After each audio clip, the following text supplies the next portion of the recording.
Day 6 raised more questions than answers, really, as far as finals qualification. We saw Clone CC struggling a little bit. They're fallen by the wayside. We'll see them first up this morning. The Rising Stars will have to rise to the occasion. It's Sunday, but the cricket never stops here on ECN. I'm Mr. Maximo. This is the European Cricket Series Germany, Krefeld, and it starts right now.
Good morning to you, Guten Morgen, wherever you're watching from around the world. Welcome to another huge day in European cricket. It is day 7. Well, I know that some entities take the 7th day off for us, but we are not one of them here on ECM. We want to keep bringing you the action, and it's going to come thick and fast with 5 more 10-over matches right here from Krefeld in Germany, just outside Düsseldorf, and some other cities nearby, such as Bonn and such as Cologne as well. Cologne CC, they're actually up first against the Aachen Rising Stars. Let's see what happens at the coin toss. Tyrone Peters, he's here, and he's with the 2 captains for match 36, coin toss. Aachen Rising Stars to call. Heads. Heads is the call. It's a head. Me batting first. So it's the Aachen Rising Stars that have won the toss and they've elected to bat first. Seems to be a bit of a trend lately, teams wanting to bat first up in the morning. Often you see in dewy conditions that teams want to field, but I think we've seen that the slightly greasy conditions have assisted the batters, and we know this pitch plays really, really well, so I'm expecting some big runs from the Aachen Rising Stars first up. Now, they do have a 1-4 record, and if they were perfect, there's an outside chance they could still make it into the 4. And they're a very good side. Now, we've seen that over the last couple of years, but I think something concerning for them that in their first 5 matches, no individual batter has actually reached 100 runs in total. So they need someone to step up. Let's see what they can do. As far as Clone CC, we did see them yesterday and they struggled a bit, didn't they? They're now 1-6, and we know that they are kind of out of finals qualification, but they still got some very good players in there. I think Sanka, the captain, we haven't quite seen the best of him. So this will provide another opportunity for him to go out there and maybe score some runs. They've got 2 matches today, so they have their 8th and 9th matches. So we're kind of in the home stretch there. There's probably a few tired bodies as well. I mean, like I say, they've got a few guys that can whack the ball. Let's see if they can put it together this morning. So 2 teams with 1 win each facing off. One of them, though, will get a 2nd win right here. Let's talk about the conditions. Similar to yesterday, although we had some early morning fog, that seems to be clearing. A bit of cloud cover at the moment, but similar to yesterday as far as temperature, 24 degrees the expected maximum, and currently 17 to get us started. Well, I hope that you're enjoying your Sunday. I'm going to enjoy my Sunday now. I'm going to take a quick move over to the cube and I'll get ready for the first ball. The news from the toss here in match 36 is that the Rising Stars, they've won the toss. They're going to have a hit.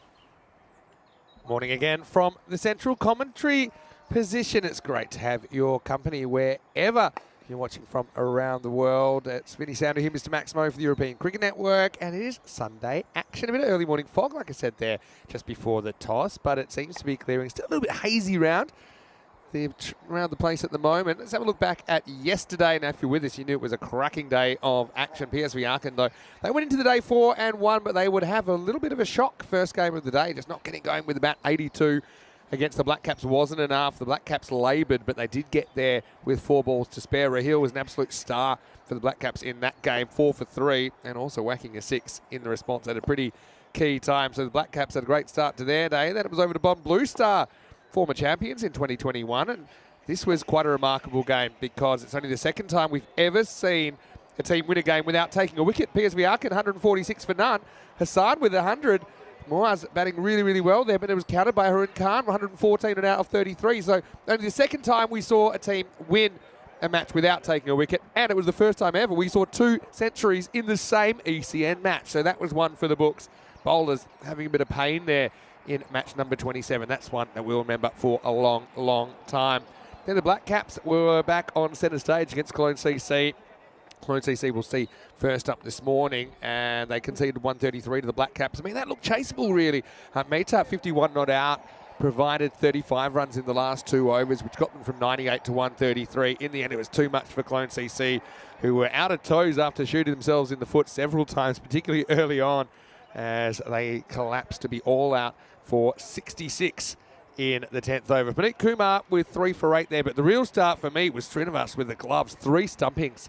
That was a very, very good effort. And then Blue Stars, they were back, and it was Cologne CC's time to capitulate again with the bat. Unfortunately, they were only able to manage 49 for 9. Again, they had problems with run-outs, with some shot selections in there. Panwar kind of exemplified their innings, although he stuck around for a while. He was only able to get 20 off 20 balls, and he was the best performer. And that's why they were only able to make 49, and Blue Stars didn't take too long to knock them off. The opener's doing the job. Harun Khan's day continued well. This time he had a bit more help from Abbas because he didn't run him out. Now we go to the final match of the day. This was billed as the match of the day, and I think that's fair because it was the 2 teams that had won their previous 2 matches on day 6. But it was the Black Caps that batted first. They made 113. Abdulmajid Ahmedzai with a pretty good knock, 62 from 30, some welcome runs for him. Harun Khan continued his good day with 2 for 18 and then followed up with 65 with the bat as the Blue Stars got home in the 8th over. 200 runs for Harun Khan. He was the player of day 6, 200 runs. Eventually, he got run out for 200 if you combine all his innings. So as far as the standings go, this is how it's looking after 30 matches. Of course, we'll have 55 matches total in the group stage. Both these teams this morning with just 1 win. I was just looking at some historical data this morning about how many points you need to get to the Final 4. And look, typically it's 14. But it can be as low as 12 in very, very even tournaments. But I'd be saying if 14, that's what you're heading for. Maybe in this tournament, 13 might get you through. You can see these 2 teams, they struggle with the records. 1 and 6, Cologne CC, and 1 and 4 now, Arkin Rising Stars. So Rising Stars with the chance, I suppose, to get to 12 points if they're to win every single game. And the news from the toss is that Rising Stars batting first. Get ready for Varun Reddy and Adi Bhaskar listed as the openers. We'll see if that is how it works out. But, yeah, for Cologne CC really just playing for pride. I think Arkin Rising Stars, it is possible for them to make the finals. They'd have to go on a winning run of 5, though. Yeah, I think that's a must. Now, it's good to see Tejas Morabagal back in the lineup. I think Cologne CC missed him yesterday. And so we're almost ready to make a start. Quick hello to everyone in the chat. Nice to have you with us. Hello to SIO Production. Nice to have you watching from, although I want to say hello to Humanities, BDTV, and Mahmood White as well, I think watching from Bangladesh. Hello to Golden Star Bon, who have popped in the chat. All ready to go. Clock ticks over, and let's get ready for day 7. And it starts with a skied ball. Right, it's the worst case scenario. First ball of the day, and it's caught. Well, Cologne CC had a bit of a shocker of a Saturday, but they make a much better start to their Sunday. That was a high ball. Reddy's going to go for a golden duck. And Arkin Rising Stars, on their return to the tournament, they lose their opener very first ball. So what a return for Morabagal as well, who we didn't see yesterday. And Derek has some early morning work to do. Yeah, very, very good catch, really, in these conditions. I mentioned that it is pretty foggy, it is pretty hazy, and so no easy catches at the moment. And that's Aditya Ramamurthy that takes the catch, so he held his nerve very well. And straight away, we'll get to see the slot machine, 777, Osama Ali coming out at number 3. I suppose if you're going to make a duck, like I say all the time, make it a quick one. Don't waste balls. Leave plenty for your teammates. So we'll see if that comes back to hurt the Arkin Rising Stars.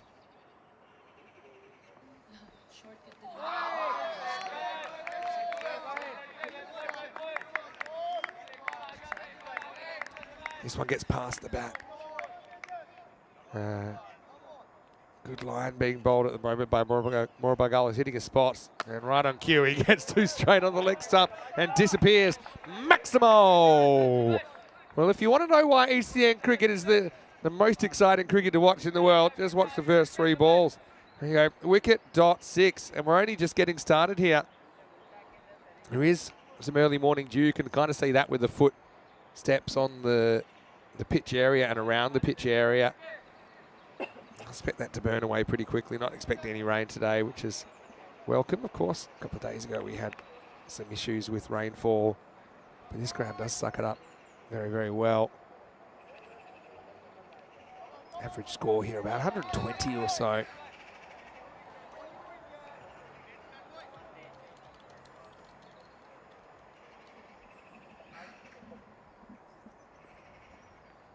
That's really well bowled. Look at the away drift he gets here. Just tosses it up, and rather than kind of spin in, if anything, it curves away. Let's have a look at this ball. It just leaves the batter and fools him. That's excellent bowling by Morabagal. Same kind of a ball, and it's going to be a second wicket, or is it? It's taken. So 2 chances and 2 catches taken by Clone CC. Well, their day has started a lot better. That time it's Ahmed Alikon that takes the catch. So it's going to be a 6-and-out situation for Osama Ali. And that's the second wicket of the over, and the score is 6 for 2.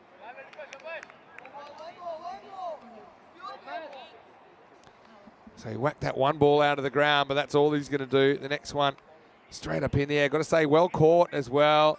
This situation, early morning catching, when it's a bit cooler, when it's a bit wetter, basically, from the ball running along the surface.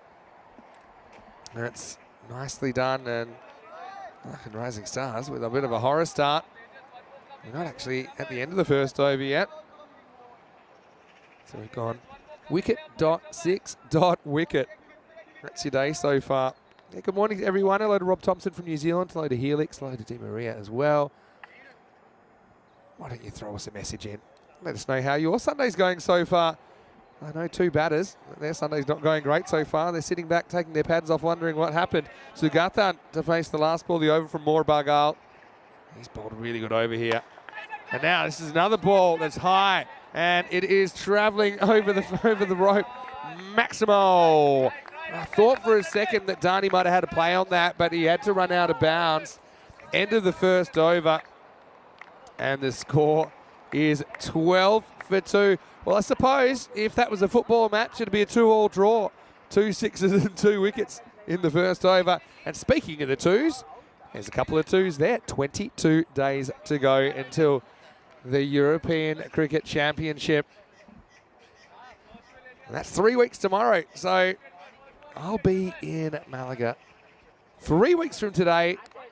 I'll be eating my pre-tournament empanadas, and I'll be ready to go. And it's going to be probably the tournament of the year, you'd have to say. International tournament, 31 nations who will be competing for the European crown. England 11 won it back in 2021. Netherlands 11 are the defending champions, winning it in 2022. Will there be a new champion this year, or will it be one of those 2 teams to lift the trophy for the second time and be the first repeat winners? History will be made no matter what. The ECC starts September 25. Of course, we're into September now, aren't we? 3rd of September. Where's 2023 gone? It's just melting away. What a good start for Sugathan, though, getting a 6 to get him going. This is Sharifullah Shahzad to bowl over number 2. They take on a slightly dodgy run. Well, he's backed up well if he's gotten home there, Sugathan. Let's have a look. Kind of had second thoughts. I think if this hits, it would have been out, you know. Let's have a look at this. Would have been close, put it that way. One stop to aim at. Keeper didn't have too long to hold on to the ball. Anyway, Sugathan, 1 ball, 1 6 for him so far. He faces Sharifullah Shahzad. Certainly has made his intentions clear. This is one of the cool things about 10 over cricket. Normally, if you lose 2 wickets in the first over, your number 4 will come in and he'll be a little bit careful, especially with one ball to go in the over. But instead, Sagathan just smacks a 6, and then the next ball he faces, he tries to smack another 6. Welcome to ECN cricket.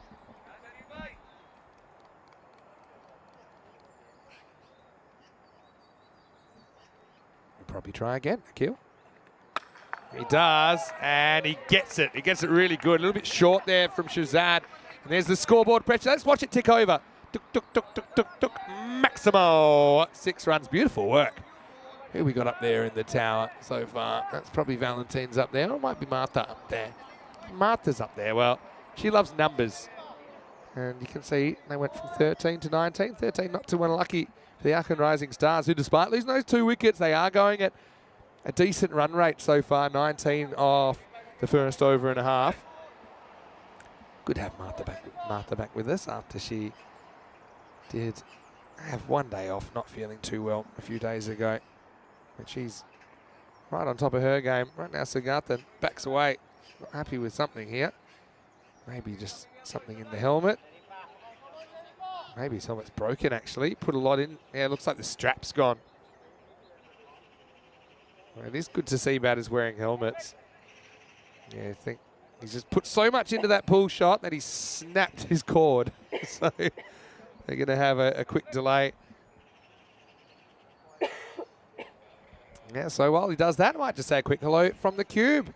Here, Vinny Sandu, Mr. Maximo. I am alone today because Rico's having the weekend off, and he deserves it, let's be honest.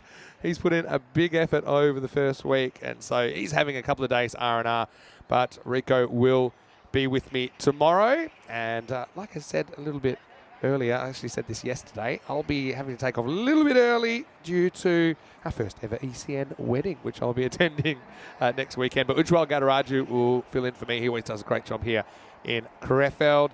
And then we've got Corey Rutgers, who will be back in the box in just over a week's time in Rome. Now, it's Akil Sagathan who will be able to continue now that he's sorted his helmet issue out. Shazad with a comeback ball. He tries a similar kind of ball. It bounces a little bit more. He gets over the bat of Sagathan. Yeah, so jump in, say hello. It's the weekend. And we're not really alone, are we? We've got each other. Rob Thompson saying, cricket in Germany, let's play. Yeah, that's what the sign says around the ground, doesn't it?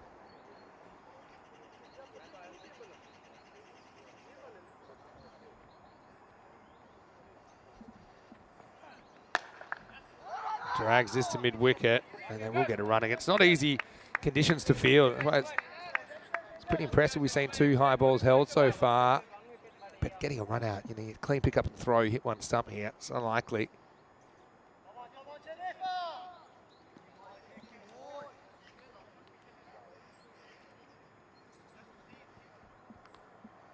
Shazad's only gone for 8 in the over. It's not too bad, but can he dodge the last ball? Adib Asker on strike. Hit leg side. Again, you can see early in the morning, it certainly won't travel quite as far. That'll be the end of the over. And it's 21 for 2. So something for everybody so far in the first 2 overs. I know there's been a lot of cricket happening around the world. Let's focus on this first. Like I said, I think 14's your magic number. If you can get to 14. Now, Bond Blue Stars in 9, they could get to 13. That may or may not be enough. Just looking at some of the tournaments that we've had this year with this final 4 out of 11 system. 13 could get you through. Even 12 has gotten you through, but only in tournaments where it's been super even, where teams down the bottom have won a lot of games. When it's kind of polarized, it seems that 14 is the magic number, but maybe 12 can be your magic number in tournaments where, like I said, they're really even. Well, no, it was a bit disappointing yesterday. A lot of people with the Asia Cup. This is in the end. It's going to get around the fielder, and it will just make it for 4. Haskell with his first boundary. Not a bad shot at all. Abigail comes back, and why not? He took 2 wickets in the first over, even though he did go for 2 sixes. That was a nice strike by Adib. Gets it for 4. Yeah, so Yeah, India-Pakistan playing yesterday, but we only really saw half a game, didn't we? It's disappointing when those two teams, they hardly ever play each other. I'd like to see them play more. I'm sure I'm not the only one.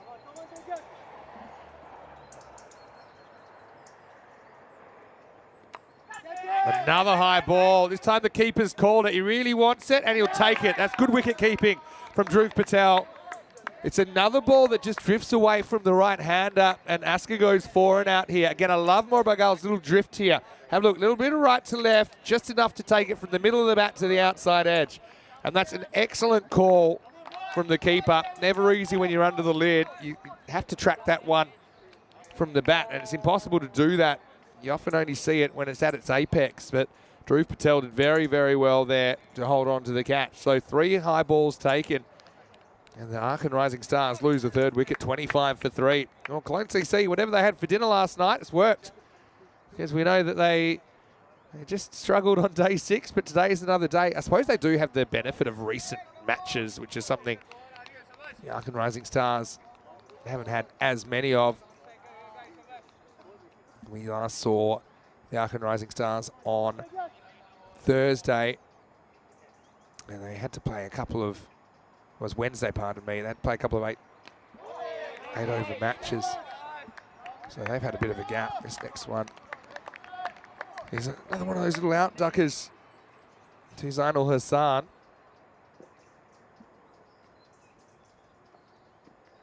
He loses his line here. How much will he pay? I don't think he quite gets all of that. There we go, nicely fielded. You see, running's fine. It's the stopping that's the hard bit. And that's Shafiq Sharif that does the fielding in the end, keeps it to 1. That ball will be getting so wet. Yep. That's where you got to get the rag out and give it a good dry as you can. Sugatan, though, he's had a good start, 13 off 5 with 2 big bombs. 2 balls left in the power play. Of course, he goes for it, and he gets plenty of that one. Well, that was a powerful hit. Maximo! Sugatan has come out and certainly put his stamp on the power play, hasn't he? Probably wasn't planning to bat this early. He's a player we did see last year, but his top score, and actually still his top score, is only 19. Well, he's got that now. He seems too good a player to only average 8 in ECN cricket when I'm looking up his stats here. Hopefully I haven't jinxed him. Can he get his first 20 on the ECN? It's been a weekend of firsts, hasn't it? Well, maybe I have jinxed him because this should be out, and it is. So 4 chances, 4 catches taken, and Sugatan again finds a way to get himself out after he hit 3 big sixes, gets slightly going across the line. It worked last time, but it's a high risk, high return policy. And he's going to have to go. And 4 wickets fall in the power play. Aachen Rising Stars, they are 32 for 4 after 3.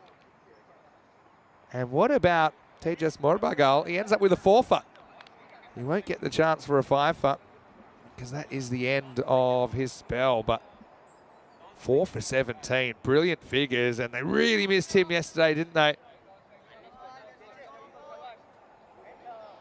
Wonderful performance. So yeah, I mean the 32 runs, that's not too bad for a power play, probably a handful under, but the 4 wickets, that could be telling. Well, good morning to Kroom. Nice to see you in bright and early as well. It'll be 8:30 in the UK. I'm very surprised to see you up this early. How was your game yesterday, Kroom? And yeah, you're right, the 100 call came off. Not just that, Kroom. In the second innings, there was 100 as well. We had 2 centuries in an ECN match for the first time. Muaz in the first innings, then Harun in the second innings. And Bond Blue Stars, they became only the second team to win a game without taking a wicket in match 27. This is going to be Zainul Hassan who faces the first ball. It's a wideish one from Shazad that he gets some bat on and gets 1. Yeah, so they won a game without taking a wicket. That's because in the first innings, PSV Aachen scored 146 without loss. So Bond Blue Stars didn't take a wicket, but then they chased the 147 down thanks to a brilliant 114 not out from Harun Khan. Now, he's a guy, he hadn't even scored a 50 before. I think in plenty of matches. It's his third season, and he scored 49 on out last year as his highest score. So he scored not only his first 50, it became his first 100. And Haroon's a guy that in 11 matches in 2021, he only scored 1 run. He wasn't playing as a bat. He was playing as a bowler, and he is a good bowler. But what a performance. Well, Harsh is after him, but this is high, and I think it's got the legs. It does. Maximo. Well, yet again, we see another batter come out and hit a 6 first ball. This really is cricket on steroids, isn't it? It comes out. I mean, it's not the most technical shot you'll ever see. It's probably 3 or 4 stumps outside off, but he wants the leg side and he gets it. Harsh, 6 off 1. And Aachen Rising Stars essentially playing for any chance to play in the finals. I mean, it's a long run they'll need, but if they lose this one, Aachen Rising Stars, I think they're out of the picture.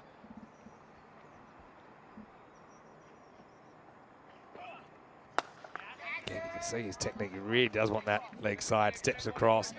It's kind of in his backswing. His backswing comes from a very wide angle, so they'll normally say you should pick your bat up to, maybe first or second slip kind of angle, but his bat comes from almost from gully. It really limits his ability to hit offside, but he probably doesn't care. He probably says, well, that's the way I play. That's natural to me. That's what I'm going to try and do. 4 wickets in the power play. All right, another ball. It's hit high. Another catching opportunity, and Morabagal's having a great morning. Well, he didn't get his fifer, but he kind of has now because he's been involved in every single dismissal. And that's a handy one to get. Zain Ul Hassan, the next man to go. He goes for just 2. 40 for 5. And Tejas Morabagal has been involved in all 5 dismissals. So he's taken 4 wickets and now a catch. It's Shahzad, his opening partner, that takes his first wicket. And it goes from bad to worse in the Aachen Rising Stars. They're 40 for 5 on a Sunday morning.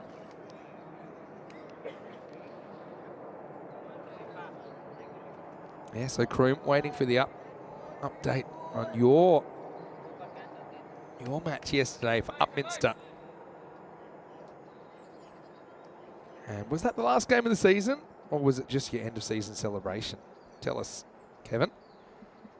All right, the revolving door continues. Next one is EJ's Hashmi, who then sends back his partner. It's hard to keep going because theoretically, the lower down the order you go, you don't quite have the quality that you have in the top order. So even if they've got the right intent, have they got the chops to do it? And then also, back of your mind, you're saying, well, hold on, we lose another 2 wickets here, 40 for 7. Have we completely cooked this game? I mean, Clone CC would say they haven't exactly been convincing with the bat. 66 and 49 yesterday. You might not need 100. Can you scrape to 80 or something like that? Another ball's in the air. It's hit pretty well. Yeah, nice batting by Hashmi. He's off the mark with a 4. There's been plenty of guys that have hit boundaries here this morning. Just no one's been able to stick around. Hashmi becomes the 5th boundary hitter for the Aachen Rising Stars in the first 4 overs. That'll be the end of the 4th. The score 44 for 5. So you can see the run rate, it's kind of been okay. Consistent, considering that they've lost all those wickets. If they stay at 11 and over and they can bat the overs out, they will be thrilled. But like I said yesterday, on CC, their batting was atrocious, really. Well, the outcome was atrocious. So they tended to find ways to get themselves out. There were run-outs. It's just collapses. And that's yesterday, though, and this is today. But Aachen Rising Stars, if they were watching yesterday, they'll probably be saying, look, 6 overs to go. Let's say we get even 7 and over from here. As long as we bat it out. Let's say 6 sevens, 42, 86. That could win you the cricket match.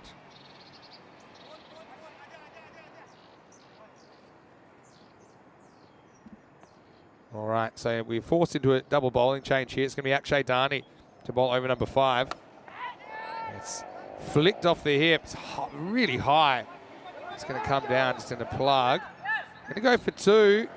Oh, and he's gone, is he? Well, is he? Well, maybe not. Maybe it runs all the way through. Let's have a look on the replay. I thought it was going to be tight, Let's have a look. Oh, no, he's got the bat down just in time. see here that I thought he was in trouble because, yeah, I didn't realise he was actually that close to the line. I didn't see him ground his bat. But, yeah, good piece of fielding. They will get back for 2. I guess it goes down. It's good running, but I'd like to see a slightly earlier bat slide, especially on such a tight one.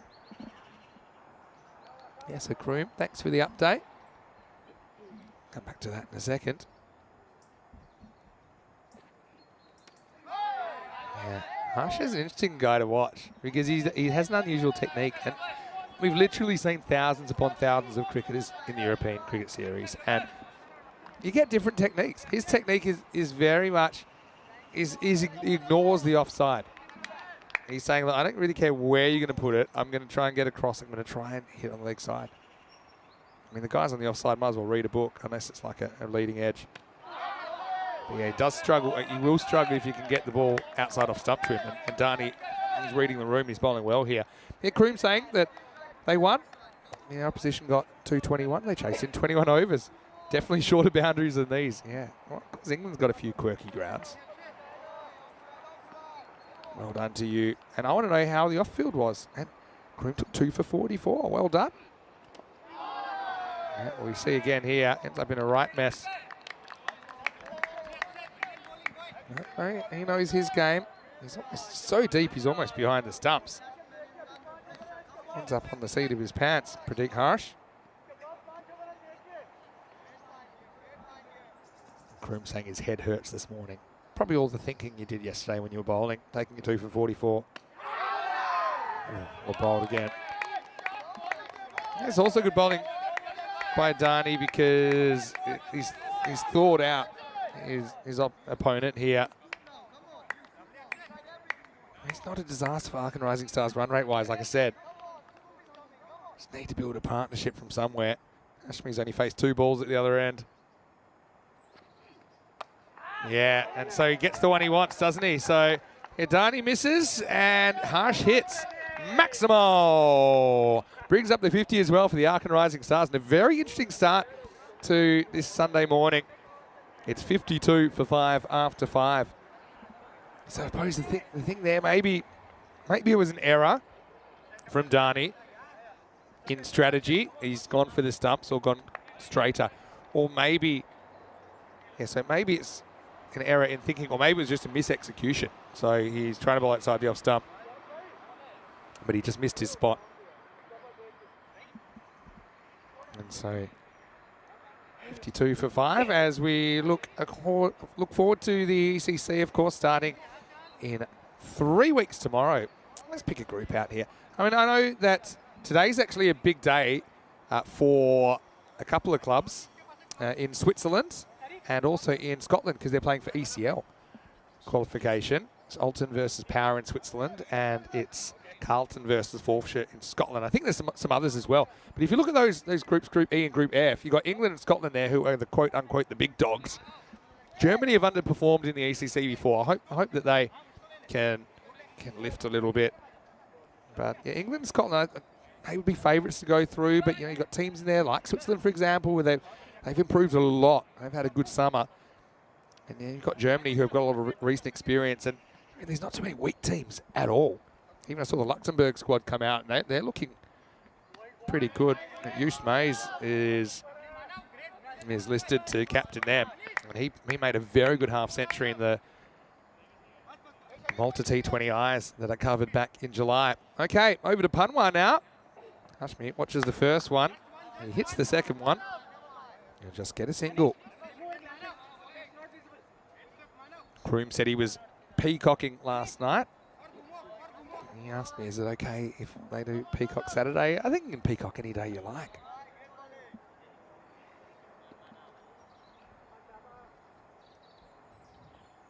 Oh, he goes the reverse. Well, how about that? Harsh hits it pretty well as well. So he's an absolute leg side player. The only way he's hitting it to the left is if he bats left-handed, and that's what he does. And he actually hits it pretty well. It's not a bad tactic against Punwa because Punwa is, theoretically at least, he's going to turn it right to left, so you're hitting with the spin. Oh, what a catch. Brilliant catch.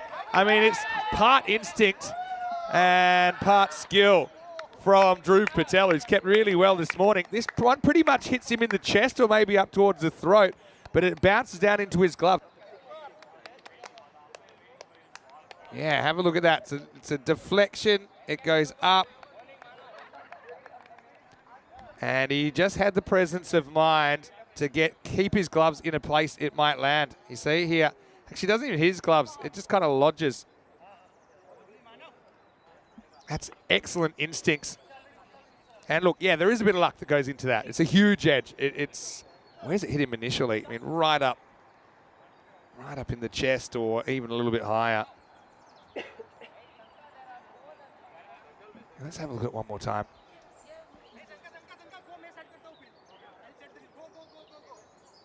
Yeah, up towards the throat, really.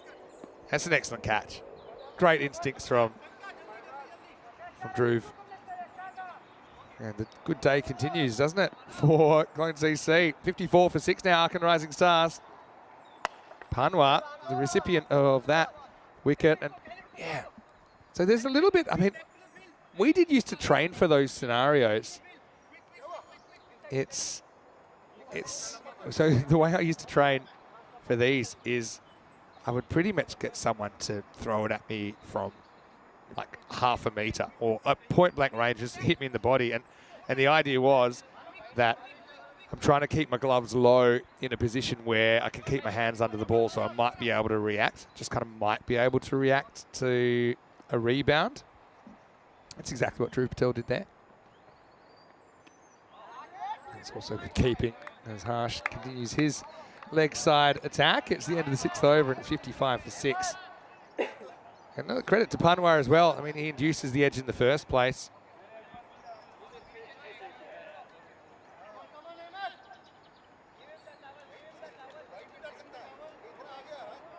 Looking at the scorecard, no one reaches 20. Sugathan reaches his career high of 19, but can go no further. Harsh with 16 in second place at the moment.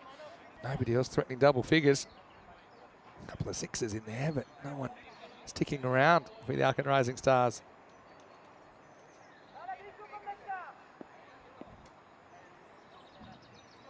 Time for over number 7 then. Again, the run rate is okay. I mean, Clones CC, they haven't really been batting the house down. Can you scrape 90 here? Keep going at this 9 and over. It's going to be Ahmed Likon to bowl the next over.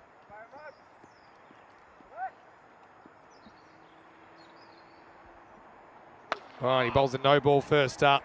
That looks high to me. I think they're looking at it. Yeah, it's actually been called already. I'll have a look at this once here. Yeah, that's definitely too high. Nicely struck for 1.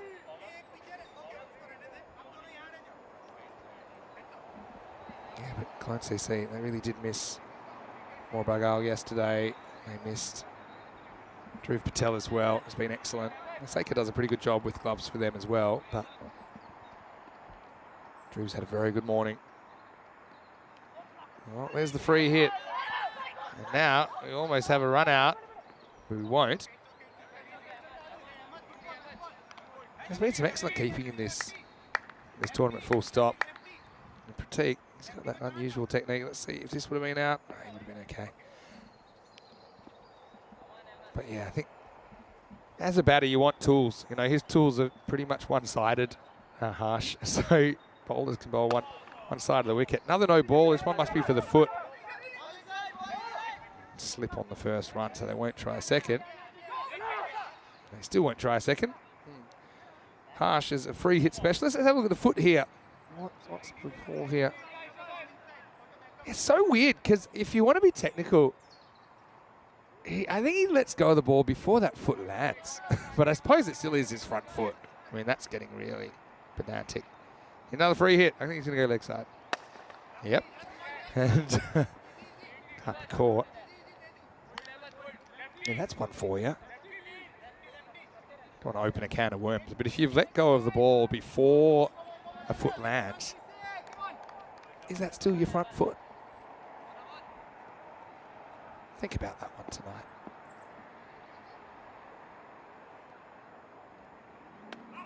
Wow, okay.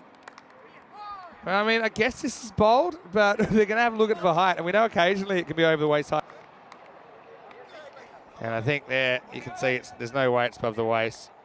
It's coming down, and it's coming down into the stumps. So Shazad is going to get another wicket. Again, he'll be kicking himself there, won't he? After missing out in the full toss, just misjudging the pace of it. Ahmed Shazad, next man to go. Ahmed Likon with the wicket, and it's 61 for 7. So can they bat this out? New batter out there. Here's the captain, Mubashar Inayat. Again, let's say even, he's scraped to 80 here. As you see, he said 66 and 49 yesterday with the bat. This will just be one.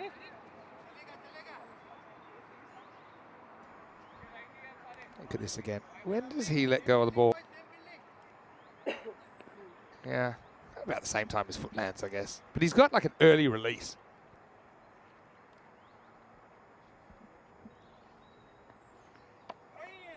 Little dab, and it's away from the fielder momentarily. They'll come back for 2. That's good running. And there you go. Harsh does have an offside shot. We've seen it. He's got the dab. He's fought really hard for his team, though. I suppose we embrace all different types of techniques these days in cricket. If you look at some of the shots that get played by some of the best players in the world, you're not necessarily out of the textbook. Just knowing your game's important. Last ball of the 7th. Oh, late pull-out. Last time this was a blown helmet. Neville, hello to you. Nice to see you in the chat. He's saying, don't forget to hit the thumbs up button. That's a good bit of advice. I've hit the thumbs up button. The thumbs up button. It's not a buzzer. The thumbs up button already. Have you done it? Make sure you do. Last ball of the 7th. Harsh goes back to plan A as we get to the end of the 7th over. And the score is 64 for 7. They're scraping, aren't they? The Rising Stars, who need a win to keep any chance of finals qualification alive. This is a schedule coming up on the European Cricket Network. Of course, we are in Krefeld at the moment. We won't just have this European Cricket Series, but next weekend we'll have the European Cricket Internationals, which will be an absolute banger. We've got Germany, Belgium, and the Netherlands 11. And I'm actually really a little bit upset I'm going to miss out on that one. I'll definitely be watching. They are 3 power pack teams. Then Rome will be our last series before we head to the ECC. And then after the ECC, we're planning to hit Croatia, Malta, and Spain. And maybe another little Easter egg after that. Yet to be confirmed. Panwar gets the 2nd over. Well bowled. Really good areas there in the at. Does the right thing. Just a single. Don't need to be crazy with the running here. I think you're focused on kind of, like 7 and over here, 85 against Clone CC that have been struggling with the stick. At least you're asking him some questions. Maybe a low-scoring thriller on the cards. And we saw kind of first game of yesterday, a target in the 80s that wasn't necessarily a doddle. He goes leg side again. Leg side, left-hander leg side. Harsh. So he can be proud of his contribution.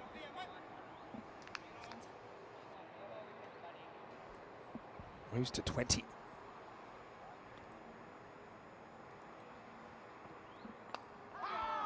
Yeah, takes it on, but does get some bat on it. So not too many dot balls at the moment. That's probably a good thing. Well done to Pratik Harsh. Now has his highest score on the European Cricket Network. Previously, it was earlier in this series with 14 against the Clone Challengers. So he likes playing the Clone teams.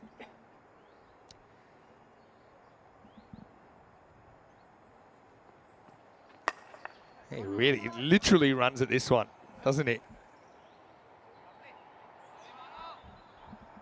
Yeah, have a look at this. It's not your normal skip. It almost gets front on, and he just starts just running at it. Trying to turn it into a full toss. Couldn't quite get there on the full. And creeping up, 68 now. It's a pretty good shot as well, but he's picked out the fielder. Just a single. But yeah, I really like there's not too many dot balls at the moment. When you're 7 down and you're I suppose you're kind of satisfied with something in the 80s here. You don't need to go kind of dots or sixes. You can accumulate a little bit. I think it's been a good little partnership so far. Panwa's bowled well, though. 1 for 8 with the ball remaining.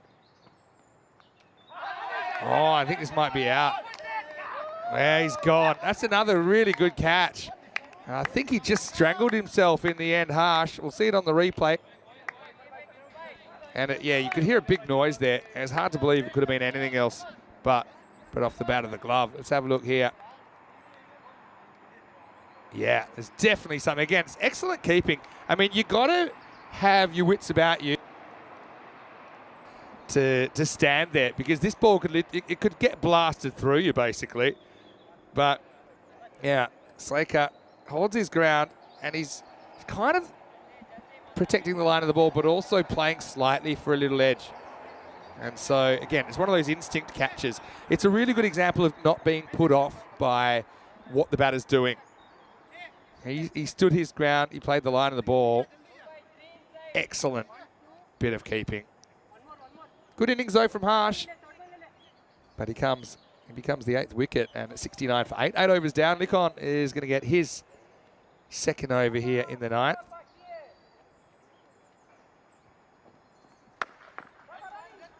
As we start the over. 8 down again. Probably take 80 from here, wouldn't you? You don't want bang bang all over for 70.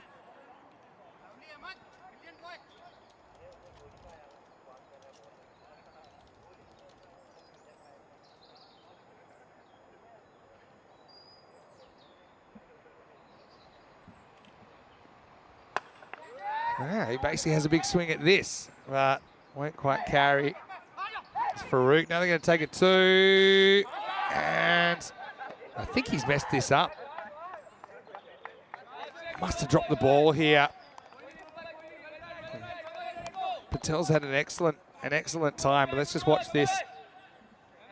Yeah, drops the ball, and I think he would have been out. He's knocked out in the end, isn't he? Him with Farouk. Let's have a look here. Yeah, I mean, that would have been out. And then watch the landing. Whoa. So they catch a break there, because that would have been 9 down, and it really does put pressure on you when you're 9 down. But we'll give Dhruv a break. He's kept really well. Just probably rushed that one a little bit. The most important thing there was to catch the ball cleanly. Didn't have to rush back to the stumps.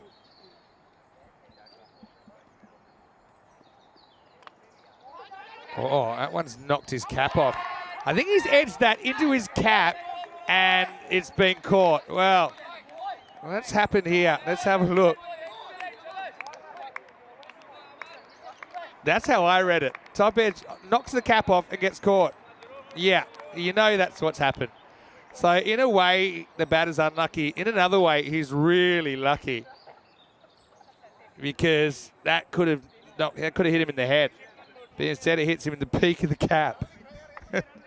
So he's not run out, but he's caught off his own hat. Oh, you gotta love it on a Sunday morning. How can you even do that? 9 out, 72 for 9. New hats, please. Oh, okay. It's probably not a no ball, but it will be 4. Good shot, Shazad, the number 11. That's a big, filthy full toss. In fact, it's gone all the way, has it? Let's have a look at it on the replay. It's okay for height. Don't think we can really tell on the other camera. Yeah. I think it was just below, but then we'll check it out. So I think it's been given just 6 in the end. Good shot by Shazad. Gets him up to 78, so that 80 could be on. Talk about an ugly 80. That's what we've seen. That's what we might see here from the Rising Stars. Still 8 balls left, make that 7 after a dot ball.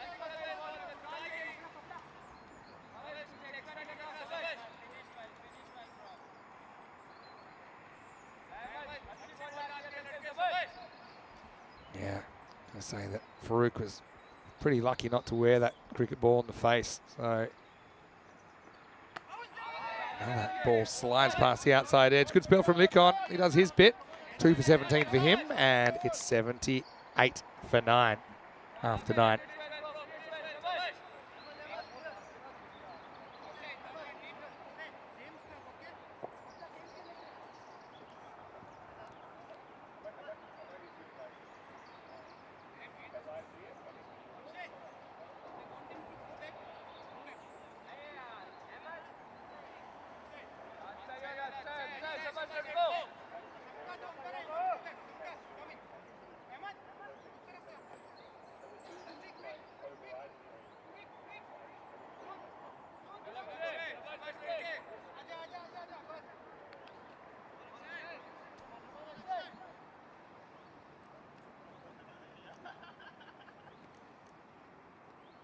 Okay, last overtime. Darnie starts with a wide. Got pretty well in his first over. Didn't take a wicket though, not for 8. So 79. So they've set Clone 80. And the way Clone have been batting, that's not necessarily a doddle.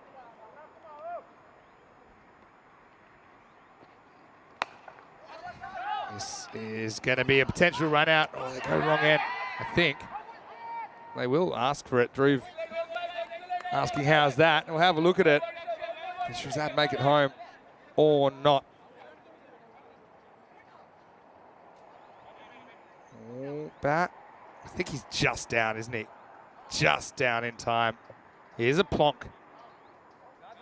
But yeah.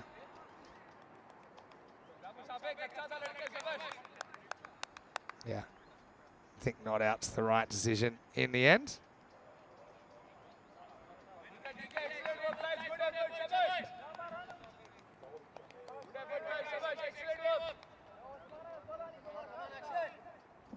All right, so Shazad's actually been pretty good. 6 off 3. And in the air, not quite caught. Again, you don't have to be crazy with the running here because you don't want to run yourself out of the innings. Both these two have shown they can hold it enough. 81 for 9 now.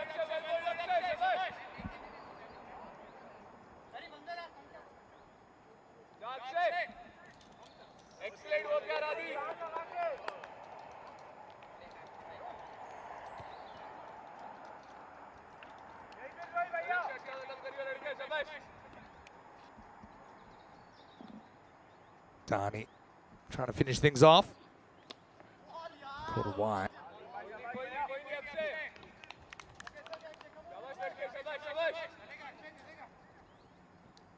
A bit of a tough one.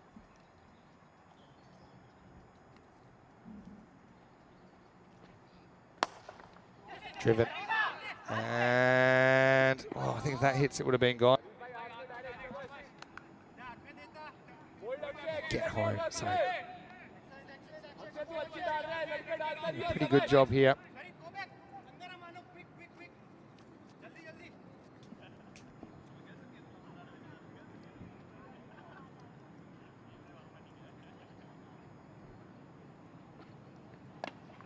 Oh, another one. It's been edged onto his helmet, and then it's gone in the air. Luckily, it's a helmet this time, not a head, and then it's been clanked. So, if you're a fan of headwear getting knocked about, you would have enjoyed this. That's straight onto the badge, and it goes up. And I actually don't know how it's been dropped, if I'm completely honest. So the inning stays alive. It should have ended at 83. Remember that. But now they're 84 with 2 to come.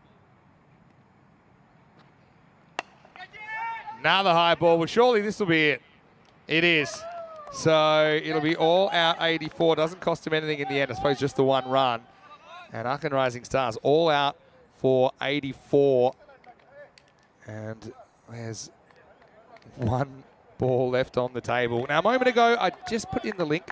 It doesn't start for a couple of hours, but it's the Scottish T20 final today that will determine who will be the ECL qualifier between Carlton and Forfarshire. So 2 previous representatives fighting it out today. So we'll keep half an eye on that as well. But right here, it's job done by Clone CC, who take all 10 wickets against the Rising Stars and bowl them out for 84 as we go back and have a look at the highlights. It was a pretty power-packed start, tell you that much. Clone CC, just wickets and 6s in the first over. Very slow stay, or very short stay, I should say, from ready. Nothing slow about it. Slow was his walk off. But I've got to say that Morabagal was outstanding. Let's not forget his 4 wickets in the power play. There's that little bit of outdrift he was getting that was forcing the batters into false shots and getting them skewing the ball high. Sugatan, though, he came out swinging, and that was a pretty impressive looking pull shot. The counter-attack was on, and ultimately, no one would stick around. I really like the keeping of Dhruv Patel. Okay, it wasn't 100% perfect, but what he did do well, I really liked. I think he was an important presence behind the stumps. Morabagal, before you knew it, had 4, and I think the catching was a feature of the Clone CC effort, considering the conditions are a little bit slippery. Probably just the one clanger towards the end, but most were caught. Well, that was kind of the unofficial fiver for Morabagal, wasn't it? As he was able to take a catch to go with his 4 wickets. Some fighting innings, though. I mean, I mentioned Sugatan. This is a brilliant catch from Dhruv Patel. Took a big deflection, took it almost up in the throat.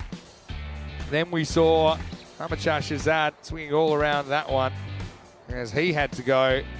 And Panwat did his bit. Again, I like the work from Harsh, who tried his hardest to keep the score moving. Then we saw one off their hat, one off their helmet. This was the only real blooper as far as a drop catch. But didn't hurt him too much in the end, because the very next ball we had the 10th wicket. And that was that. 84 all out. And it was Panwat taking the last catch, as you saw there on your screen. Let's have a look at the scorecard. Well, it's not going to win any beauty contests, is it? Harsh ends up top scoring.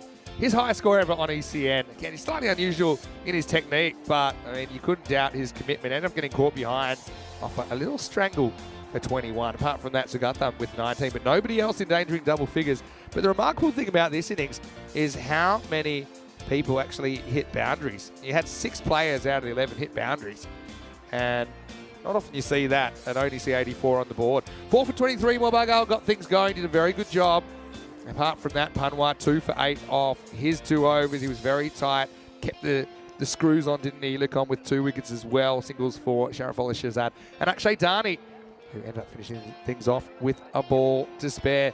So we will take a break, back in just a few minutes with a response. Clone CC, well, I don't think this will be a walk in the park for them, because they weren't able to score this many yesterday in either innings. Should be a good game. Vinny Sander here, Mr. Maximo, on a Sunday morning for ECN. I hope you're enjoying your day. I'll see you after this for more European Cricket Series.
Hello and welcome back.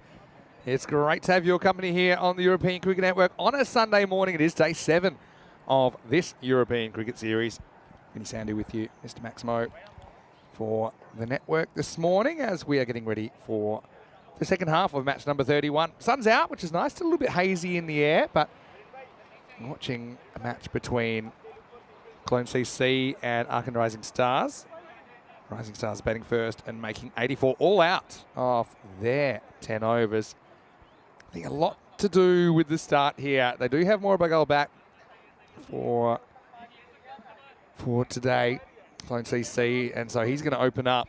He provides a bit more batting when they'll need it. Remember yesterday they only scored 66 and 49 in their 2 matches. So can they do 85 here? So let's get ready for the first ball, and it's going to be Ahmed Shahzad to get us going. No ball called first up. Must have been for overstepping. It's not the start you want.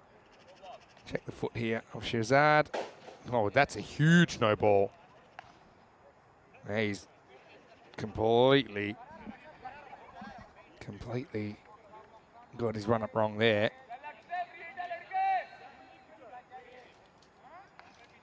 Free hit then for Dani. Just the way you want to start your innings. Old backyard cricket rules.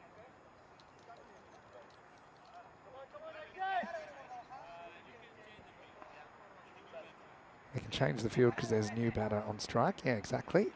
That's one rule I think they could probably do away with. I think it's a bit obsolete. Just means umpires have to keep an eye on something, an extra thing. And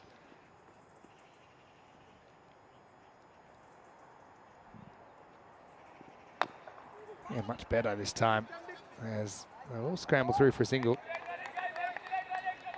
Just look how much he's pulled it back here. It's obviously he's got his run up right that time. That time he's actually completely behind the line. He's probably got some room to move now. Well, Ahmed Shahzad, he's a guy we have seen playing for the German national side as well. Saw him playing in the ECC last year.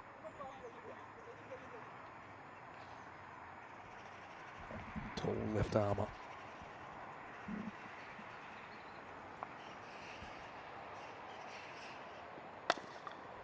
Now, this is high in the air. Shahzad's got a return catch, and he takes it. So, get out of jail a little bit with the no ball and then the free hit, not really being punished. And so it's going to be Morabagul, who bowled so well. He created 4 wickets in the power play, and now he becomes a wicket in the power play. Again, just not really timing that up on the drive, going to the sky, but not getting past the bowler. So we could have a low-scoring thriller, couldn't we? Morabagul goes for just the 1, and the score is 3 for 1. So Sanka drops down to number 3. Now he's a guy who we've seen a fair bit on the European Cricket Network as well. Former MTV Stallion, leading the side here, but he hasn't quite had the series that is indicative of his talent.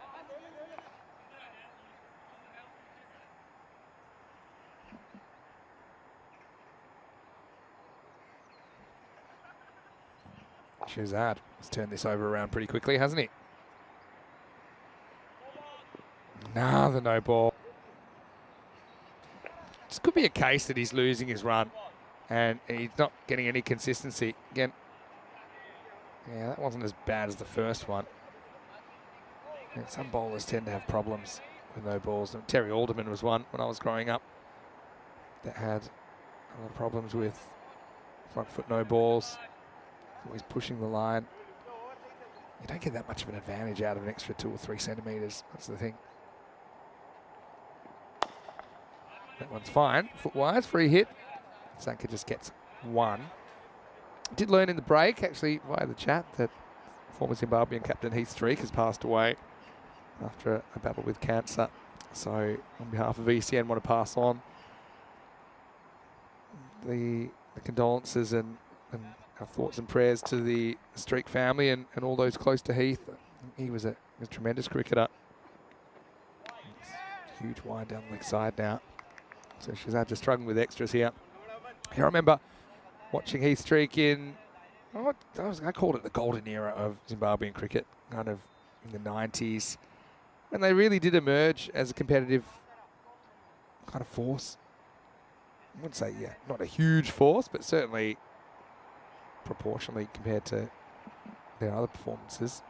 He led them through a very, very successful time. Anyway, this is going to be 4 runs cut away by Dhani. Gets the first boundary of the innings. It's welcome for Cologne CC. Yeah, so a lot of complicated things have happened. There's complicated issues that have, I suppose, have clouded Heath in his later years after retirement, but even the issues that precipitated his retirement, no one will really understand unless you could have walked in his shoes. As this is a really nice looking elevated cover drive. Well, how about that for a shot? Maximo! Dhani found a way to run himself out yesterday. This is a proper shot though. Goes offside, goes with the angle. Nicely struck, and all you need is one of your top orders to stand up, and you should do this fairly easily.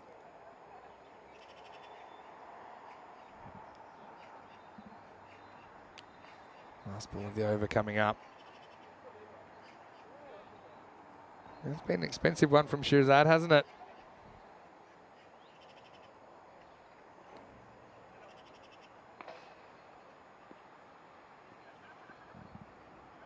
Nice ball the first. Worked away for at least one. That's all they'll get, I think, in the end, as Dhani will retain the strike. Shirzad's a bit frustrated. Does take a wicket, but just not maybe the most rhythmic over we've seen from him. 17 for 1 after 1. So the golden ball counter ticks over. 233 matches since we've seen a golden ball now. That's quite a long time. And even before that, we had a big run of 200 plus. So they've kind of dried up. Beginning of the year, they were everywhere. We had 5 in Malta in the first 4 weeks of the year. But now, a bit of a drought. Maybe they'll be like London buses, like we say. I had a bit of a plan to reset the counter, so that when Rico comes back tomorrow morning, he's surprised. But let's just say we haven't gotten that close under my watch this weekend.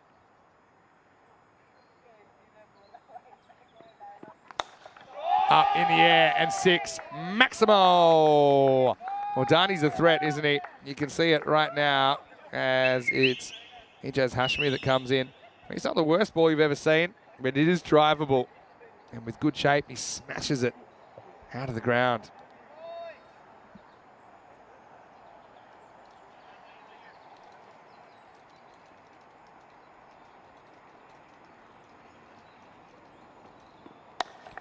Flicked away now, leg side, and that is going to be more runs. In fact, 6 more runs. Maximo! So now we're seeing a bit more of what Cologne CC are capable of with the bat. As Dhani's gone back to back. 24 off 6. And this is just what Arkan Rising Stars lacks, isn't it? Somebody standing up with a bat in the top order. Down leg side, so they're not helping their own cause. And if the Rising Stars were to lose this, it kind of sinks their top four ambitions, doesn't it?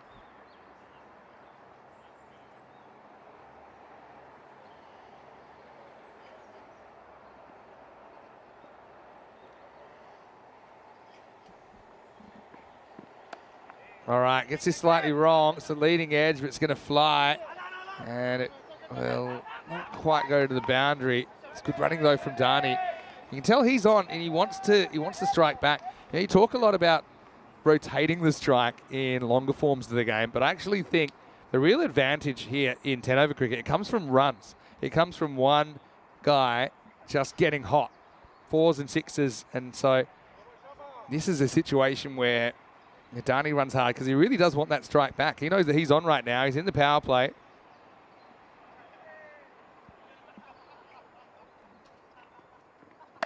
Short, and he does plenty with the strike once he gets it back. Maximo. Well, it's a fantastic cricket shot, really, but it's too short from Ejaz on this pitch. Digs it in and very quick to snap his hands through the ball. Di Maria saying Matani is in some serious hurry.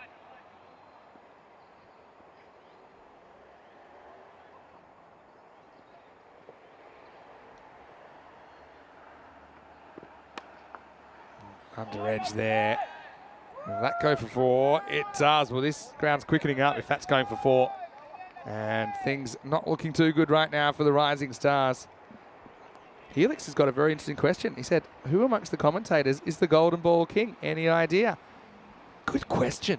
Well, I suppose through sheer weight of games done, I've done more golden balls than anyone. But if you're talking proportionately, I know Charlie was kind of laying the claim for a little bit because he broke the streak last year. Well, that was a bit of a fluke.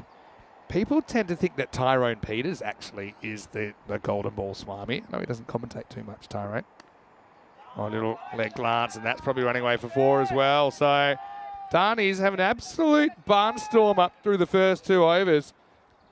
And barring a dramatic collapse, this is all over Red Rover, 46 for 1 after 2. And I can show you the table, and you can see that if Clone CC win this, it means Rising Stars are 2 and 4, or 1 and 5, I should say, 1 and 5. And I just don't think you can eat 5 losses and make the finals. So, yeah, we'll keep an eye on the loss column, but yeah, I think our bottom 3 could be curtains for them, I think. It'll take us down to maybe 8 teams with a chance to make the top 4 as we head into week 2. Yeah, so Tyrone, for a while, he was considered a bit of the golden ball genius. Because he did Malta, which had a lot of golden balls, and then went to Gibraltar, where we had 2 in 3 games back then. That was started 2022 when we had 2 in 3 games in the Gibraltar Night Series. Yeah, so I think we share around a little bit. I will say that Rico seems to keep missing them. Now, I don't want to say Rico's a jinx. I would never say that out loud, would I?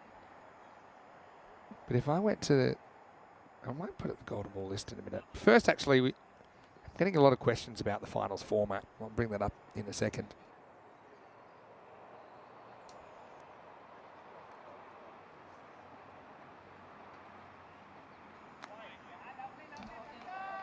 It's a wide next ball.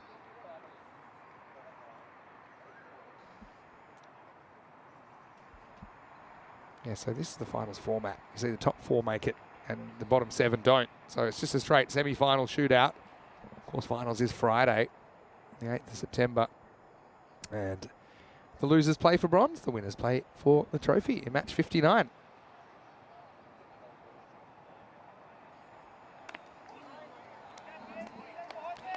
This next one doesn't go too far.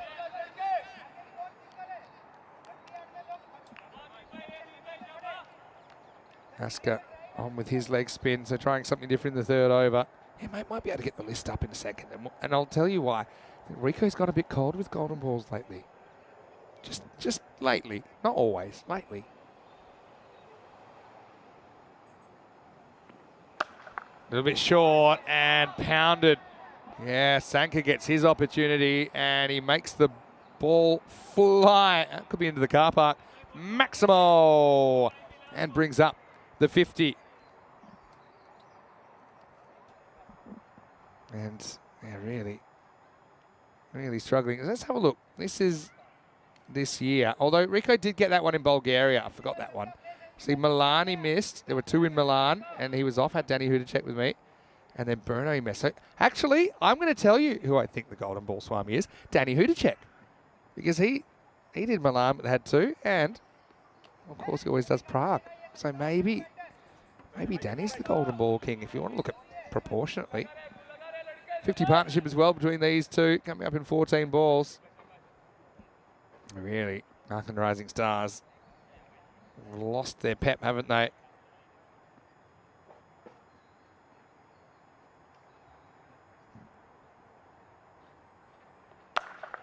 Not bad bowling. Crack towards point. I won't get a run. Ark and Rising Stars play the first 2 matches today. CC.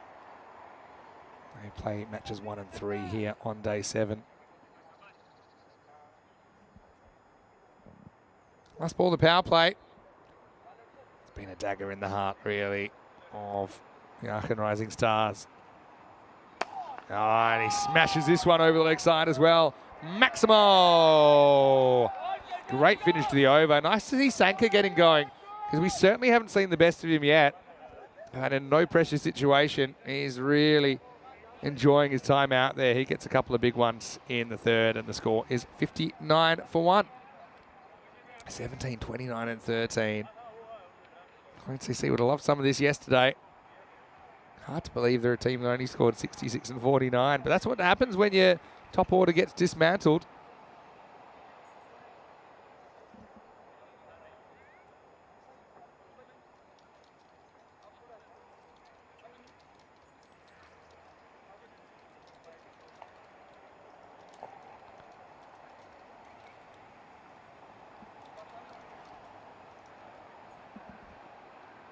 So the captain comes on in over number 4, Mubasher Inayat. That could be gone. That's out. Yeah, it is out. Yeah, it's not a huge shout. I think it's more because they've had the stuffing knocked out of them. But Darnie steps a long way across, and Inayat does get the breakthrough well. Let's not forget Clone CC had batting woes yesterday. You remove the threats, maybe you can get into the middle order and precipitate a collapse. And yeah, this one was a pretty easy decision. You can see the keeper, Pratik Harshi, was pretty sure it was out, and he was right. Good umpiring. Handy from Darnie, though, really. Player that missed out a couple of times yesterday, but this time he contributes 40 off just 11 balls, and the score is 59 for 2. Yeah, hopefully Rico's still snoozing and doesn't hear us calling him the jinx. Well, to be honest, I did forget that Bulgarian one because I wasn't there. Because that was Rico and Charlie. So, yeah.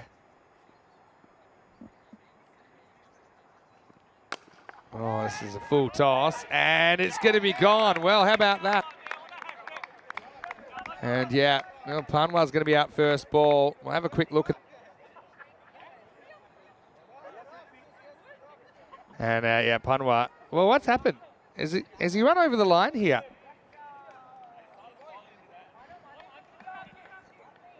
Wow, I can't admit, he must have run over the line. I mean, we're looking kind of into the sun in this direction.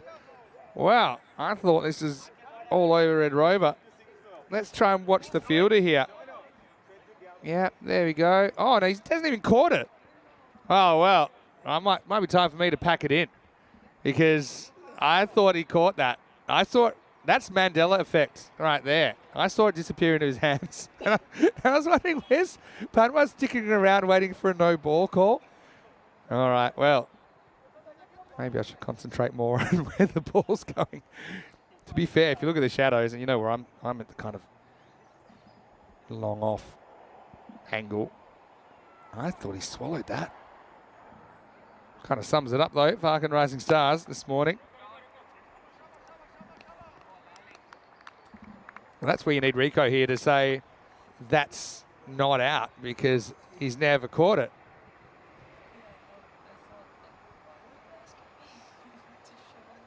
Time to defog the glasses, I think. Well, you can get one wrong in 100,000, that's okay. Oh, this next one's on the leg stump as well, and I can confirm this is a definite 6. Maximo.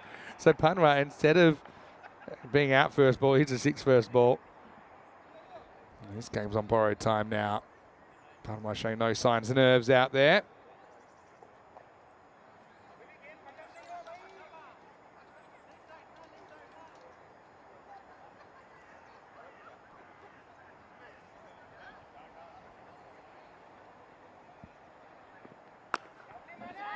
Shows you how quick things change.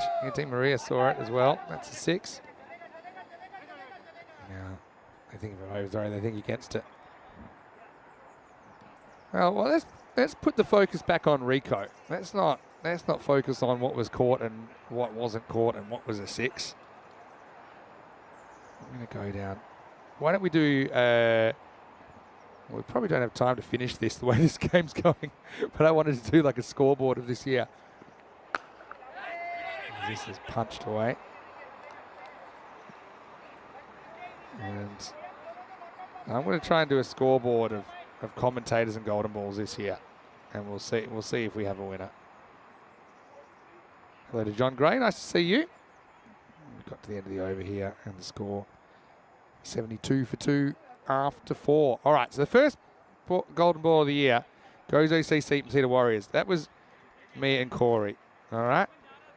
Then Cedar Warriors Southern Crusaders. I think that was also me and Corey. And Marta Day versus Marsa. I think that might have just been me, actually. Match 75, wow. 17th of February.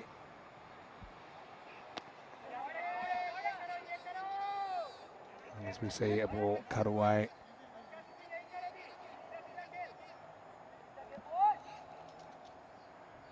It was a Friday.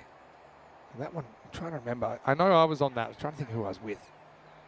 But you know what? We'll give Rico would have been around. So I'm going to give Rico credit for that for now. I think he needs the help.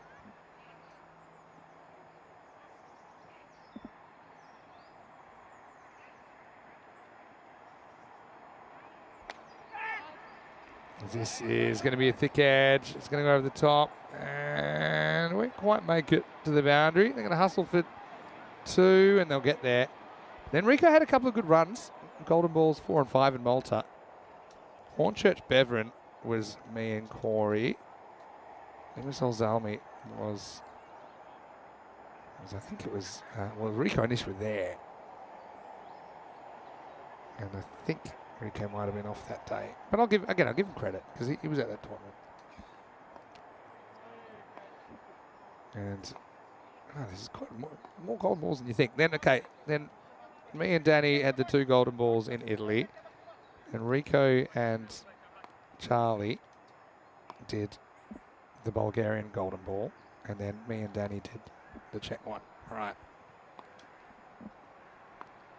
Now we tabulate. Well bowled by Asker. It's a good bowler, I think. Pushes him back. Okay, so this year we've had 11 golden balls. I've been there for 7 of them. Rico's been there for 5, although a couple are dubious. I think he might have had a day off on one of them, or 2 of them.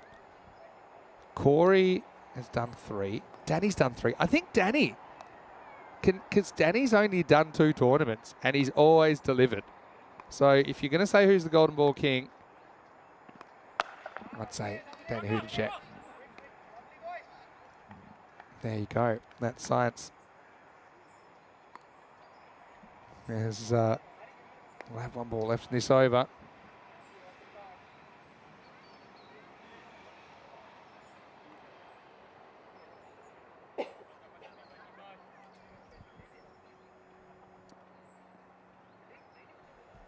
Adib, probably a good spell in tough conditions here.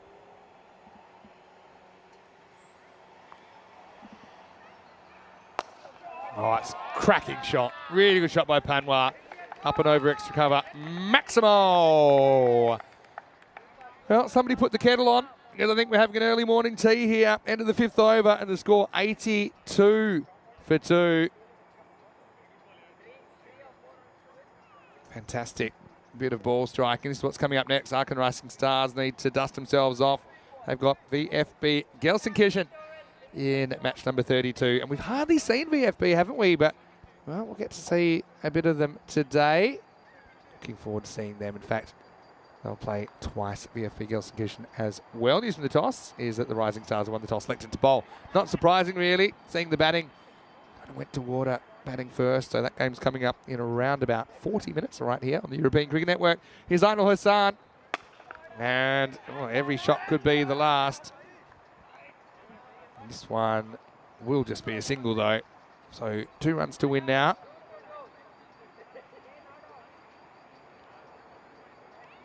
John Gray saying some serious net run rate gains for Clone CC. Only problem is there's no chance they can make the finals. 2 to win. Still 2 to win. Well bowled by Ainul Hassan. But the other thing about the golden balls is And now we're at, I think, 48 golden balls lifetime. I suppose this year we should reach the 50th golden ball ever. That's a bit of a milestone. Yeah, but we've only had one golden ball in the last like 520 matches. So that's a bit crazy. So on a normal schedule, that's basically one golden ball in the last 15 weeks or so. It's not enough. We need more. Sometimes the scores. Just a single, and Sanka, the captain, will get a chance to finish things off. He's played a couple of nice shots, hasn't he?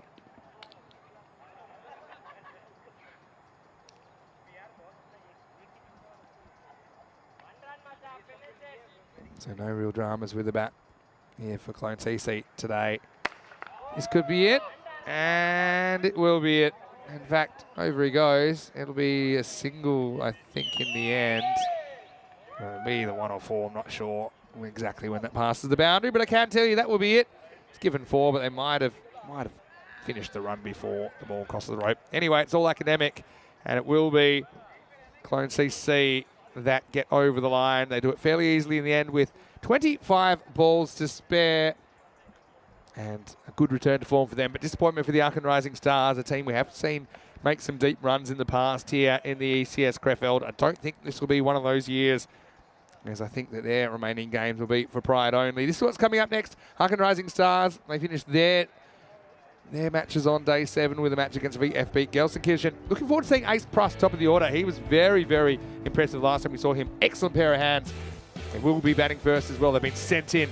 Dana Gopal and Pruss listed to open for VFB Gelsenkirchen. As we look back, and Hamid-Shah Shahzad started with no ball actually, but then sorted his feet out and took 1 wicket there, an early one, as Mobigar wasn't able to recreate the heroics of the first half of the game when he got his turn to bat.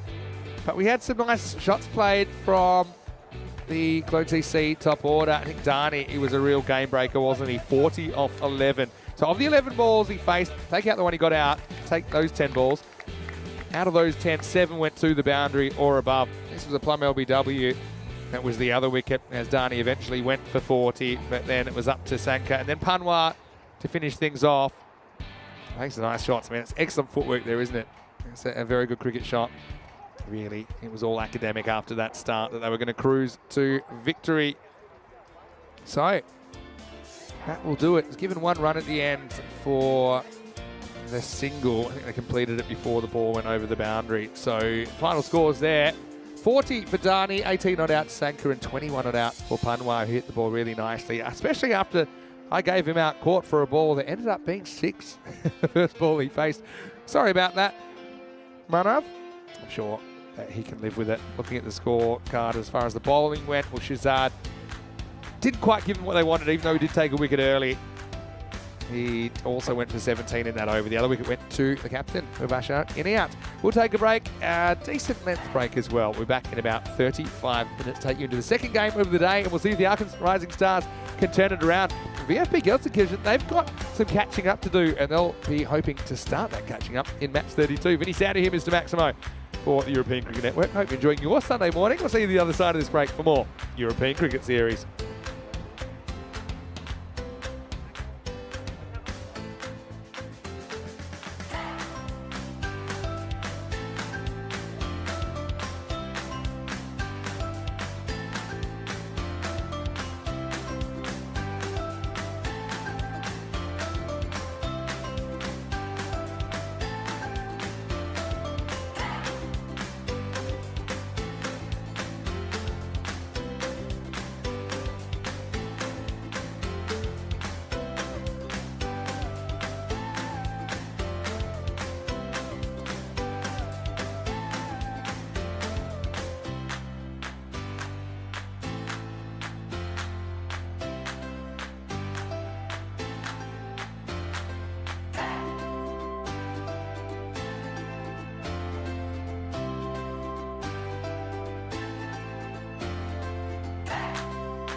Hello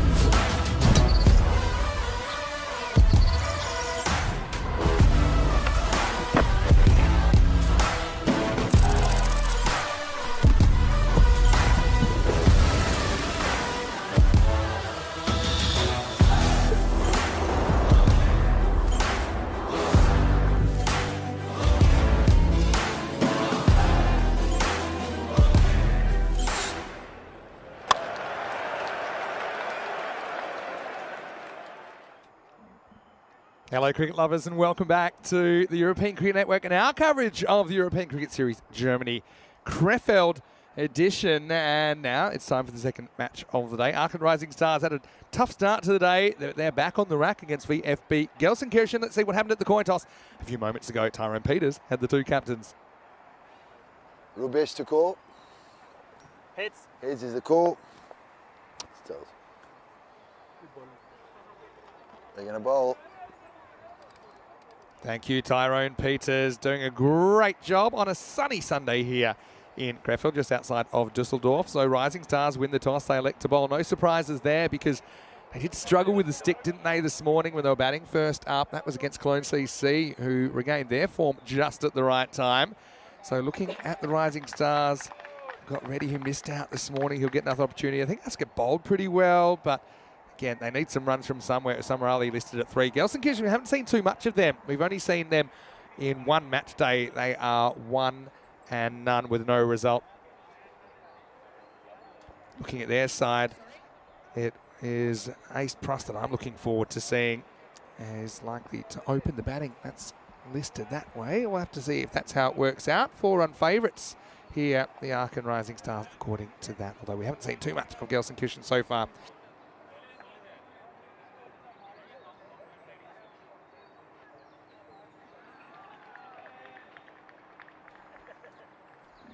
So, beautiful weather conditions right now. The sun's come out at just the right time, 19 degrees currently, expecting maximum temperature of 24. And welcoming everyone back who is watching on our YouTube channel, ECN European Cricket Network, as well as everyone enjoying it on Fan Code in the Indian subcontinent as well. So that does look like Ace Plus that's out there at the non-striker's end. I think facing up, we've got Madana Gopal. And it will be Ahmed Shah Shahzad to get us going. Hello to Chris Smith and hello to everyone. Thanks again for all your contributions so far in the chat. All in readiness. Shake, rattle and roll here in match number 32. Big swing first up after some big swing from Ahmed Shah Shahzad. Well, welcome.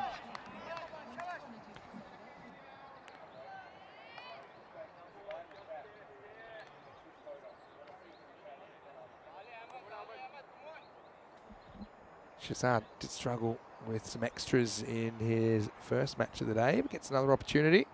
Just a different feel, I think, when you bowl first compared to when you bowl second. Oh, wow. You can't actually run here, so this will be a dead ball. But what's gone on here? I think, wow, this is the last thing I was expecting. This will be a dead ball. It won't count as anything. So the strikers will go back. He's decided he wants to man-cat. And he slipped, and he's thrown anyway, and they tried to get an overthrow, which you used to be able to do this, but now, under the laws, you can't. It's either out or it's a dead ball. Well, that was weird. I mean, it kind of looked like he slipped, but then he gave the game away because he threw and missed. Now I think that could be a no ball. And it's going to fly away. Madana Gopal is going to get a 7-up Maximal. Well, what is going on here? Okay, yes, he's out of his crease slightly, but it's high. Yeah, that's fair enough call. It's called straight away at square leg. What has happened there?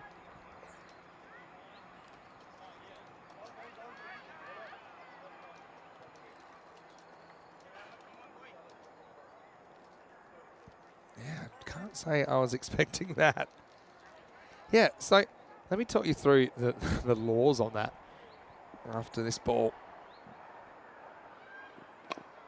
It's just a sliced away. There's a third in place, and so it'll just be a single. So Ace Price almost run out for a diamond. I mean, he didn't seem to be going that early, but I mean, it does pay to pay attention, doesn't it? So the laws say, yeah, you are allowed to attempt to run out the non-striker pre-delivery, but if you are unsuccessful, then the ball is dead. So you cannot run. So the moment that he botches it, basically, the ball is automatically dead. And it used to be you could actually take overthrows in that situation. Oh, now he's kind of napping. Where's Shazad's head at? He's done a few bizarre things here. Yeah, so yeah, that's probably the most obscure cricket law that I know, and it's not even in existence anymore. Yeah, look at that. Just slow to react to the follow through. Plus gets a bit lucky there. Next ball up in the air and nailed. And that's going to be 6. Maximo! Good striking. It's this one just he hits through the line. We'll check it out in the replay. Down towards the bottom of the bat, but still had enough of it to get it all the way. 6 runs. Yeah, so this is the most obscure historical cricket law that I know, that if you run overthrows, they are scored as no balls, yet no signal is given from the umpire. So the scorers just meant to know that. Just touch and go. It is called wide. Just losing the battle with the wide line there. Ahmed Shah Shazad. Yeah, but that was a tough call, I think, if you look at where it passed the popping crease. But tell you what, Ace would be paying attention now. He would be making extra sure. That time, it's more like the Shazad we know. Gets it right.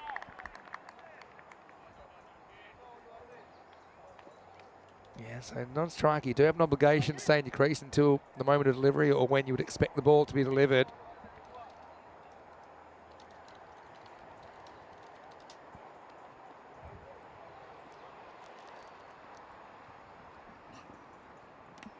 This one seems okay to me, for sure. It'll be the end of the first over, so not a great start for the Arkin Rising Stars. Having a tough time this morning. 16 without loss after 1.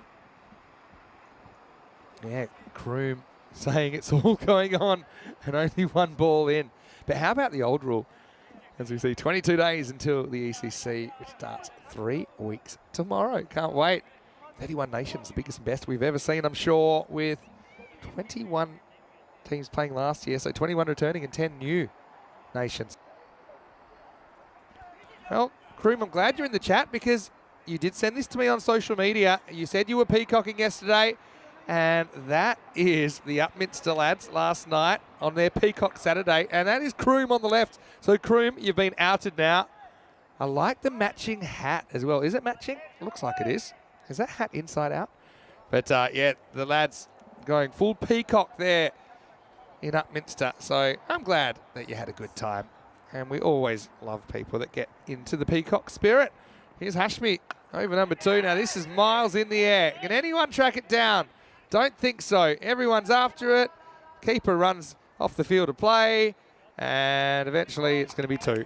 So Ace Price, haven't seen too much of him lately because, of course, we've only seen VFB Gelsenkirchen once in the series so far. And, yeah, they're a team we haven't seen before. They didn't have too much luck last year. One of their matches was a no result. That was match 12. We saw them on Wednesday morning. Struck pretty well, but it'll be a 1-hopper. Down to the captain, Mubasher Iniat. Does well to clean it up. Yeah, VFB Gelsenkirchen last year provided a dramatic golden ball moment in the 2022 series. That should be okay. Stays inside.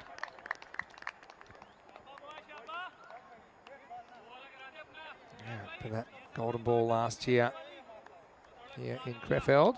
That was VFB Gelsenkirchen and Clone CC that we saw this morning already. And that was quite an entertaining golden ball as well. That was all the way back 23rd of August last year. It was golden ball 34. And Gelsenkirchen, they tied the game. So they needed 2 on the golden ball. It was driven along off. It was a slight Tortuga, and you don't get too many Tortugas out here. But the fielder fumbled, ended up going for 4. I think with the fumble, they would have gotten 2 anyway. But that was all the way back. Golden ball, number 34. Krefeld, just over a year ago. That was Gelsenkirchen's only win of the series, believe it or not. Slides in and not going too far. Just be a single. Yeah, so Kroom looking cool. Getting a few comments coming in the chat. Yeah, anyone, if you want to send me your Peacock efforts, I'm always happy to receive them at my social media, at Mr. Maximo.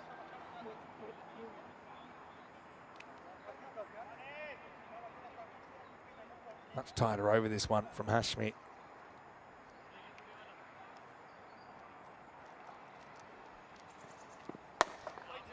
Bold. Good Yorker. Hashmi stares him down.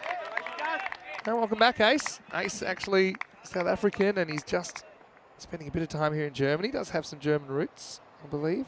Full toss. I'd have my bounce rules. That would have been gone. Takes us to the end of the second over. Looking at the table, yeah, for me, I feel like 14's the magic number. Maybe 13 points gets you through. So the Bomb Blue Stars, I have them kind of right on the bubble. If they win their last 2 games, it'll be close. We have seen teams getting to the Final 4 with as little as 12 points, but in those tournaments, there's a lot of games won by teams down the bottom. It keeps the competition even. Shazad does get the second over, and he gets launched into the air. Well, this is a bit of a steepler for Mubasher. He takes the catch with room to move. So Madana Gopal's going to have to go. Shazad with the breakthrough. Perfect start to his second over at the start of the third. It's the first wicket down. And so, not what VFB Gelsenkirchen were hoping for at the start of the third. It's 20 for 1. Still had the right approach, didn't he, there? Nicely taken by the skipper, Mubasher. Yeah, still a few reactions to the pre-delivery run-out attempt from Amachar Shazad in the first over. It's weird that it's one of those things, I say this from experience, because indoor cricket, it does happen a lot more than outdoor cricket. But if you don't practice it, it's not an easy thing to pull off. People think it's just super easy. I mean, you're pretty much going from a sprint to stopping in your tracks.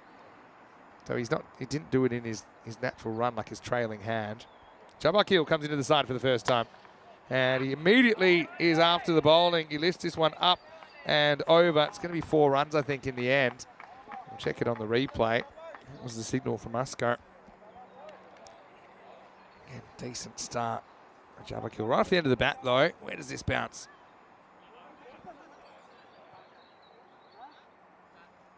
Yeah, I think that, well, he said 4, but has that gone for 6? No, 4. Good call. Great eyes there. 4 runs scored.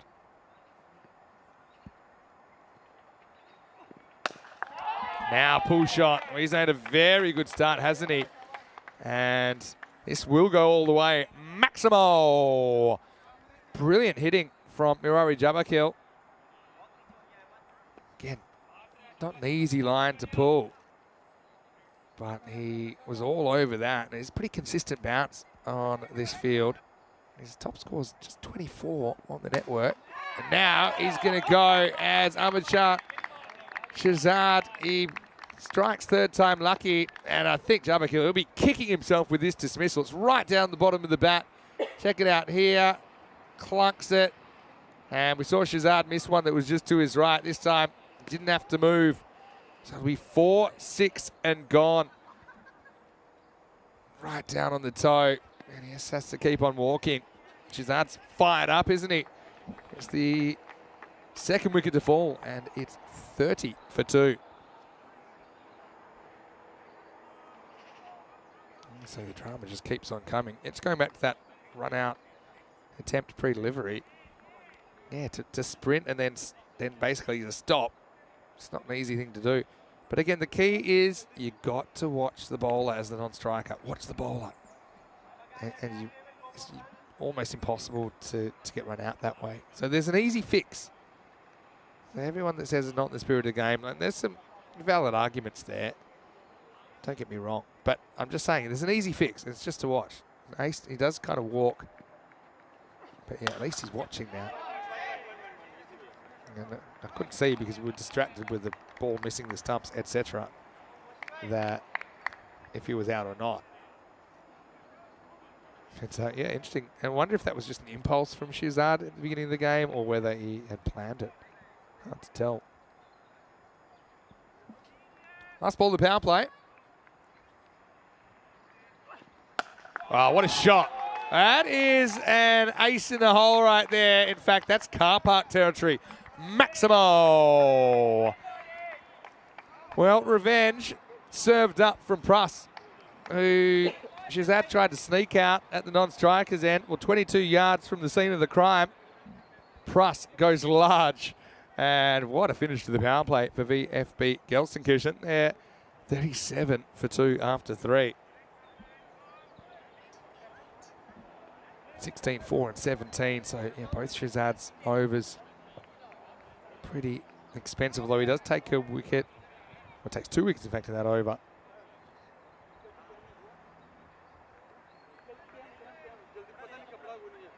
Ace Pruss has been joined out there by Jay Tamakawala.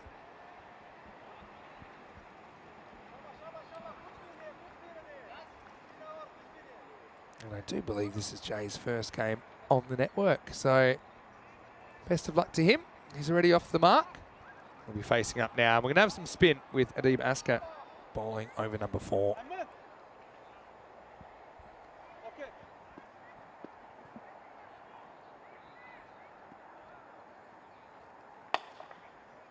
It's pretty good areas. Asker's control is normally good. And I think, yeah, having a genuine wrist spin option, put it in good areas, I think it's such an asset to have as a captain in this format.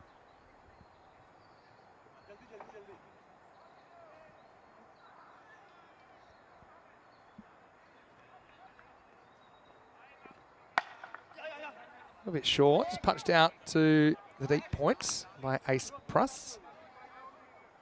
Resides in Johannesburg, South Africa. I hope he's enjoying his time in Germany. Certainly know we are. We don't have a lot of time to take in the sights with the schedule as it is these days on ECN.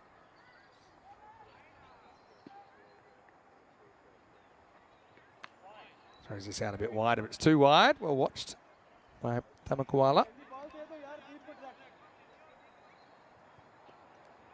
Twilight in the chat. Hello, Twilight. Hopefully you're well. Saying a lovely hit of the century. Yeah, it was an absolute blast, wasn't it? This is driven. Slightly awkward bounce, but well handled down there by Mamasha Inayat, the captain. He's fielded well so far.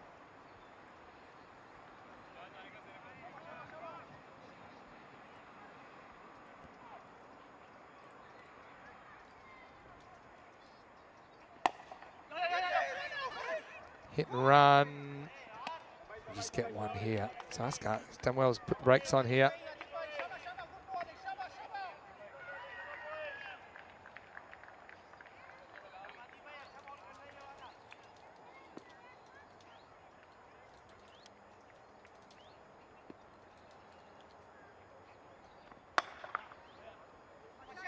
Yeah, knocked down. Just a single. So yeah, spin doing the job here. Can you dodge the last ball? And remember, it was Ace Pruss that smashed the last ball of the previous over out of the ground, literally. We won't get the chance this time, although he's called a wide. You can step towards the ball, try and play it. It's all about your initial position.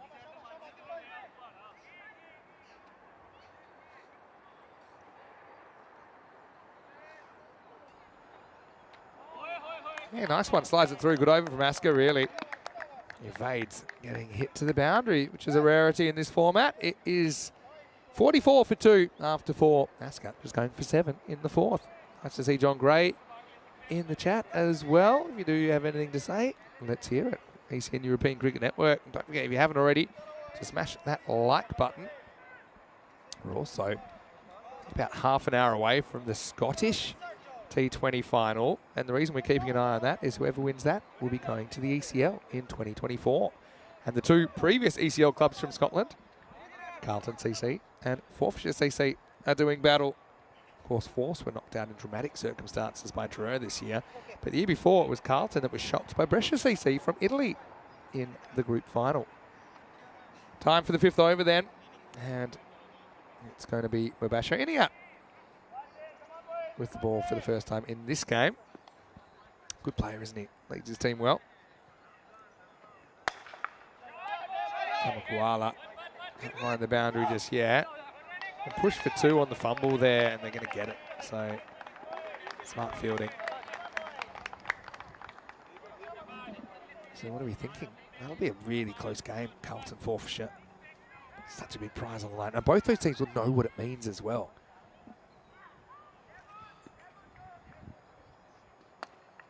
A miss hit, but he's going to get enough batting to get it over. The fielder in the circle at 3rd. And they'll come back and they'll get 2. And yeah, as opposed to, for example, the English club final, which is coming up in 2 weeks' time between Wimbledon and San Diego Town, neither one of those teams will really know what it means to play at an ECL.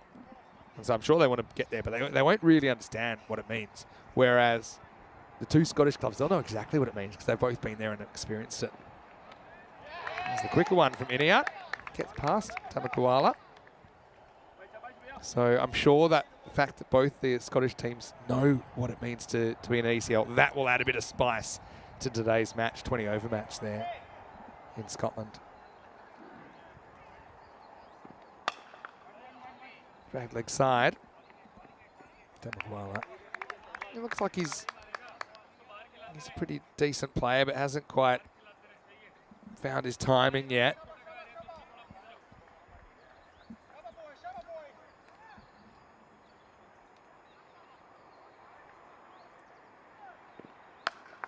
Now Ace takes it on and wins. Maximo! Well, just gets a little bit left to work with. And Inyat gets taken over the leg side boundary again. Sneaks out a bit, doesn't he, with that back foot. And absolutely horns it out of the ground.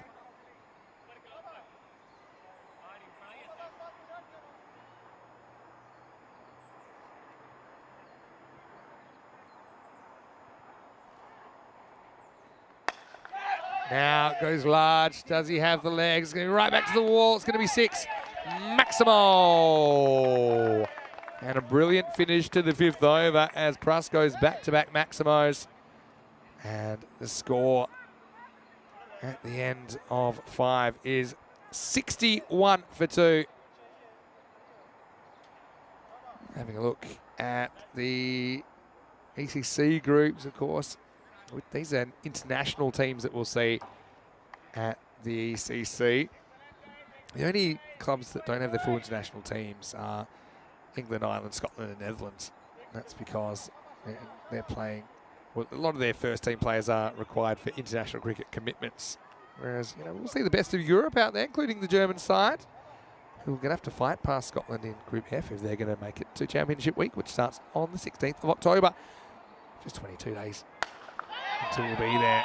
Bringing you the action right now, though. We are going to see Tamakuala showing what he can do. Finally gets one out of the middle and goes Maximo. First ball that's been dragged down, really, from Adib Asker. Having said that, it wasn't that short. Very good bit of ball striking from Jay.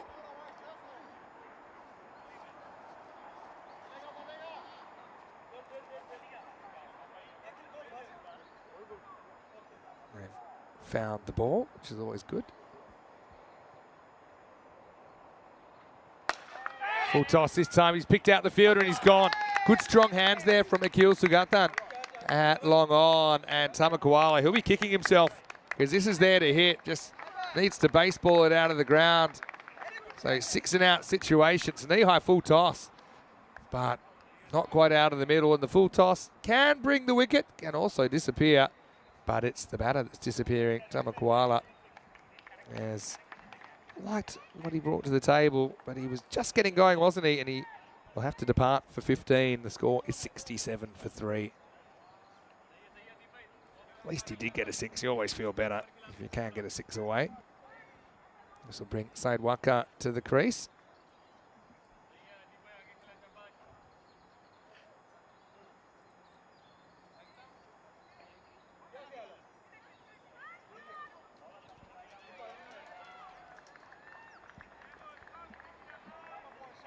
Adi Baska does get the breakthrough.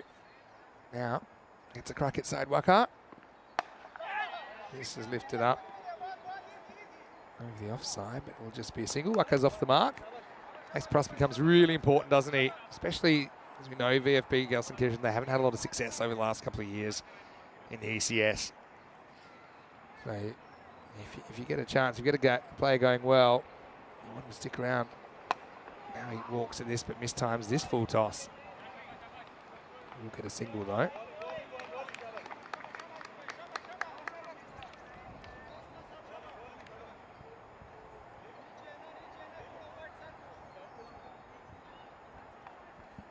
Said Waka come out there now. High score of 45 not out. That was all the way back in 2020. He's after him here. Does he get enough? Oh, great effort. But it's going to be off the hand and over for 6. Maximo. Sakatan was tested. Had to go goalkeeper style. Couldn't have really made it two-handed. So we went up with one. And yeah, this either sticks or it doesn't. Even if he caught it, he might have had some issues staying in the field of play. He's not even able to keep it in front of him. And so 6 runs to Waka. He's off the mark. Boundaries-wise anyway.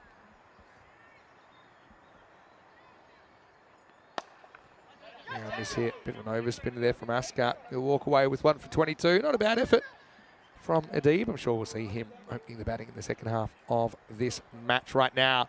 VF beat Gelsenkirchen. They are 76 for 3 after 6.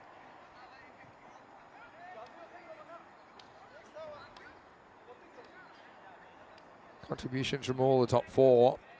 A couple of them be kicking themselves the way they got out, particularly Jabakil. He went 4, 6 and out. Jay Tamakwala hit a 6 and he got out. 4 overs to go on 127 pace at the moment.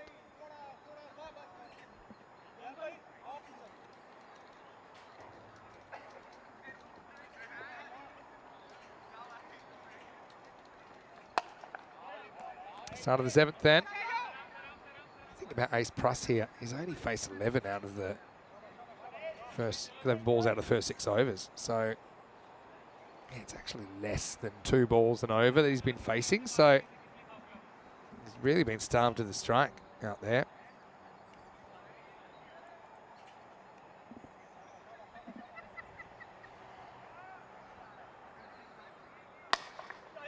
Zanul Hassan, the bowler, is driven for 1. Thinking of 2, but I don't think it's on. It would have been suicide.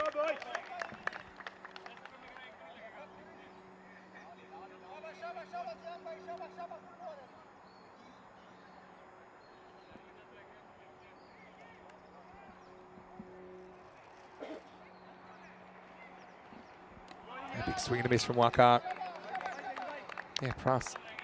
For a guy going at a 200-plus strike rate, the fact he's only on 26 in the 7th over tells you all you need to know.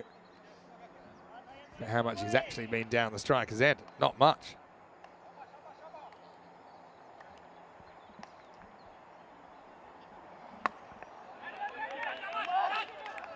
Some chat about 2 here. I don't think it's on, no. So Pruss will get a chance. And Simon Hassan.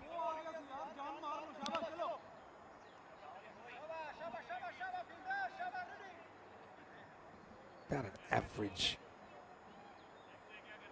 run rate at the moment. If If you go by what we've seen over the first 6 days of action, 11.7 is the average rate. Pruss likes to do this, gets outside off and tries to go to leg side, and he will get 4. So not quite off the middle, but effective. There's the ace, remains, and he gets to 30 now. And he looked good, didn't he, with some of the shots he played earlier in the week. Saw him in action Wednesday morning. But yeah, there was a bit of rain around Wednesday morning.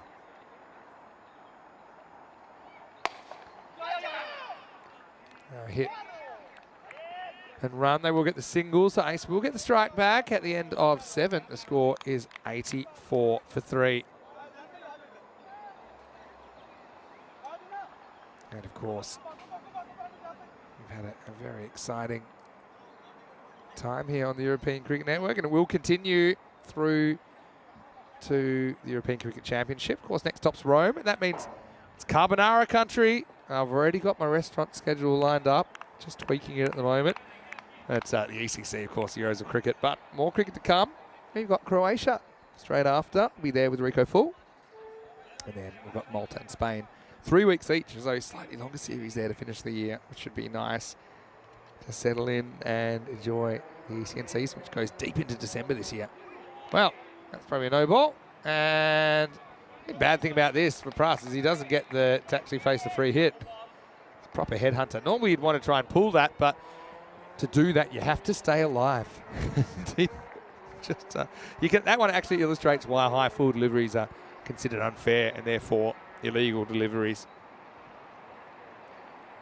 But yeah, always a bit annoying if you face a free hit, but then you don't get to. So if you face the no ball and don't get to face the free hit.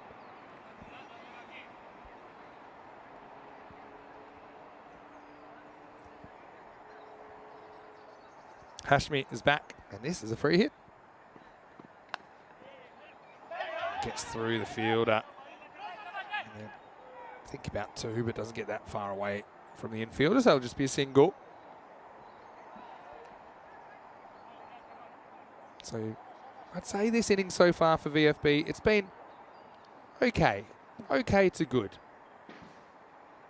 But this last 3 overs can kind of make it or break it. Might end up 100 to 110 if it doesn't go well, but if it goes well, they could get 125, 130. Pruss hits the slower ball here, and he knocks it out of the ground. Maximo! Well, I bet they'd love a pair of aces out there, the way that this guy's hitting the ball. And yeah, that's worth 6. Pruss to 37 of 16. He does seem to be quite a leg side dominant player. Not that he can't play through the offside, but yeah, he does like kind of working those straightish balls to leg. Gets one here. It's going to be a bit annoyed that he doesn't get more than one there as Said Waka dares Hashmi to throw. A little bit of gamesmanship there.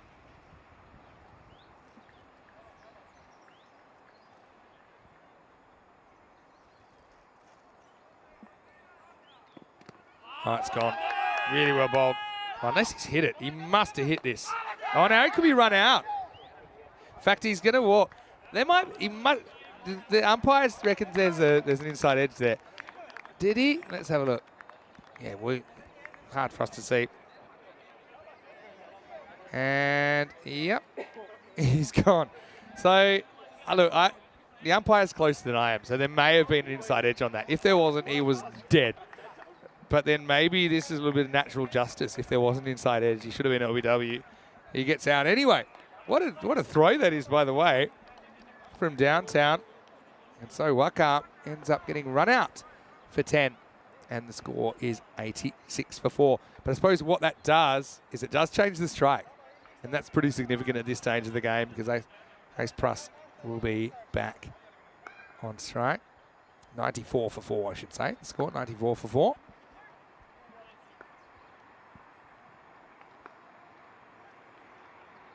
People like the aesthetics of Ace Pruss out there. Again, sets himself to go leg side, but gets it high. And this does look like an opportunity, and it's dropped.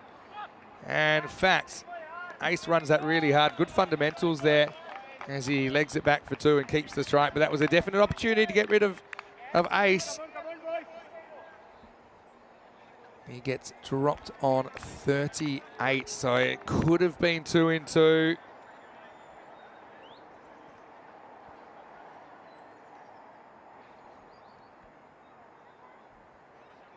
And in sight of the half century with just over 2 overs to go. Steps away, and this is what I like, because he isn't one-dimensional. He does favour the leg side, but he can also crack the ball over cover like that, and that is pretty. That's a really pretty shot as he moves to 44, and it's the end of the 8th over. Brings up the 100 as well for VFB Gelsenkirchen. It's 100 for 4 after 8. Excellent shot.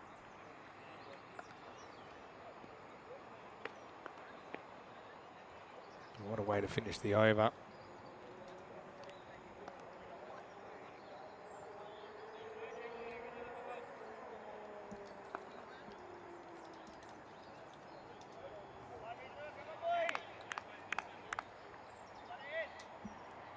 Ninth overtime, as we say on ECN, it all happens in the 9th. And it's going to be Zain Ul Hassan to bowl it. New batter there is Vishu Anand. He can give it a whack as well, but right now he's smart. He just says, okay, take the 1. I do think the percentages for Ace are to kind of go leg side more often rather than play that millionaire's shot where you back away. Not because you can't play it, but I think if you back away, then you're giving the bowler a bigger window to bowl into. Whereas if you go kind of sneak outside off, anything down the leg side, still going to be a wide. Drives this pretty nicely. It's confident, doesn't he? Moves to 45.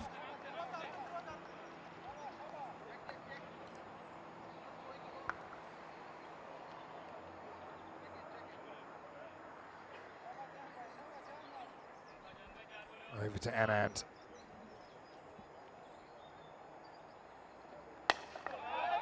Gets a piece of it.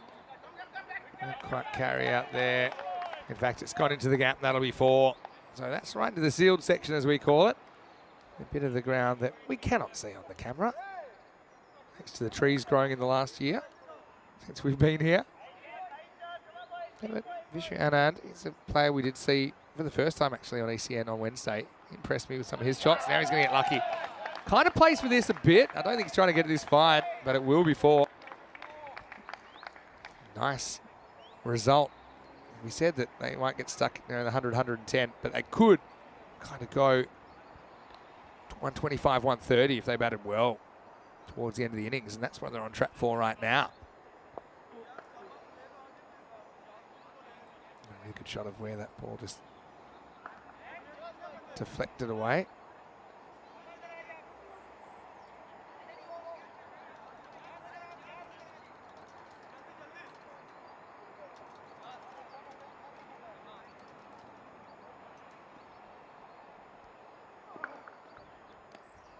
Yeah, he backs away. This is what I'm talking about backing away as a tactic.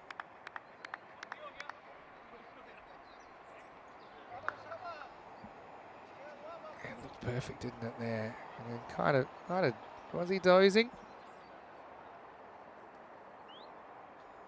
You see, he's hanging in there, and then, well, lucky keeps the bat down. But that's just good fundamentals as well. Stay in your crease. He shouldn't be able to have a keeper sneak you out. Last ball of the 9th. Anand has another crack. That's away. Running hard here, although it's hard to see how they're going to get to. They're going to try, and they're going to do it. Well, that's really good running by Ace, but also kind of slack fielding to let him get back that easily. Because they had to have known that he wanted the strike. This was quite a risky one. But they do get the 2, and that means Ace Plus will be facing up for the start of the 10th over. The score now is 112 for 4. So yeah, the run rate in the first 6 days, 11.7. So yeah, a few ahead of that at the moment. 2 for 33, Shahzad. It's had an interesting morning. Asker with the other wicket. Hashmi, the only bowler in single-digit economy. As we get ready for the last over, it will be the captain who has an over left, Mubasher Inayat. So, 10th overtime. Everyone strap yourselves in. Let's go. And starts with a false shot, though he gets plenty of bat on it. This will probably run away for 4. It has. So Pruss moves to 49. Say this shot is going to win any beauty pageants, but hey, you've got to create the bat speed. And if you do and it hits the bat, it does fly off. That was a good example.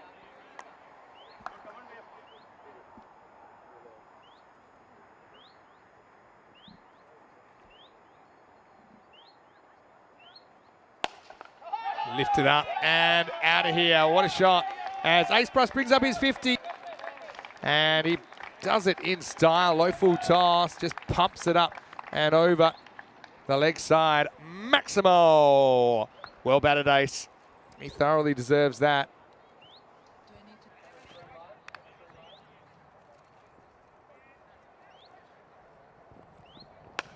Okay, now this is high. Where's it gone? Nobody knows. It's going right back. In fact, that could go all the way as well. It has. Maximo. As he moves up into the 60s. Doesn't say in the 50s long, does he? And it flew. I thought that was catchable, but it was the right side of the border as far as Ace was concerned.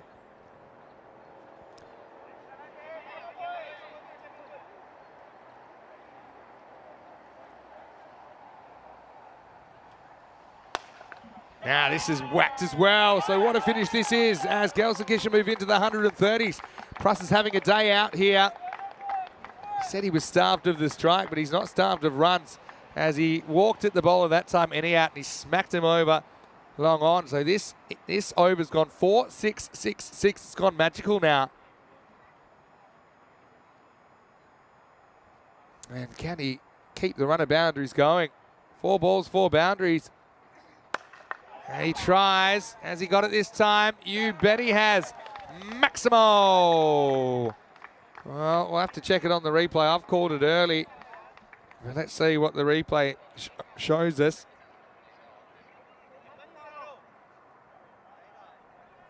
Yeah, well, can't see. And it has been given 6, yeah, so that's 4 in a row. Yeah, that's 140. Horror last over for Iniat. He's gone 28 off 5 balls. His last ball of the innings. And there's 6 more. Maximo.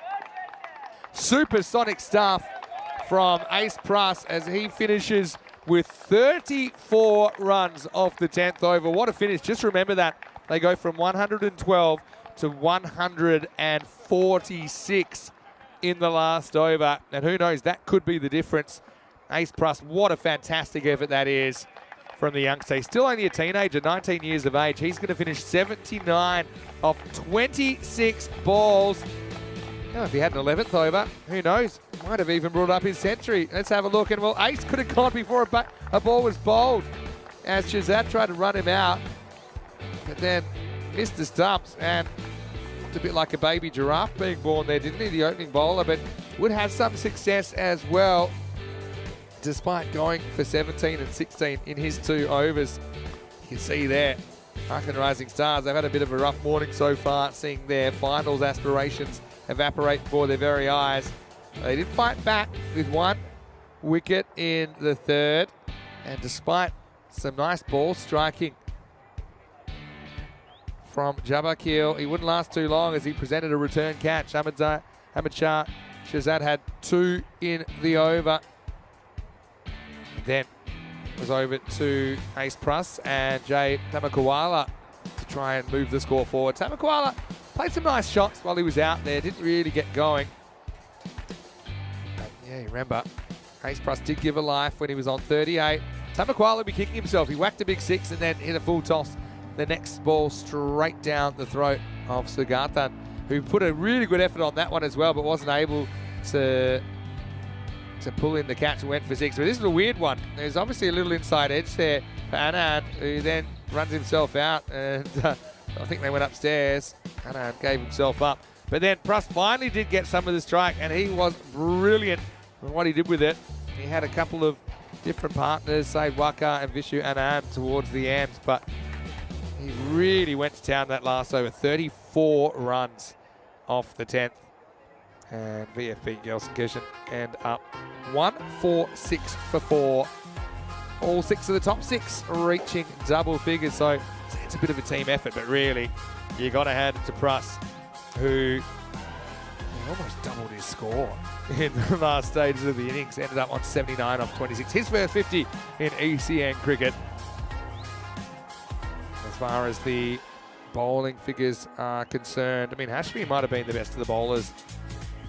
Didn't take a wicket though, none for 19 off his 2. Adi Baska, 1 for 22 was all right. Shazad, he's not quite there yet, is he? He's not quite at his best. Did take 2 wickets though, 2 for 33 off his 2 overs. Unfortunately, the 50 was brought up against the captain, Eniak, after his last over went for 34. So supersonic stuff. Don't forget as well, Ace did get dropped on 38. He certainly went on to make his opposition pay. Vinny Sander here, Mr. Maximo for ECN. We'll be back in just a few minutes with the second half of this match. It'll be 1-4-7, the perfect break for the Rising Stars if they're to pull off an unlikely victory. Join us then, Vinny Sander here, Mr. Maximo for ECN. We'll see you after this with more European Cricket Series.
Hello and welcome back to Germany. Great to have your company here on a fantastic Sunday for cricket here in Germany. Vinny Sander here, Mr. Maximo for ECN as we roll into the second half of the second match of the day. It is match 32.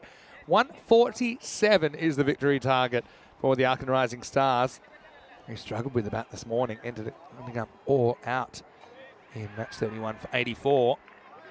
But this 147 target in the second match of the day, well, if you want to roll back 24 hours, this is exactly what Blonde Blue Stars were chasing in a dramatic game.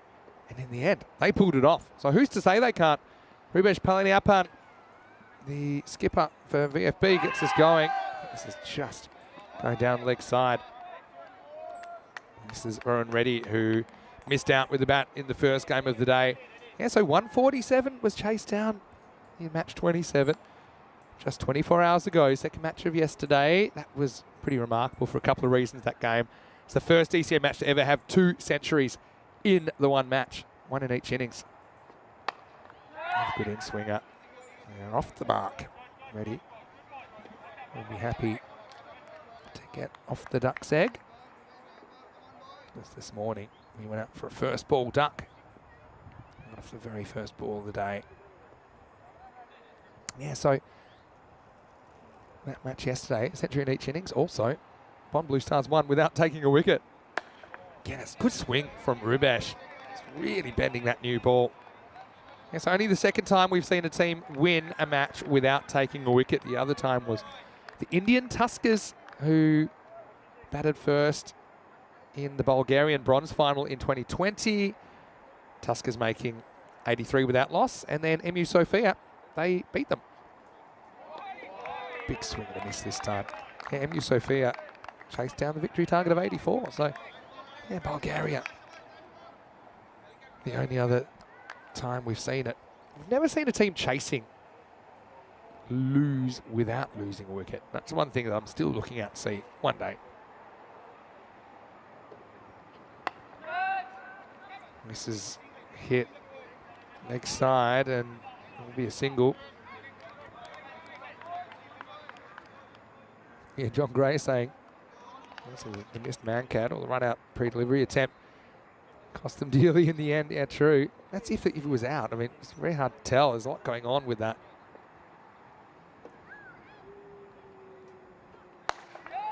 Hit, and that's going to be 4 runs. Bangs into the cube. Again, it's, might even actually see. Well, actually knocks into the commentary camera. I don't know if it takes a little knock. Now that will be the end of the first over.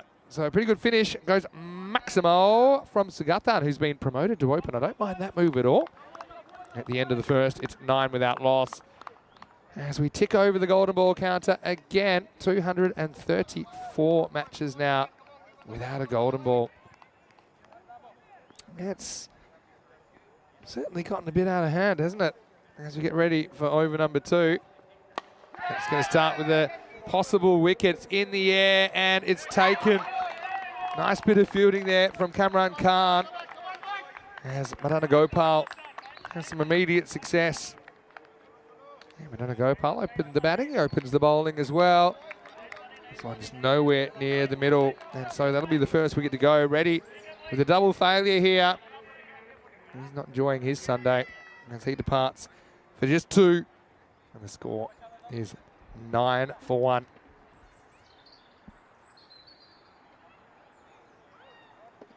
You need someone to have an absolute heater, I think, if you're going to chase 147. We saw it yesterday with Harun Khan, who scored 114. What an innings that was. Arkin Rising Stars. It's hard to play with a broken heart, and they have pretty much seen their top 4 aspirations disappear before their very eyes. This morning, when that loss to Clone CC.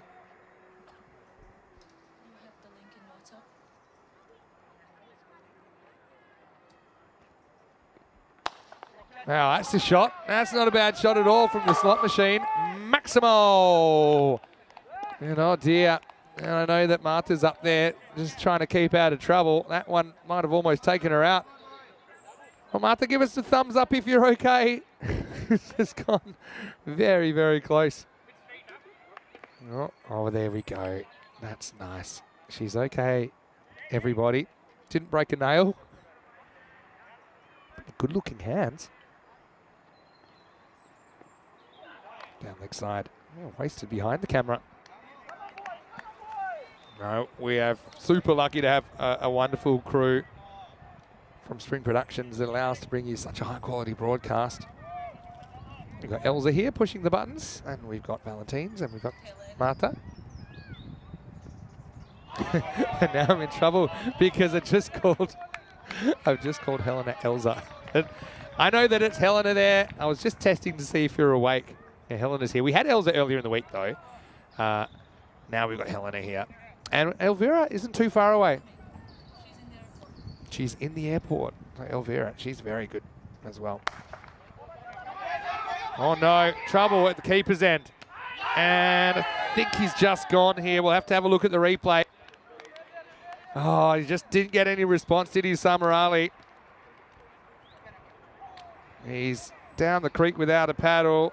My instinct is he's just gone, but I'm a long way away. Let's have a look. Oh, I think he might have just made it. Did he? He has. Oh, he's just made it. So Osama Ali dodges a bullet. Yeah, he got radio silence at the other end, didn't he? From Akil Sugatan.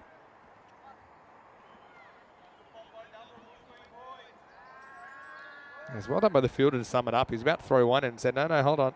That's not the end I want to throw. And Osama Ali has a close brush with dismissal, but he's able to handle the next one. Maximo! 6 runs, makes some pace straight away. It would have been a crippling blow to their innings had he been run out in that mix-up.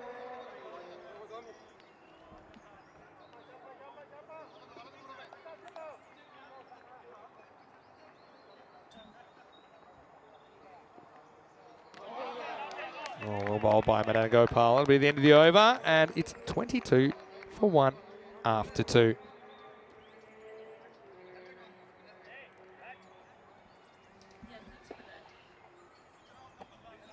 Two overs down.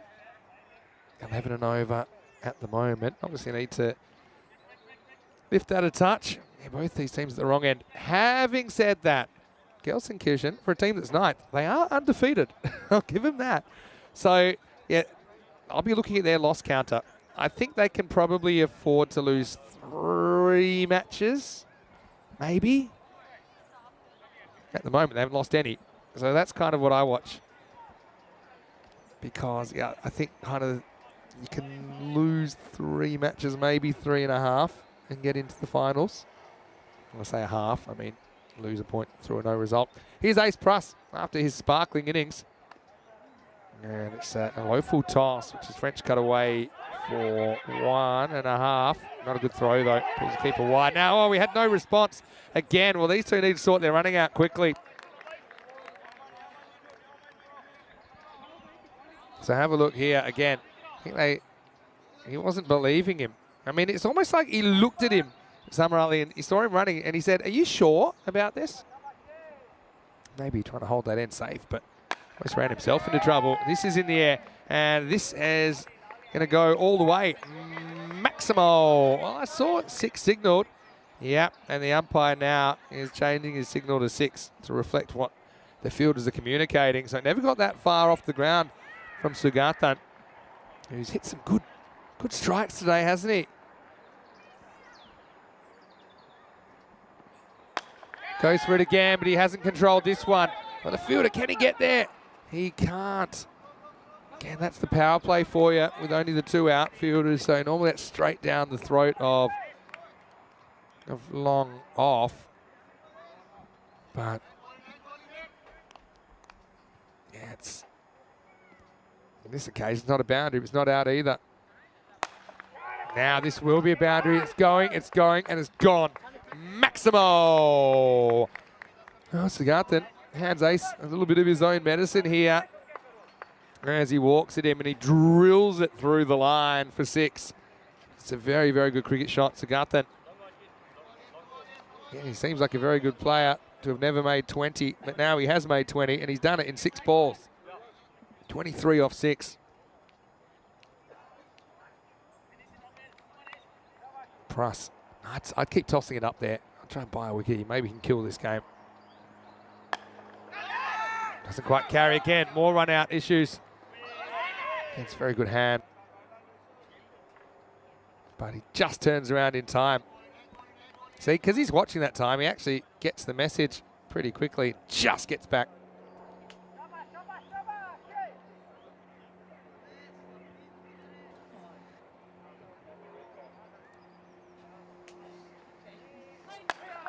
Up in the air, and this is going to travel comfortably over the ground. Maximo! Sagathan with the breakout innings here, end of the power play, and they're in the mixer. The Rising Stars are 44 for 1 after 3. Now that over ends up going for a bunch. In fact, it goes magical. 22 come off the last over. Have a look at the supersonic over, though. At the end of the innings, Ace Pruss hitting 34 all off his own stick in the 10th. But then gives up 22 in the 3rd. That's cricket, I suppose. And the game can turn around very, very quickly. So, I mean, they're not far off the rate now, are they? 15 and over is what you're working off here. If you're Aachen Rising Stars, they want to be 45 after 3. They're pretty much that. They want to be 60 off 4.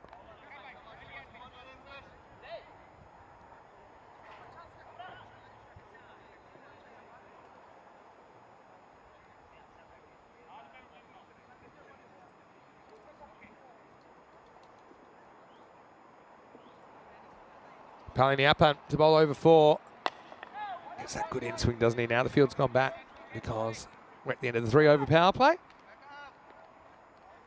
Power play basically means that field teams are only allowed 2 outfielders rather than the 5 that they get for the rest of the innings. And the idea is that the batters will bat with a bit more power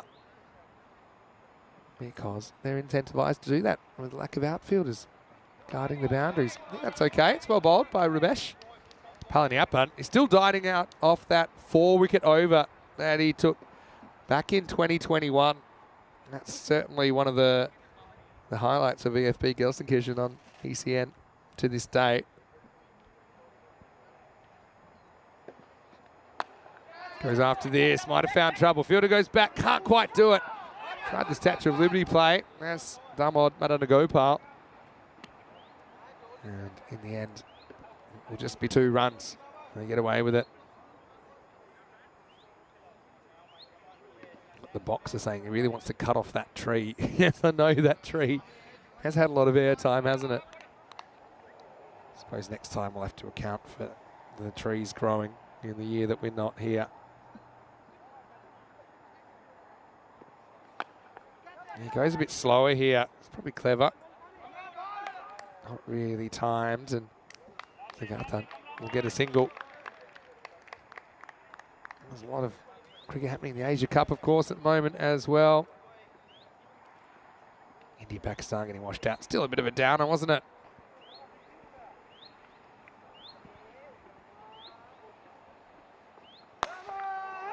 This is absolutely hammered by Osama Ali. He was almost run out. It was a matter of millimetres, but that one has probably gone about 80 metres.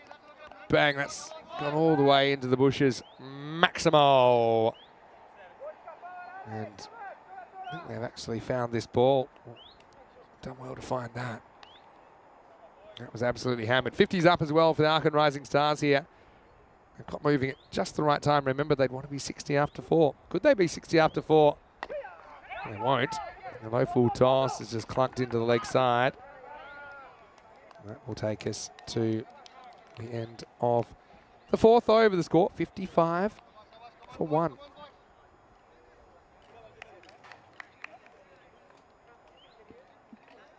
Is that just a handful off the required rate?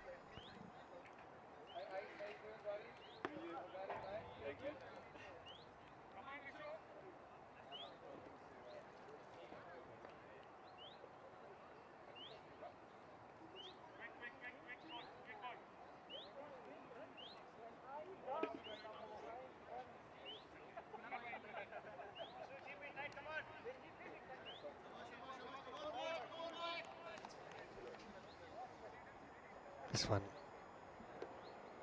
perfectly illustrates the run chase and where we're at. This ball is just a single.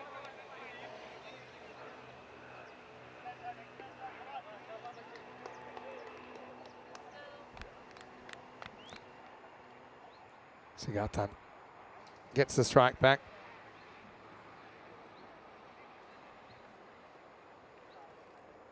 And continues the spin attack.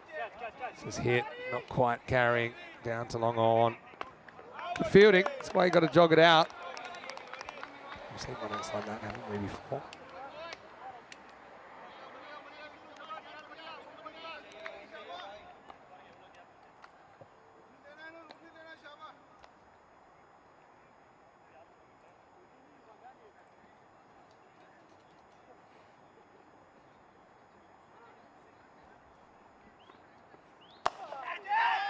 Oh, he's dropped. And now there might be a run out. Throws from the seat of his pants. Oh, again, this is super tight.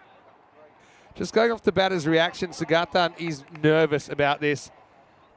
And he's already tucked the bat under the arm. Let's have a look on the replay. Oh. Oh.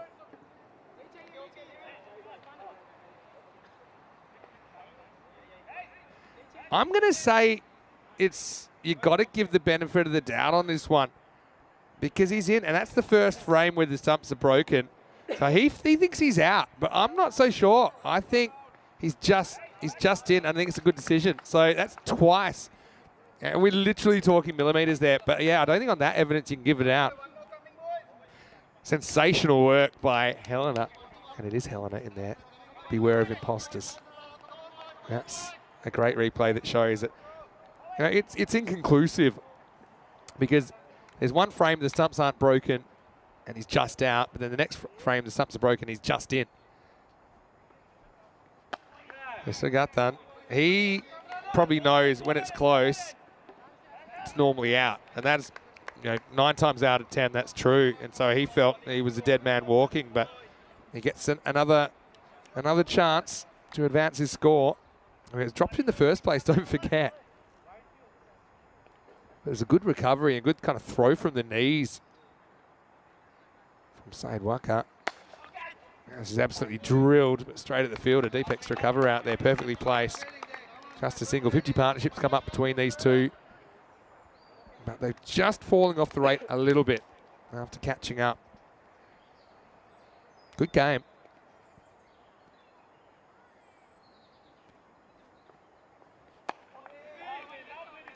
Every ball that is not a boundary is useful for the FB Gelsenkirchen as we get to the end of the 5th over. The score 61 for 1, so 61 in the first half.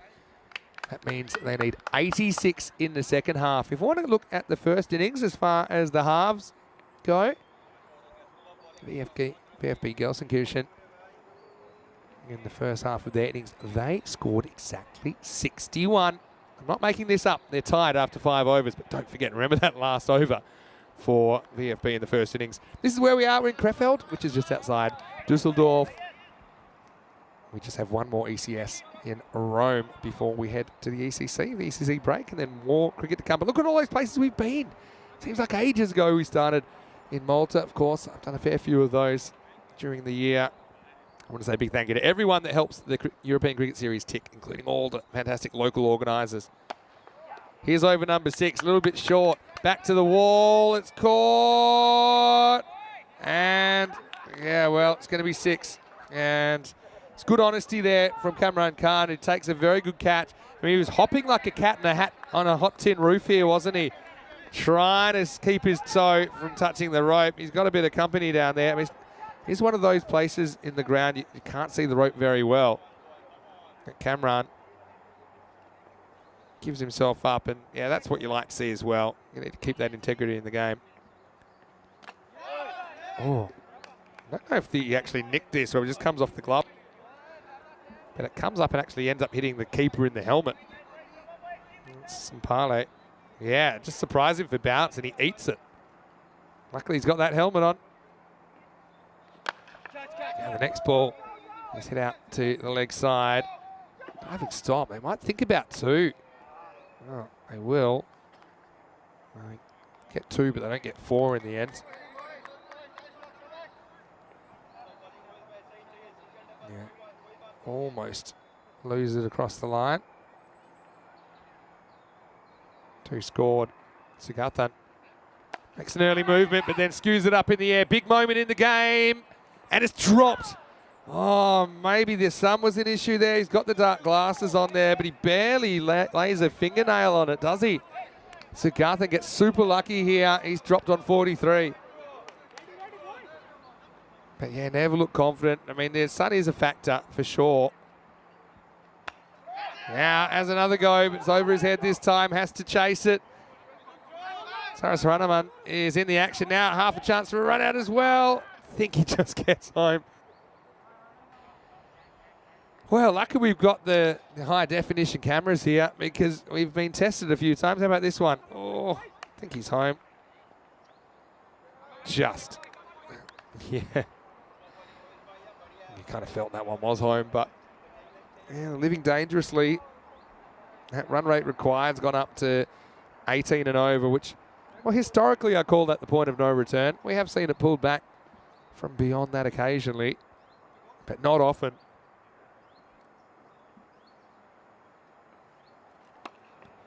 Bit leg stumpish, more catching practice. Cameron this time takes it, and he does stay inside the field of play.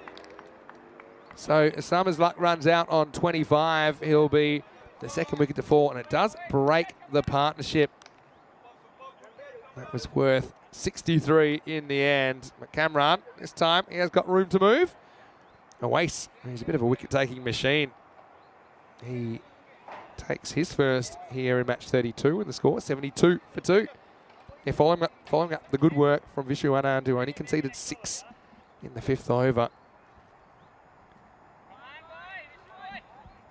And now he will get the ball back for over number 7. So Gautam will face up because it was the end of the over.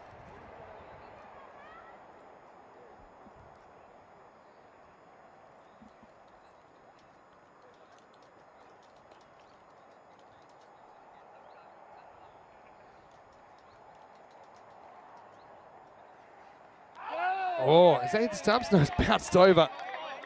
Well, this is missed by a bee's leg.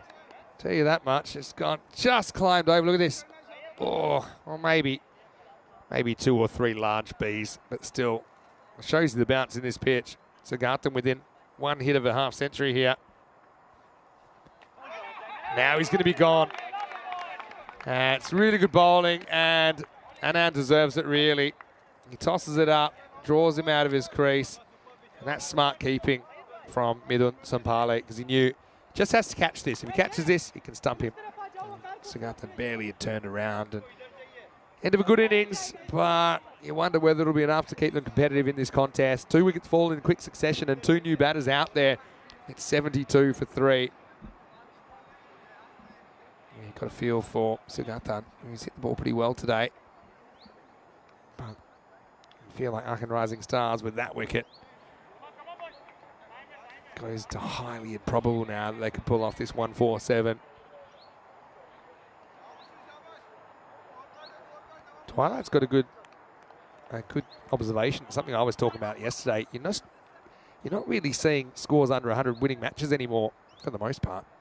It's a really good observation, Twilight. As we see the next ball. Bit of bounce getting past Ijaz Hashmi. Yeah, so I just think scores in general are going up. Had a little bit back there, even though his heel was in the air. Yeah, I just think we're seeing scores in general going up. Batters are working on the tactics and also kind of the shots required to score quickly. You know, I think it's a trend in general that scores going up.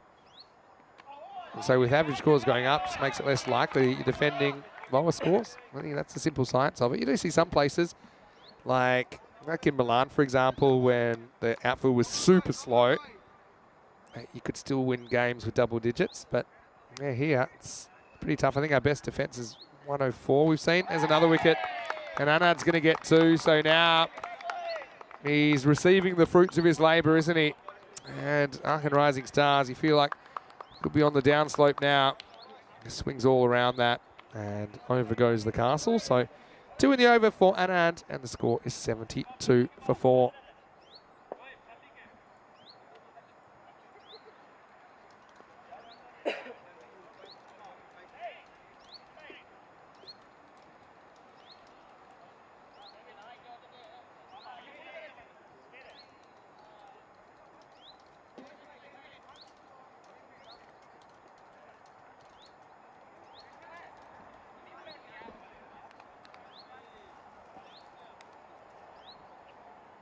And he's bowled really well in this game. Now he's got Harsh. He shows he's not just a one-trick pony. Plays just a regular drive. Down the ground, gets one. We saw him very leg side before, and even trying a few reverses, but it's the end of the over. The score, 7. Yeah, it'll be a bridge too far from here for Arkin Rising Stars. Coming up next, Clone CC. They found their mojo, didn't they, in the first match of the day, with a strong win, and they've got a bit of a task now against the Bias Spartans, who have fallen to a 3-2 record. Matt Basif, though, very good cricketer up the top.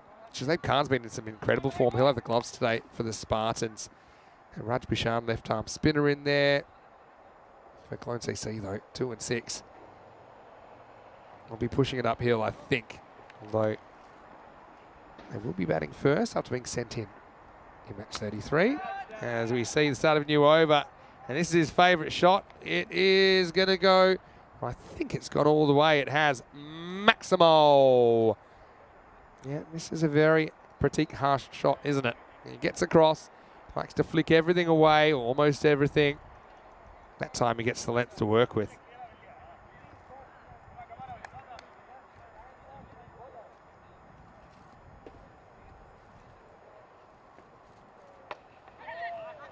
Now, should be gone and is gone, so 6 and out for Harsh.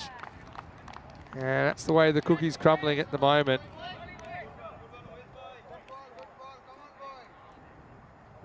Yeah, just lift it up.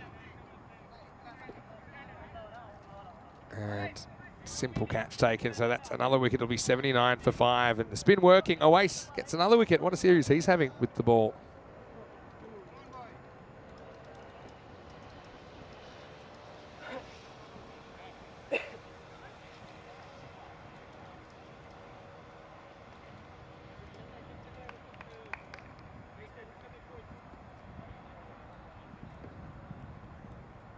New batter out there is Asker, so spinner to spinner.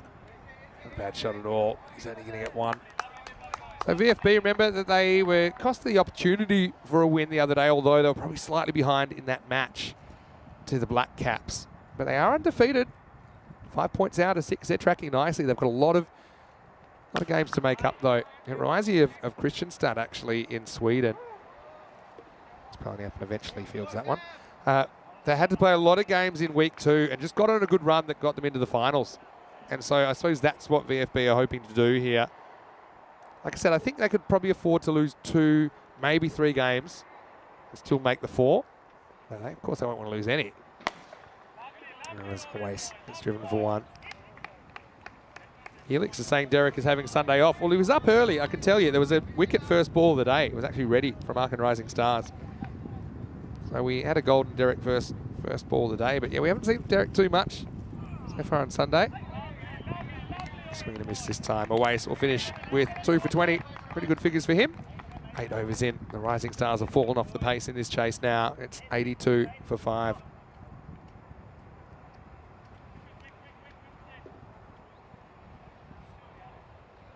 Having a look at the run rate. You can see they were up with it, weren't they, after 3. A really good third over. Went magical. Since then, it's been downhill. And it was Ace Prost that bowled that for third over. He's going to bowl the 9th here. Good chance to get him an extra over as well. I don't think he bowled that badly, but it was just after him. So here we go in over number 9. Tosses it up, but loses it. Reminiscent of Shane Warne, bowling batters round their legs into the foot marks. That's what I grew up watching a lot of.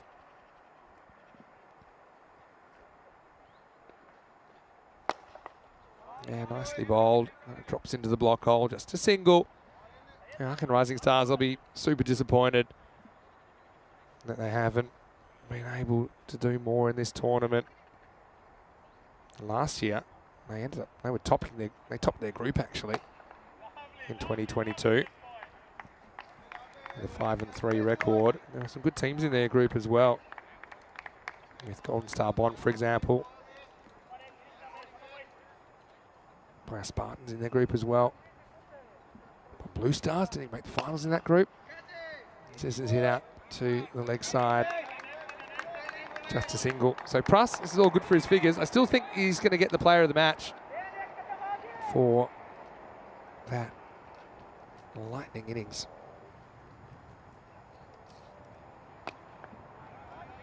And last year, Rising Stars topped their group, but then got rocked out of the finals by the 4th placed OCC, 4th in their group.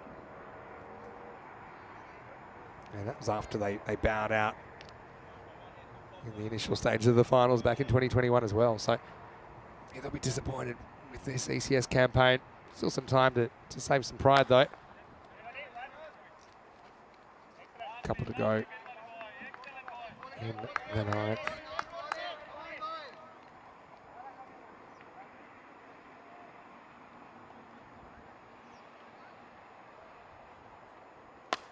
That's a pretty good hit.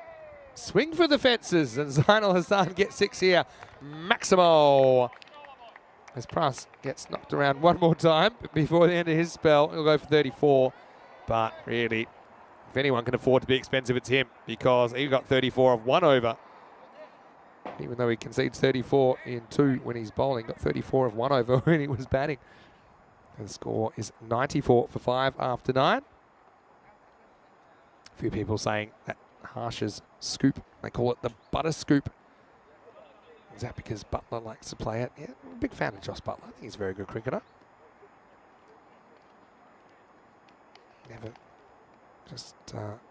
Never could imagine the pressure he was under in the 2019 World Cup. The ball's coming in to win the World Cup. He didn't let his country down.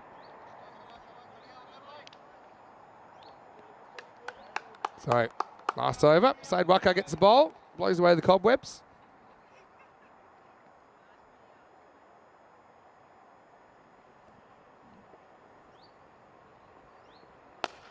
Slightly slower ball, and it's Adios Pelota.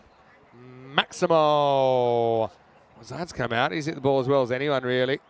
On the walk slightly, a swing of the bat, absolutely nails it. KG saying that Maxwell plays it pretty well as well. Oh, that's a nasty. You know, we're going for the broom, are we? Oh, I think that's Tyrone. And he's played the sweep shot perfectly. And Tyrone Peters, well, man of many talents. He's pulled out the sweep. Grab the old Neil Broom and have a look at this. He's just at the perfect moment. He's gone yoink. Well, he's on micro K team, as this one's blasted over deep third, and that's going to be 6 as well. Maximo. We won't need a broom to get this one out. Tyrone Peters, man of many talents, like I said. 100's up, and add that 6, so 107 now for the Aachen Rising Stars. How important was that last over, though? 112 to 146. Completely changed the complexion of this game. Waka probably second-guessing his decision to say yes to bowling this over. Now he's going to go for 5. Now that hurts. The figures, at least. Just attempting a Yorker. He's be high as well, but I think we'll go down as 5 wides. Still 3 to come. And just a reminder of the next game coming up in 35 minutes here by Spartans. We'll get to see them for the first time today. Clone CC will play their second last match of the group campaign in match 33.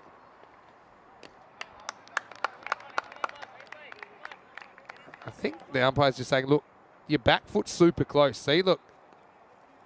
Now, he can have his heel in the air. And it's hard to call one way or the other, but umpire, that's good umpiring. Just saying, look, I'm not 100% sure, but I think you might have touched that line then. So just watch out for it.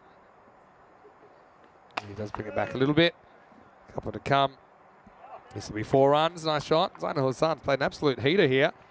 25 off 9. It's going to be in a losing cause, though. John Gray saying send for Bear Grylls over there. Well, one of the issues you've got is that there are stinging nettles in these bushes. So they're not very friendly bushes to go and find balls in. They'll give you a bit of a rash. So 31 off the last ball.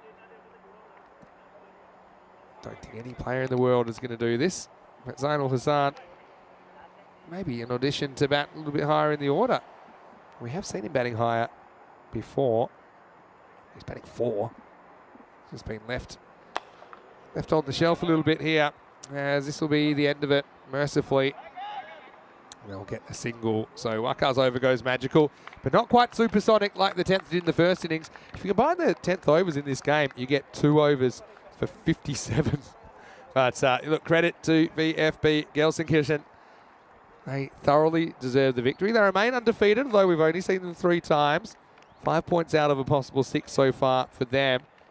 And they're a team we'll see a bit later in the day. But coming up next, Clone CC are taking on by Spartans in match 33. That game, 35 minutes from the first ball. And the news from the toss is that Clone CC will be batting first because the Spartans have sent them in after winning the toss. So watch out for that. Let's roll into the highlights. 147, the perfect break in snooker. We saw it chased in the second game yesterday. Was it going to be the same story here? You never know. But, I mean, losing Reddy early again, that hurt them. Even though Summer Ali comes out, he whacks his first ball. Martha was almost taken out by the ball, but we're happy that she's okay. And all our crew at Spring Production doing a great job. Pruss got taken down, didn't he, in the third. That was a very expensive over. Ended up going for 22. But like I said, they had the runs on the board, didn't they? This was almost a run out. They had some close calls as well. Run out after a drop catch. This one went the way of the Arkan Rising Stars as Cameron just stepped on the line after taking the catch. As Cameron would take this one with room to move. Got to say, credit to Vishu Anand. I think he bowled really, really, really well. Backed up by his keeper as well. And the wickets, they went tumbling as the rate was rising. Having Harsh come out there, he went 6 and out. Zainul Hassan did whack a few towards the end, but this was probably my shot of the innings. Tyrone with the literal sweep shot, sweeping the ball out, and then, yeah, great work to everyone to get on with the game so quickly, but in the end, just not quite in the mix. 117, it's an average score by the letter of the law here. 11.7 and over has been the average run rate over the first 6 days, and that's what they get, but it's not quite enough to pull off the victory. 44 to Sagatha, breakout innings for him as he was sent up to open the innings. Summer Ali with a pretty quick 25 and Ozan with 26 off just 10.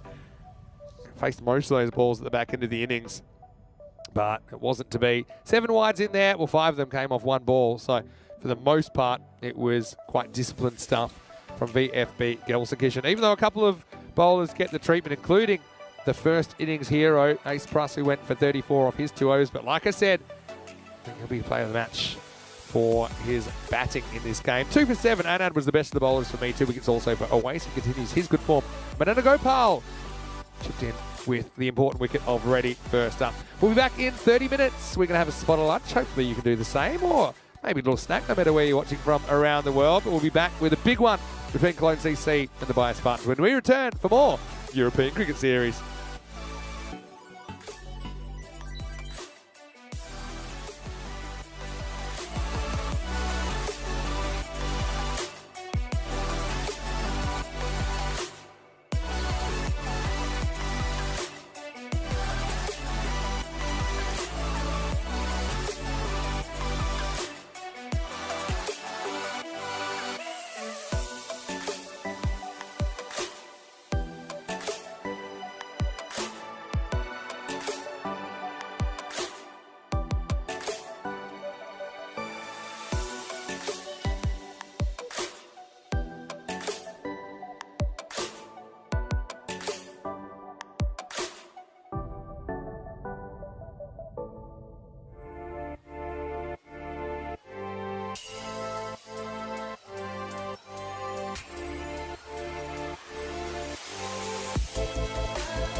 Hello to you wherever you're watching from around the world, and welcome back to Germany. It's time for the third match of the ECS today. Vinny Sander here, Mr. Maximo for the European Cricket Network. Next match coming up, Clone CC. They found their mojo again this morning, didn't they? They're taking on the Bias Spartans, the hosts. Let's see what happened at the coin toss a little while ago. Tyrone Peters had the two captains. Raj to call. Tails is the call. It's a tails, Raji. And they're going to bowl. Raj Bashant doing the honours at the coin toss, and he does his job. He wins it. He's elected to bowl, so it will be Clone CC that are opening up, and he seemed to find their mojo, like I said, in the last game that they played. I've had a bit of a shocker yesterday, particularly with the bat, but Morabagul came in, he took 4 wickets, and then Tani scored a quick 40. Sanka made a few runs as well. Panwa finished with the bang. Spartans, though, they've got a lot of good players, and champion teams normally do. Mohammed Asif, the captain, is in there. Fatmi could probably use a few more runs. Shazab Khan's having an outstanding time of it. And don't forget the spin attack of the man you saw at the toss, Raj Bashant. Looking at the expected scores by Spartans, 14-run favourites over Clone CC. Don't forget, Clone CC with a 2-6 record. Their second win came this morning after they were staring down a 1-6 record, and we know that they won't be featuring in the Final Four, but still a lot of pride to play for, and there was a lot of pride in their performance this morning. Spartans 3-2 at a bit of a crossroads, aren't they? They want to have a good day here because certainly not everything has gone to plan for them so far in this tournament. I think we're ready to go. Don't forget the Spartans, their last game they played was a loss in the derby against the Boosters. Here we go with match 33, and it starts with the ball that swings down the leg side. T10 Khan, big left armour. Yeah, so the Spartans started with a loss to VFB Gelsenkirchen. That was in match 11. It was the first match I did here, actually, on Wednesday morning.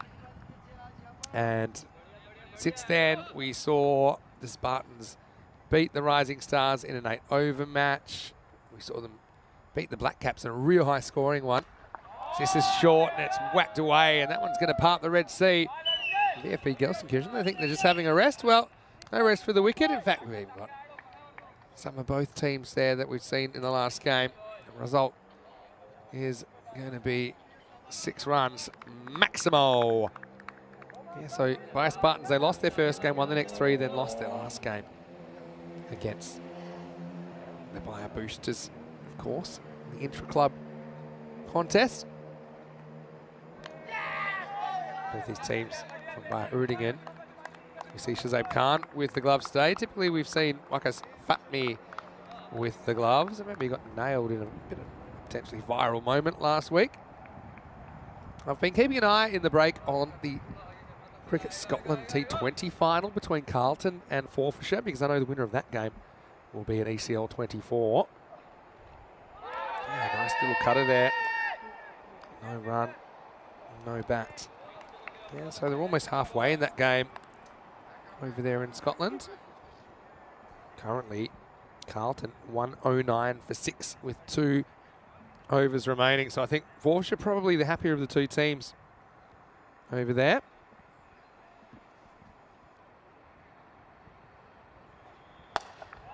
This is a nice looking drive with this protection out there. And there's Wakas, who is a long way from the centre of the field this time.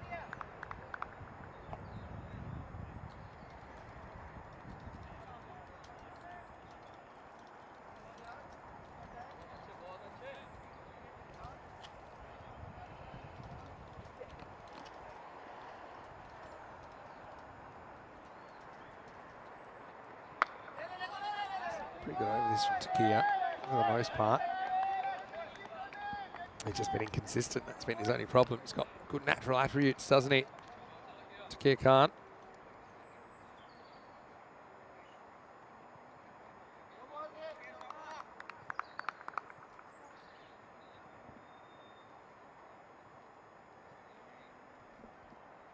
Couple to come in the first. In good areas. Pushed away for 1. Yeah, so in that Scottish T20 final, I'm really lighting it up for Carlton in that first innings. Hugo Southwell, very good player, former rugby international for Scotland. He's the top scorer with 31, but he's gone. A couple overs to go, and now it's time for Dhani to go. That's a big wicket first up because Dhani was looking good this morning. Takia breaks through with the last ball of the first, rocking the stumps. The score 11 for 1. He's been round the mark this over, hasn't he, Takia? And it's a little inside edge from Dhani. Can't believe his luck. Back down onto the stumps it goes. And it's all the ones, 11 for 1 after 1.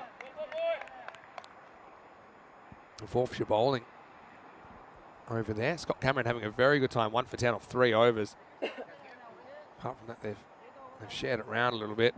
22 matches, 22 days until the European Cricket Championship. It's the Euros of Cricket, 31 nations. Biggest and best we've had yet. Be a part of the action. Join us 25th of September. Just think Christmas, but 3 months early. Not the 25th of December, but the 25th of September. I think John Gray saying he's enjoying the intro video there. The Krefeld provide as hosts. First ball of new over, and it's Asmari who bowls to Morbagal. You can see the players having a nice little break in the sunshine. It is Sunday, of course.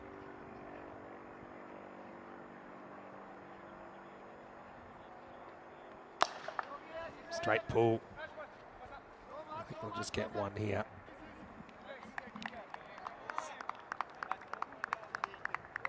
By Spartans, what a story last year.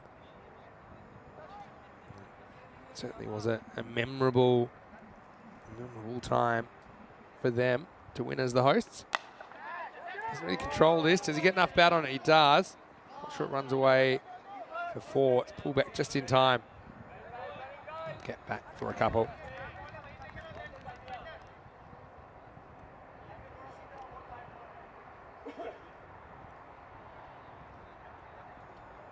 Morbagal.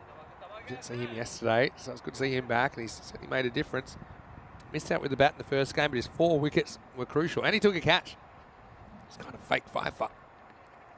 So it's wide though. Needs to leave that alone, and he does.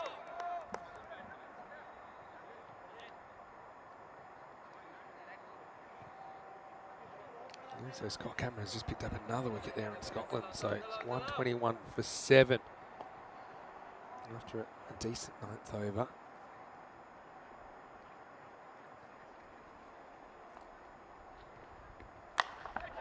Well, this is high, and they're queuing up quite literally. Takia picks the pocket of his teammate and then blames him for it, but doesn't matter because it's gone.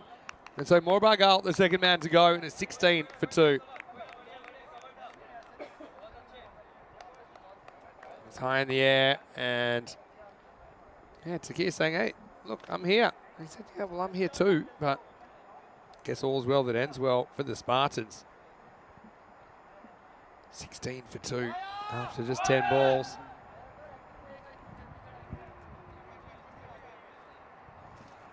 Spartans won the final last year over Golden Star Bonn by 23 runs, 131 to 108 back then. Marcus Fatmi was the top scorer in the final with 48 off 22. The player of the match was Taha Hassan. I didn't see Taha in the lineup in this game.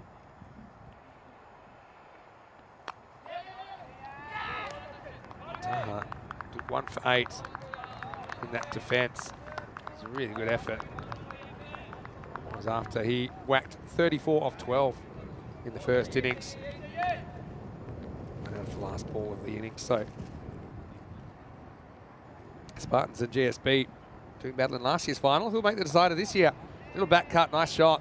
This will test the outfield, and the outfield passes the test. 4 runs. Panwa certainly looked good earlier on today. Finds himself out there pretty early on again. Just knocks this one on the head for 4. The ball is pretty close to cut. If you can get it right, that area of the ground is rarely protected as we reach the end of the second over. And if you want to make the final, the first thing you have to do is you need to make the top 4. because that's your only chance. And then, of course, it's a straight shootout. 2 versus 3, then 1 versus 4. The winners go to the decider. The losers will be playing for bronze. That's all to come on Finals Friday.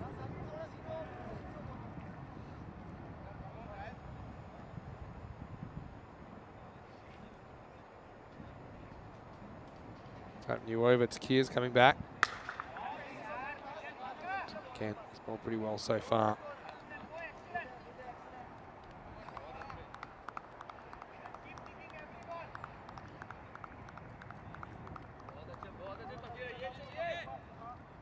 Hello to Carl Grevenstein as well. Nice to see you in the chat. If you are in the chat or watching, why don't you pop in and send us a message? Now he tries to elevate, he gets just enough on this. Pretty friendly bounce then. They'll only get 1, but a bit of a lucky one for Panwa.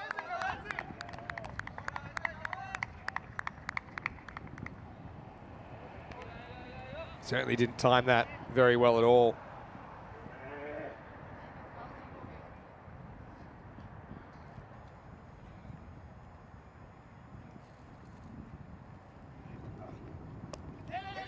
Slightly slow ball, I think this time from Takia. He won't get a run here. Sasanka Sanka, the captain of NCC.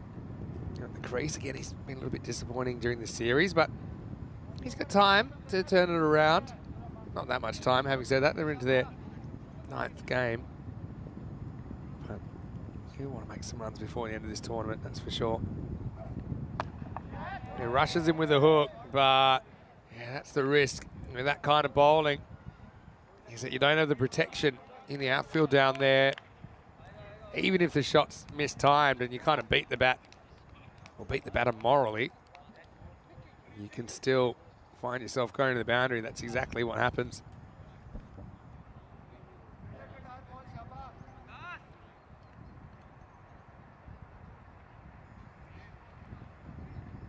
Couple to come in the power play. Cracking shot, but there's a fielder there. It's Fatney. We'll keep it to 1. Yeah, last year's finals series was quite interesting. It's a very different format this year, though, because in the last 2 years, 8 of the 10 teams have made it to the knockout stages. This year, it's 4 of 11.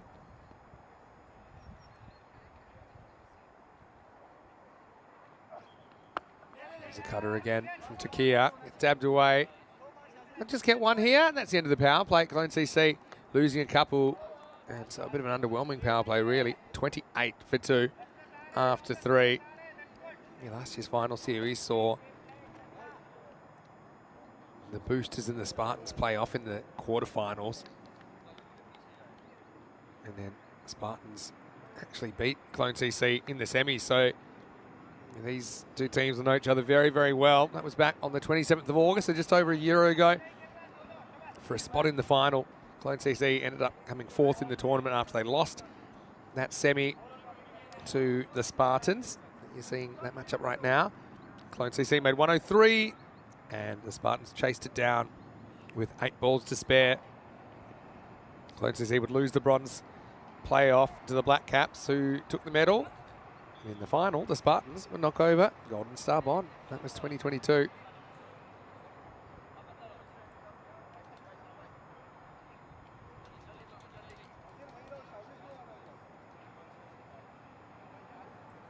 Going to get some spin now with Raj Bishan.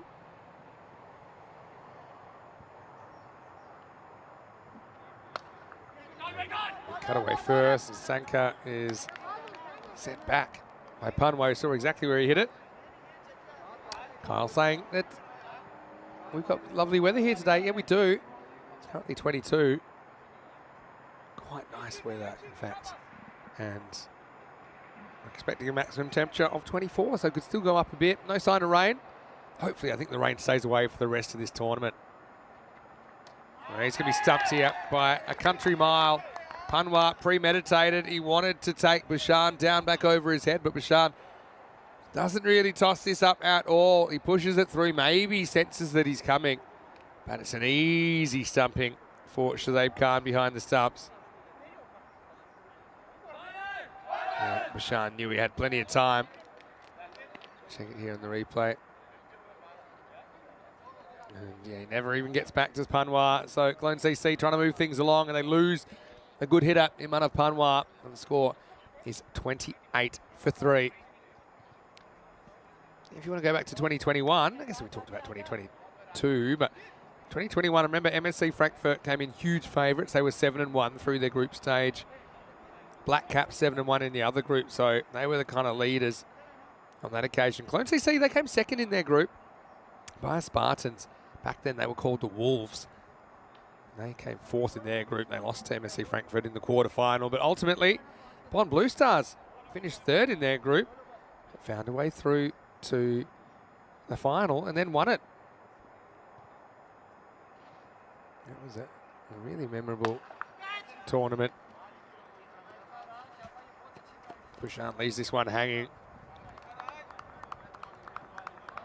Wasn't really where he wanted it, but it's just below the weight. Hit down the ground for one. This is Dhruv Patel, the keeper. He's had a very good morning with the gloves. As Sasanka goes leg side and he diddles the fielder. A bit of side spin on that. And that results in a boundary. Fielding is always an element of the game that looks a lot easier on TV than it is in real life. And you can see there that Pantangi is into the lineup. He just gets done by the leg spin. Shane Warne would have been proud of that one.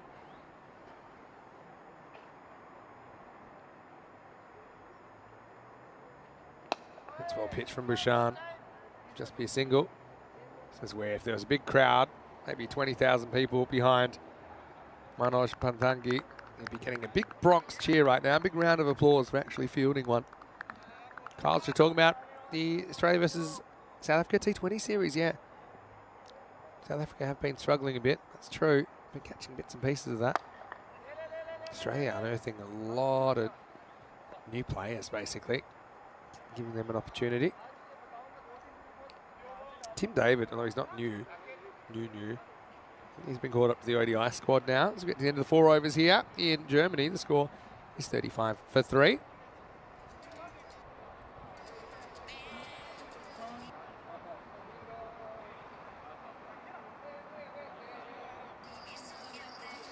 Just heading south a little bit there.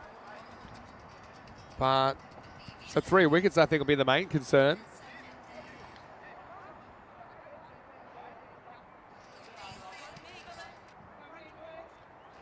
Looks like we'll go back to pace here in over number 5.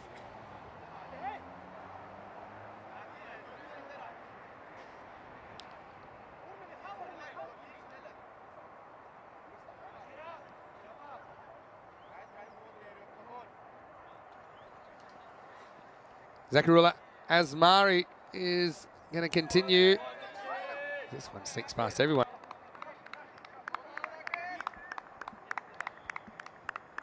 Dhruv misses out in the cut. I don't think there's any bat there. You can see Shazib Khan. Not sure how much keeping he's done. He was just kind of reacting to where he thought the ball might go. Don't really have a natural option in that position. Key position it is too. Wicket keeper, as we know. Shazib getting the gloves today. Yeah, I was going to say Tim David. He'll be another player to play ODI cricket without actually playing a first-class match, I'm pretty sure. I don't think he's played a first-class match. He's not contracted to any state for first-class cricket. He's basically a T20 gun for hire. Why not, if that's your game? He's actually played international cricket for Singapore, because that's where he was born. Then he's played for the Perth Scorchers and the Hobart Hurricanes. David Warner is probably the other one that I can think of that played ODI cricket before he'd actually played a first-class match. But then, look, they've turned him into a test player. And so, who's to say they can't do the same thing with Tim David, but it would even want that. Wide called. Interesting times in cricket. I suppose they're always interesting for different reasons, but the power shift from international cricket to franchise cricket, or club cricket essentially.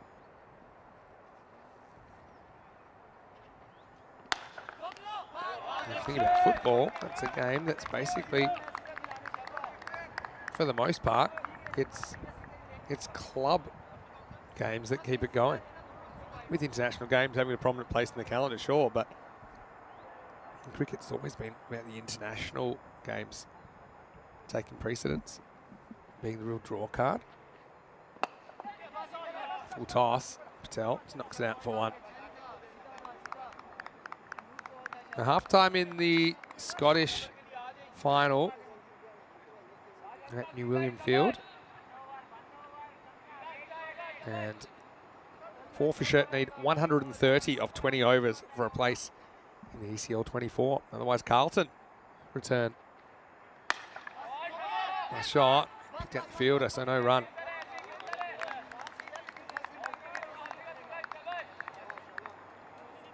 I'm going to say, Scotland would be a cool place to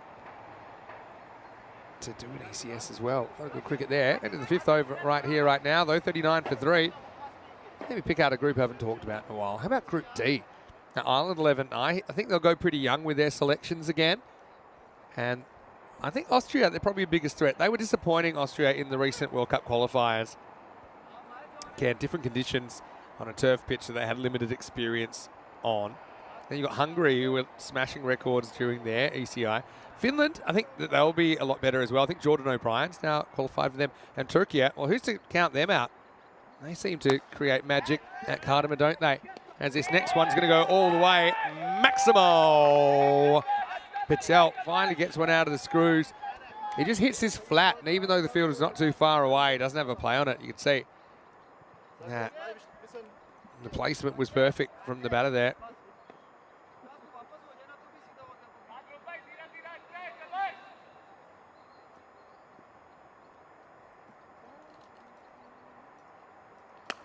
Wow, that's absolutely horned by Patel, who's woken up here. That is pure. As Bashar didn't do a lot wrong here, to be honest. Rocks in. It's not a bad ball, but he reaches, and he absolutely smashed that out of the ground.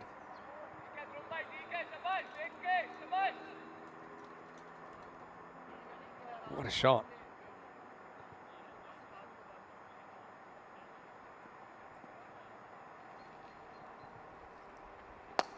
Oh, he's going to go 3 times to the well, and he's going to do it. Maximo! Wow, that's quite remarkable hitting. There was no sign of this, really. And then Drew's gone bang, bang, bang, and the counter-attack's on. Face you wondering where New William Field is in Scotland. It's Stirling County Cricket Club. We see a few vantage points that are possible here at the National Performance Centre in Grefeld. Yeah, but it's kind of halfway between Glasgow and Edinburgh, as you know the geography of Scotland.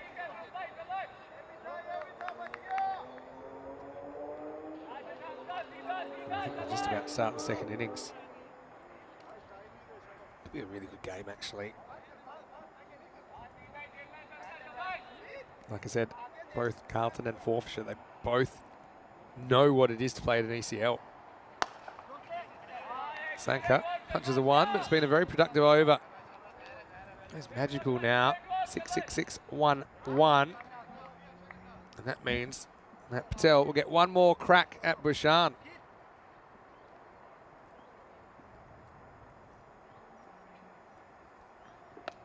And he's fairly careful looking for one. He won't even get that, but still the damage was done.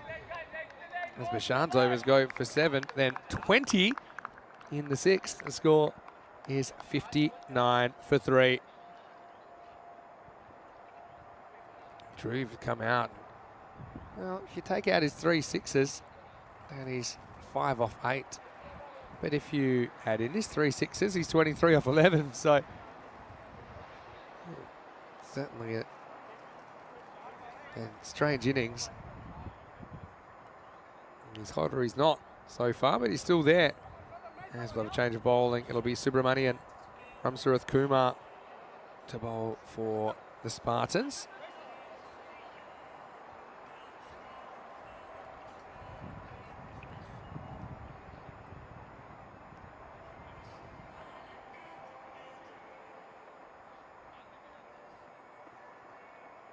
he starts with a wide.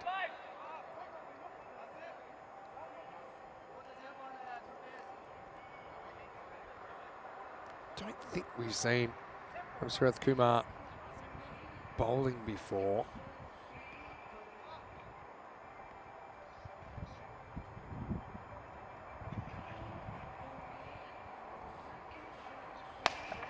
Full toss. That will just be one. He only played the one match so far, and that was the derby against the Boosters. He did see him bat, he made 7 not out. And now he's getting a chance with the ball, because that was on Friday. And the rain was around, but amazingly we got 4 matches in. Well, this is hit okay, straight at the fielder. Signs of fighting back here.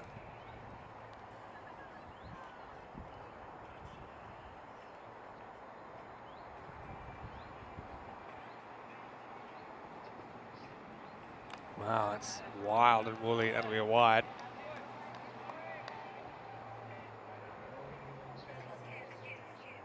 Also, I know that the Swiss final is on today between Power Winterthur, Power CC, and an Alton Cricket Club.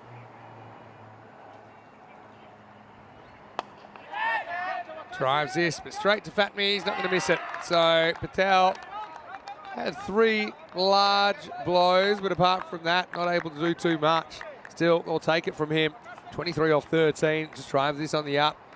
Picks out Wakas on the long off boundary. And so 4 wickets have fallen now for Clone CC. They are 62 for 4.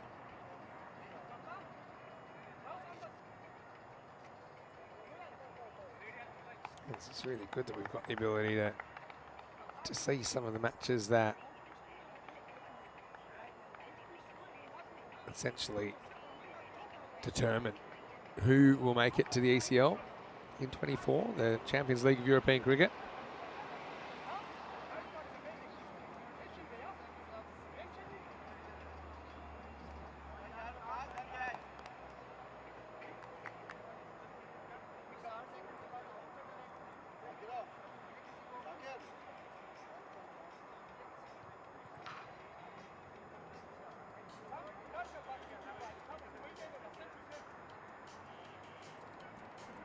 So, success for Subramanian Ramsurath Kumar, who has his first ECN wicket. Not a bad one to get either, with Dhruv Patel up and going.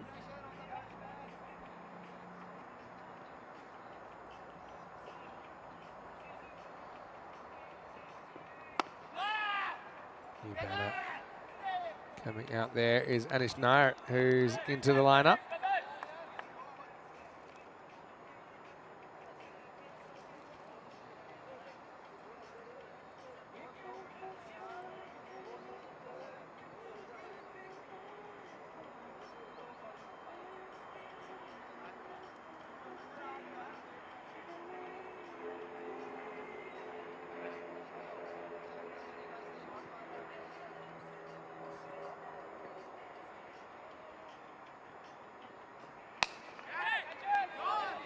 This is not going to escape the infield in the end.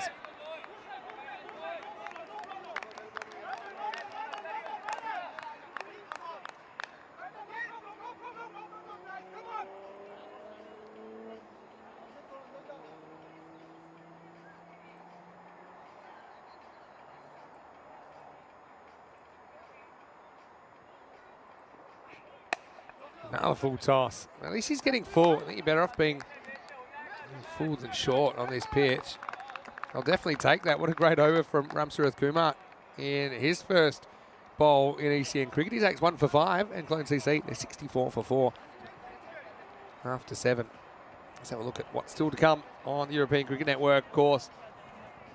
In Krefeld will be in Rome for 2 weeks. Really looking forward to being back at the Roma Cricket Ground with Lorena and Prabhath and all the gang there.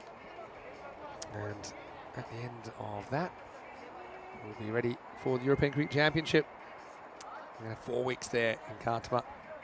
And then Be great to have the ECS up and going again. 2 weeks in Croatia, then Malta and Spain. Up and to the leg side. That's going to be 4. So, yeah, nicely done. Just timed away by Sanka. Really is due for some runs.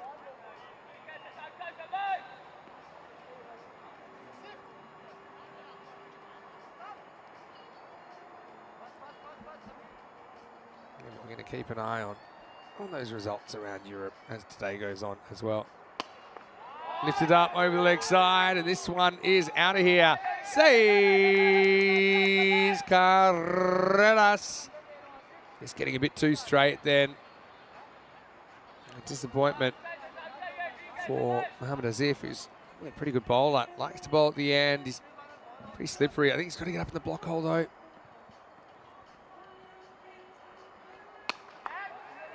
Now, fortunately for Azif, goes straight to the fielder. There'll just be a single. Yeah, Spartans.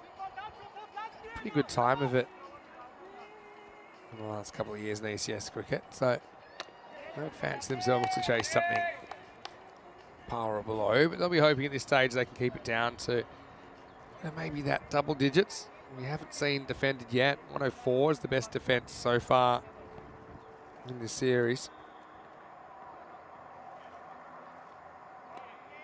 Next ball called wide.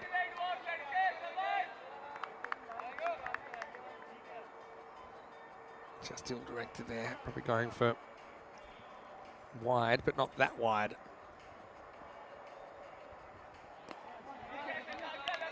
And again, so he's got his plan here, as if he doesn't want to get too close to Sanka.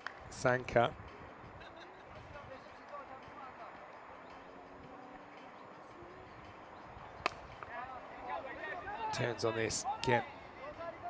Mishan's out there, he's been busy. Just a single. Ali Evans bowling in the Scottish final right now for Carlton. Played many, many international matches. I think over 200 international matches. Alistair Evans also has commentated with me in the box for ECN.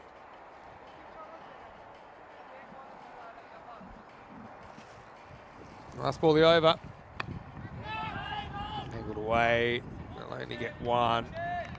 So 17. In fact, they don't even get one in the end because Sanka wants to strike. So only 16 off the over make that. And the score is 80 for 4 after 8.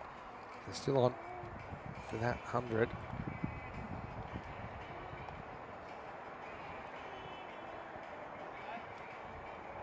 I suppose fairly consistent. They've crept up a little bit since the 4 over mark at least.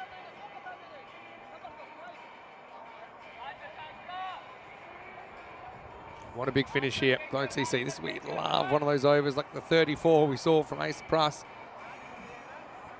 in that match a little bit earlier today. Subramanian runs to Ruth Kumar, comes back. He bowls the 9th, and as we know on ECN, it all happens in the 9th. And he tries. He might have found trouble though. Fielder comes round. Doesn't try to turn into a catch. He's happy just to concede the 1. Strategically, it's probably pretty smart. Because it means you'll get a look at Anish Nair.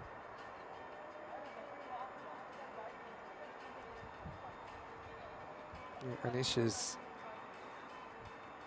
a fairly new player. We haven't actually seen him batting before on the network. Wasn't required earlier on today. Now we see a scrambled single. It's good awareness to take this on. You've got to get Sanka back on strike. You just don't want to hesitate. You just want to go for it on contact.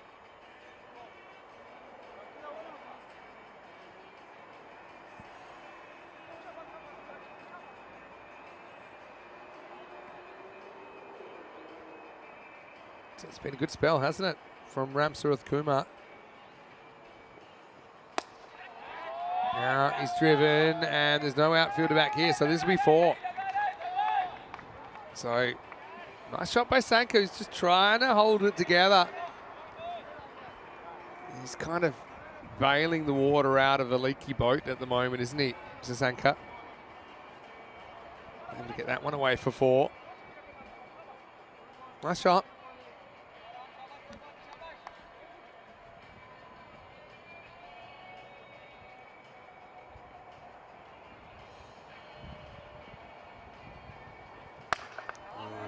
Full toss.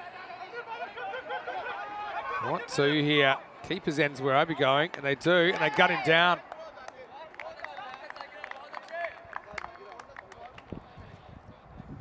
So yeah, this is an interesting one. They'll probably look at it for height as well.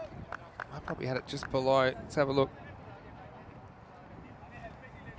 Yeah, I think it's just okay for height, but then he's run out going for the second. Wanting the strike back, but it was intelligent to go for that end, and yeah, he's out comfortably. So Sanka falls on his sword in the 9th. As we say, it all happens in the 9th. He'll go for 34 off 19 balls, and the score is 87 for 5. Hello to Ujwal, nice to see you with us. And Ujwal, I know that you'll be filling in for me, as I've got those commitments that'll take me away from the end of this tournament. But Ujwal, we're saying good to see the old stallion Sanka firing here. Of course, Sanka did play for the MTV Stallions, and so did Ujwal. Ujwal, looking forward to having you back on the commentary. All right, straight up in the air. This should be an easy catch, and it is. So that'll be a golden duck for Sharafola Shahzad. Easy catch for Shahzad Khan behind the stumps. So Clone CC, they're threatening, but they're looking a lot less threatening now. They're 87 for 6 with 7 balls remaining. And Derek's had a pretty sleepy day, let's be honest. Maybe the only ducks we've had today have been golden ducks, if I can remember correctly. There's a challenge. We had a golden duck in game 1. In game 2, he just Hashmi from the Rising Stars. He scored a 3-ball duck. So Ramsurath Kumar, what an effort. He's taken 2 for 12. And here's the last ball of the 9th over. He's bowling to Ahmed Likon, who absolutely mooses him over wide mid-wicket. Maximo. That one's into the sealed section on the left. That's how far that one went. What a shot. And what a way to finish the over for Clone CC. 93 for 6 after 9. 2 for 18. Ramsurath Kumar takes the figures, although Zakarullah Asmari only conceded 13 in his 2 overs.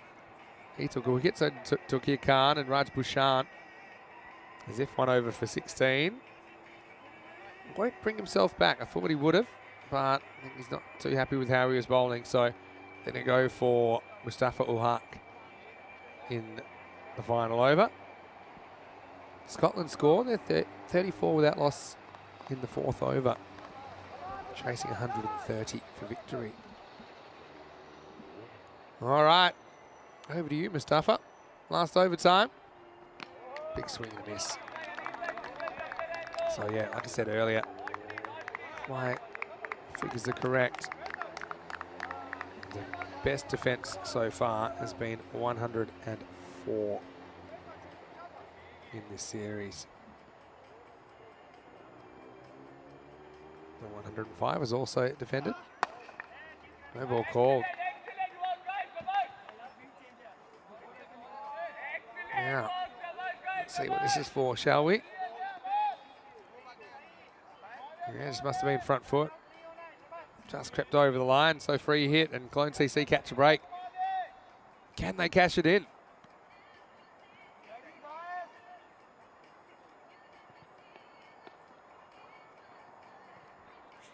Likon on strike. It is 6, his only other ball. huge swing and a miss here.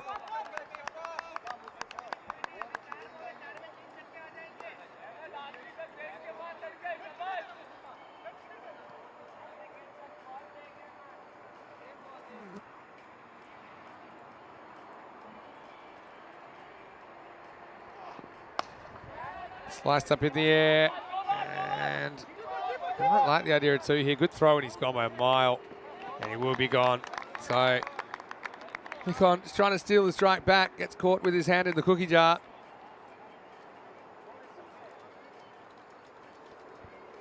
Yeah, I mean, you got to work out what your actual chances are of making it.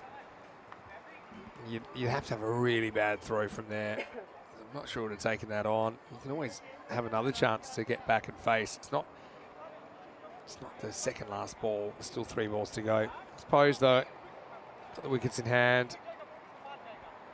Maybe go for it, but now you've got the number 9 facing up. And that number 9 is Sangaria Safi, who I think is a very good leg spinner. Subramanian Ramsarath Kumar in the action again with the throw, executing the run out. Big swing and a miss. So 96. Can they get to the 100? That's the only question now.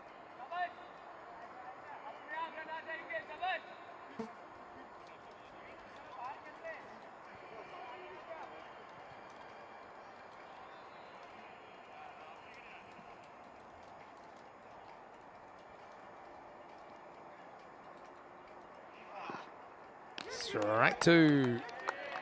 And this is why it wasn't wise taking that suicidal second, hoping for a big mistake.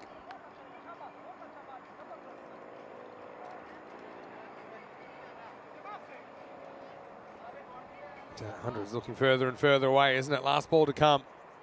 He'll be running no matter what.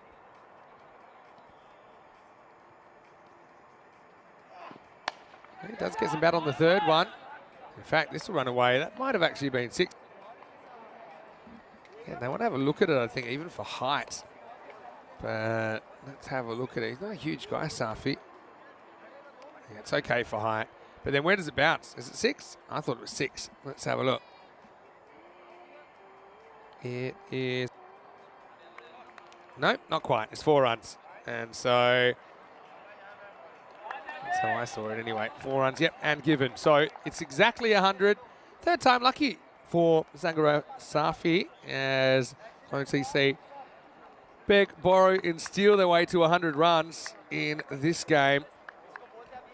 And, yeah, well, whether it's enough or not, time will tell. As we look back at the highlights, Turkia was in early and he was dealing, wasn't he, early in the piece. Clone CC lost Dani in this circumstance. I'm going to say Clone CC, first time they've hit 100 since they narrowly went down to the challengers in a very high scoring derby. They scored 148 but lost by a few runs. I'm going to say though, not everything went the way of the Spartans, but they seem to not waste too many opportunities, although there were a few little bloopers in the field, but for the most part they were good. I think their bowling was pretty disciplined. CC just trying to get something going. I mean, they are, I suppose, out of the running for the top 4. But I did like some of the hitting in there. Nice to see Sanka amongst the runs once again, scoring 34 at number 3, but just a few moments that they would have loved back.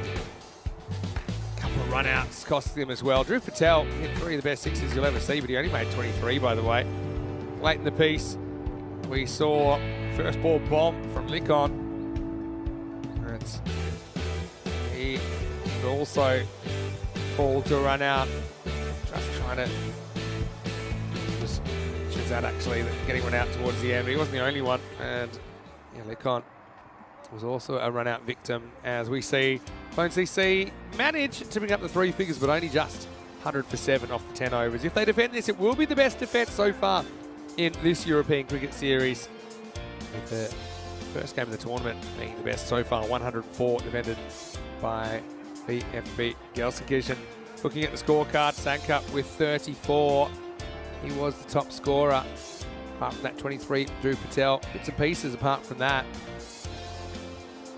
Just going to correct myself, it was Clone Challengers. Scored 104 and defended it in match 1. But right here, right now, looking at the bowling figures, Ramsurath Kumar was pretty good in his first bowl in ECN cricket, 2 for 18 for him. Wickets also for Takir Khan as well as Zaki Asmari and Raj Pushan. Asmari, the most economical of the bowlers, only going for 6.5 and over, but Ulhaq also delivering a good 10th over. Good instincts from Asif to give him a go. And he restricts Clone CC to 100. So we'll take a break, back in a few minutes, and we'll see if the Spartans can polish off the 101 runs required for victory. Until then, it's Vinny Sander here, Mr. Maximo for ECN. Hope you're enjoying your Sunday. We'll be back soon with more European Cricket Series.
Hello and welcome back to the Bayer-Oettingen Cricket Ground here at the National Performance Centre in Krefeld. It is day 7 of this European Cricket Series. We're into the third match. In fact, we're exactly halfway through the day right now. And we're watching the Bayer Spartans, one of the home sides, chasing 101 for victory against Cologne CC, who are playing in their penultimate match of this year's series.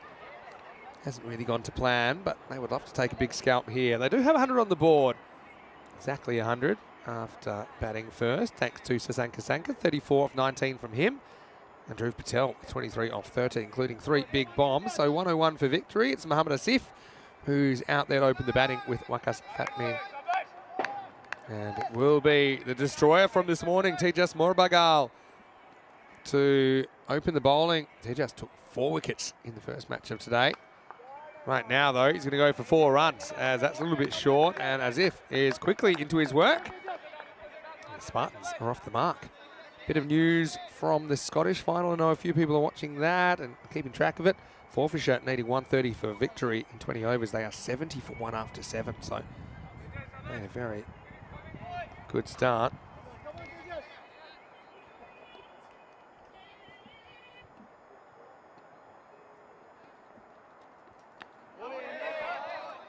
Caught wide. Not too thrilled with the call. Might be able to catch this just quickly. He does kind of, yeah, it's probably a tight call because he moves. Yeah, now this next one is going to be 4. So, yeah, the reason I was groaning about the last one, he does kind of make up a position outside the off stump, which means the line should actually move. But that's why I don't really like that rule anyway. If the umpire's not sure, they'll just say, look, the line's the line. So maybe we should just keep it that way. Hello to Woody in the chat. John Woodward, nice to see you. Hello to Wayne. Nice to see Wayne as well, and Neville Russ as well. Right now, I'm watching the start of the chase. 101 for victory for the Bayer Spartans. Looks like Forfeiture have lost a 2nd wicket. So 70 for 2 over there in Scotland.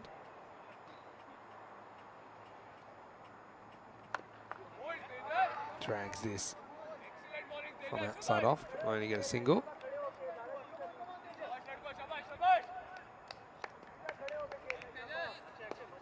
Is there some late drama over there? Of course, the winner of that game gets the ECL spot. Nice to see some National Geographic style work from our crew at Spring Productions as well. We've seen all kinds of animals lately, haven't we? We saw a mouse stop play in Dresden. We had a bird rescued here. We had a frog in the stumps in the Czech Republic. Hit back to Morbagal. Fatmi is a guy who top scored in the final last year. He's a bit of a unit. He goes after this, but it might be trouble. It is trouble, and Dani takes the catch. It's going to be a duck for Waqas and some early blood for Cologne CC. Again, Morbagal has been so good today. He continues to pick up wickets. Fatmi kind of times him up, but just misses out. I mean, look at the size of those arms. This guy can muscle the ball, but gets undone by a clever bit of bowling there. Derek's out of the cage. And the first wicket falls. It's 10 for 1.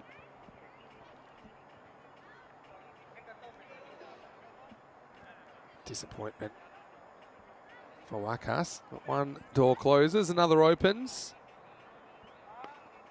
And with the Spartans being where they're at in this tournament, they lost their first game. They won the next 3, then lost the derby to the Bayer Boosters. You don't want to go 3-3. I think 3 is the kind of max games you can lose to still qualify for finals. And we've even seen some teams that were 7-3 missing out on 4th place. 235 matches since the Golden Ball. Well, this one's right in the zone as far as I'm concerned. 10 for 1. Well, 10-10s are 100. If they do that 10 times, we'll have a Golden Ball. Right now, it's Sharafola Shahzad to bowl over number 2. Starts with a full toss and almost creates a wicket. Up-ish, wasn't it? almost carrying to the fielder out there. And this is a player that is having a great tournament. Shazab Khan coming out in the 3 spot. Oh, pretty close.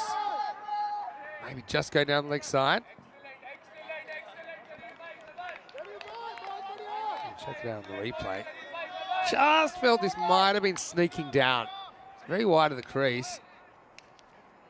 Yeah, I mean, it's a very good shout is what it is. But I've got my doubts that that's hitting the stumps. I think it's just sneaking past the leg stump.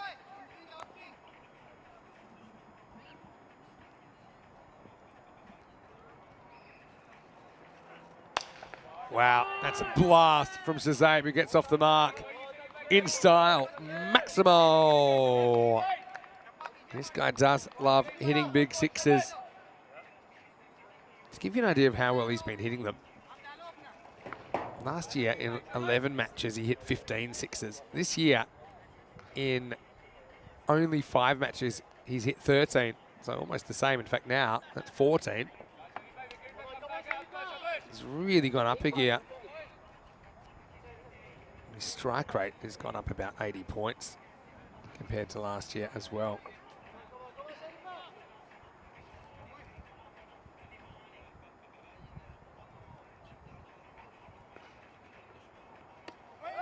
Clever adjustment from Shazad. It's not as easy to drive that time. Pulls it back slightly.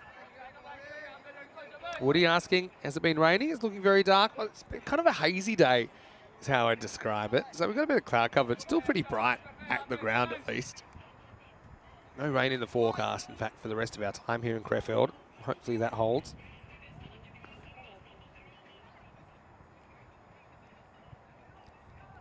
Keep her up to the stumps. This will just be a single. So a very interesting start. Just got to kind of stay at the rate or above. At 10 and over. Kind of on track for that at the moment. Hello to Gary Wheeler. Nice to see you with us. Hopefully everyone's enjoying their Sunday.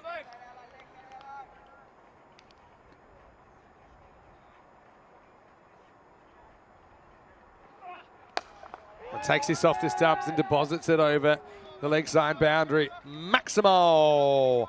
Asif plays this shot particularly well, doesn't he? It's a very kind of tape ball style as well, just to flick away to the legs. And that'll end the over. And they're where they need to be at the moment. They are 24 without loss after 2 overs, or 24 for 1, I should say. After 2 overs, it was that 1 wicket. As we look at the table, like I said, 3 losses I think is your max. It's an outside chance that you could get through with 4 losses. I can't see it happening in this tournament, especially with a couple of no results. Well, I think 14 points is where you need to be. Potentially 13 might see you through. 12. Outside chance if a lot of other results go your way. I think you need to then rely on a lot of upsets. Safi comes on, but the first one's too short and he gets pounded. Maximo! Shazab was licking his lips, I think, when he saw that one drag down. And Sangaria Safi, I do think he's a good bowler. He bustles through with that leg spin, but it's a difficult art to perfect.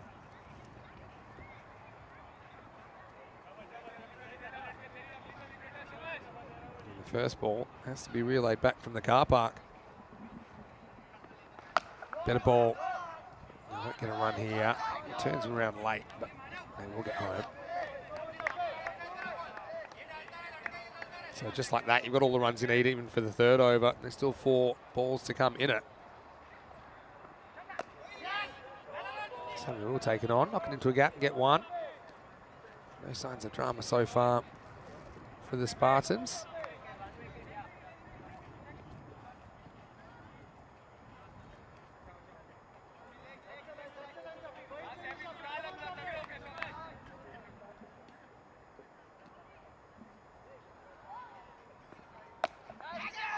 This is hitting to the gap quite nicely. And it'll keep rolling on this outfielder before. I think it's quickening up in the afternoon session, as we've come to expect, as Asif moves to 20 in pretty quick time.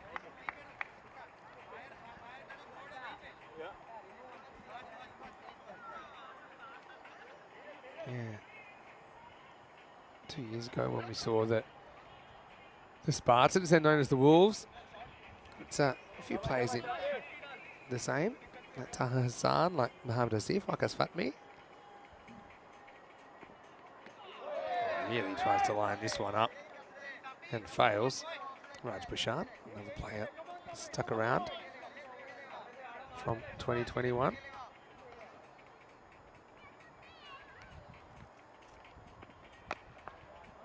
Pulled away. This will be another boundary. So things not going too well in the balance of this power play for Cologne CC. That'll be the end of it now. 39 for 1 after 3. So they're pretty much an over ahead of where they need to be at this stage in the chase by Spartans. And what a story that was last year. And then Shazab Khan hit the scene last year. 233 runs for the series. Fatmi with 333 runs in the series. Asif having a good series. Coming now to defend their trophy.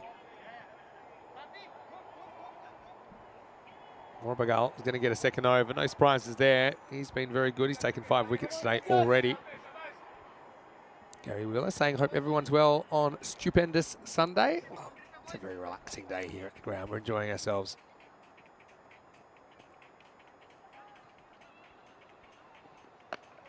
Pushes this one in. The thing that's made Morbagal so dangerous so far is not his turn as much as his away drift that he gets. As we have a look at Mushafiq Sharif there. But he gets some natural curve right to left. It's just done the batters. You see it there, it just floats out, but this time the batter catches up with it. And he smacks it away. And they're going to have to check this one.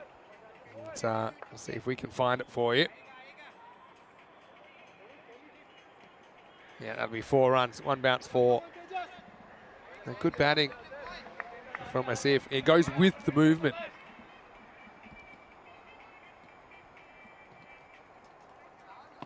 This will be a wide. Keeper max the block.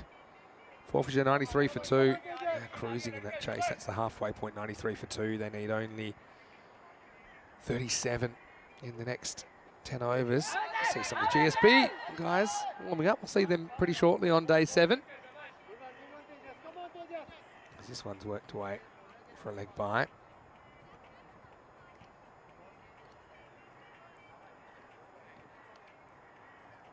Tej searching for that second breakthrough. Oh, it's really good bowling. Is this a slight chance? It did just drift away. I think the foot was always in. But that was an excellent ball. Good example of what I've been saying. And you can see a bit of respect here from Morbagal. They're saying, all right, we're kind of prepared to eat these couple of balls because we don't want to break the partnership because we're feeling good. So unless it's really there, we're gonna give it some respect. Last ball, the 4th. Yeah, same again. Just knocks it out for 1. End of 4 overs. Morbagal can hold his head high. He's bowled really well this morning and this afternoon.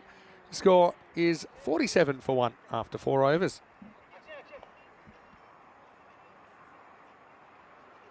It looks like Forfeiture just lost a 3rd wicket, although only 35 runs away from victory there. Wallace out for 40. Caught and bowled by Angus Beattie.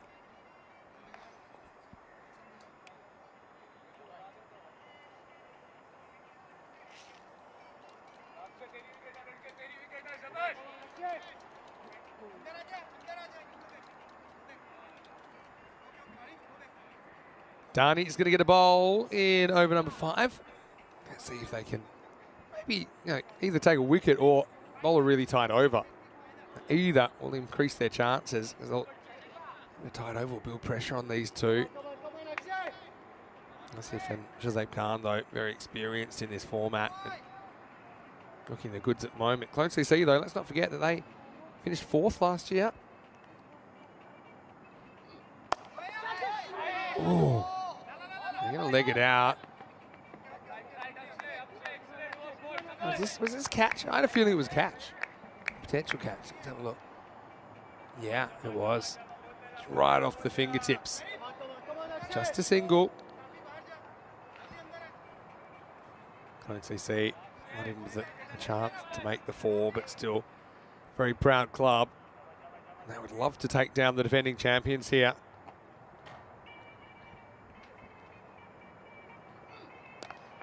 Yeah, good shot. Let's see if it's sweating for something straight. Can see in his setup, it's a very tape ball setup that he's got. Have a look at where his toes are. His toes on off stump. If you bowl at his body, he's going to be really quick at snapping those hands through and whacking you to the leg side. Dani finds out the hard way. So 50's up now in the 5th over for the Bayer Spartans.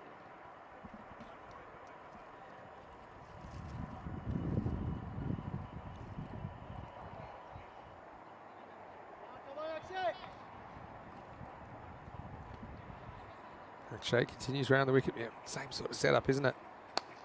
And this time he gets it slightly wrong, but he will get away with it. Off a leading edge. I'm going to come back for 2. So I suppose that's what you're trying to do against someone that has that. I call it a bit of a tape ball setup. He's in the tape ball version of the game, which is pretty popular in places like Pakistan, for example. Yeah, that is the technique. Players get across and they really use their wrist to manipulate the ball to the leg side. And you see it creeping into the hard ball game.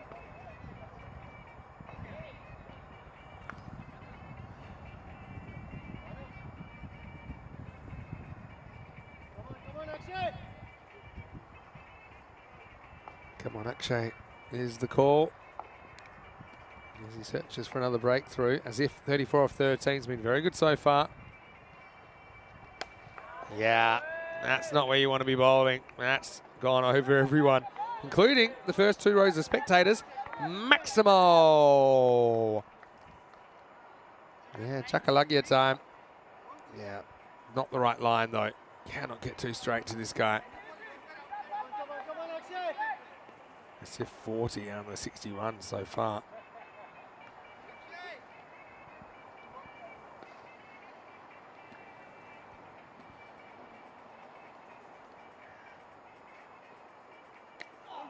Wild swing this time. Good running by Shazib Khan. He spots the opportunity and Asif trusts his call. They get through for a bye. We're just getting past Dhruv Patel.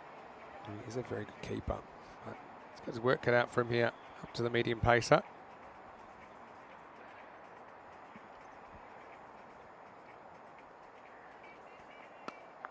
Another one on the hip and another one disappears to the boundary.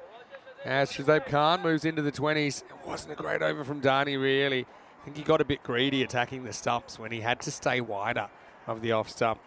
He'll end up going for a bunch in that over. In fact, it's 18 off the 5th. And the score is 65 for 1 after 5. Been a great year on ECN, and maybe you could let us know in the chat, what's the first time you watched ECN? What location were we? Can you remember that? I've been here all year behind the microphone, starting in Malta. It was the first European Cricket Series. Of course, we had the ECL earlier in the year. That was such a memorable tournament won by Dreux from France, which means we'll have 2 French teams at the ECL next year. Yeah, but let us know in the chat, when did you first stumble upon ECN? What location were we? As we see a cracking square drive, that is going to be retrieved from across the footpath. That's an excellent shot, really. Panwar comes on, and he's a pretty good bowler. Just gives a little bit of width there, but right out of the middle of the bat. Still got to execute it as if it's moved to 44.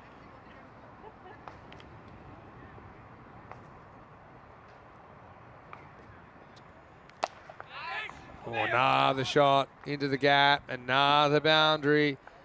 Slightly in the air, I suppose, but the placement was there and he moves to 48. Takes on that square drive, plays it well.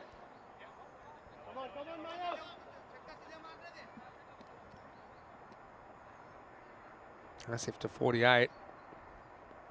Oh, no, he premeditates that and really didn't have to change his game.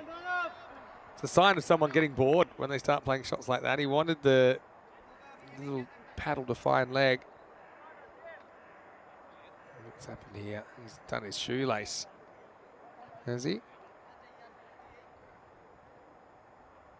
Yeah, just didn't need to do that. He probably could have hit a similar shot again for runs. Within 2 runs of a half century now, Mohamed Asif. Batted well.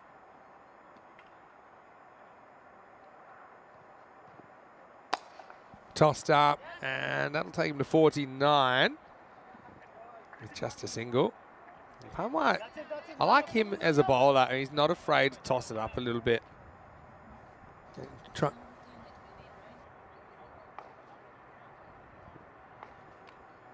think this is a wide.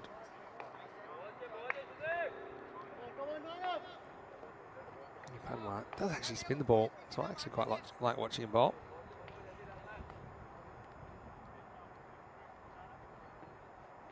Yeah, so he just loops it up a bit, but Zabe knows they don't need to do anything too crazy at the moment, just to run a ball required. He takes one here.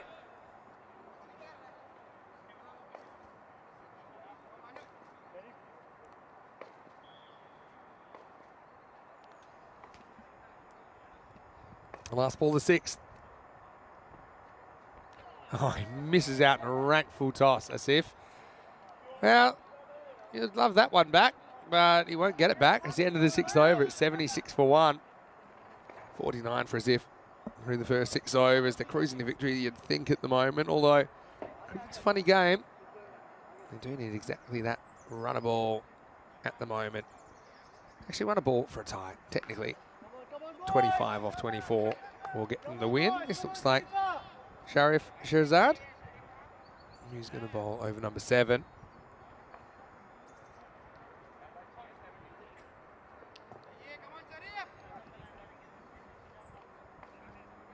Zabe Khan faces up over number 7. Spartans, can they put this game to bed? Full toss. Punched out, but just a single. Shazabe, well, he's almost run out as if for no good reason. And as if on 49 as well. Don't think there's 2 there. Shazabe started taking it too seriously and he almost roasts Asif. But Asif gets another opportunity to ring up his 50. Here he is on 49.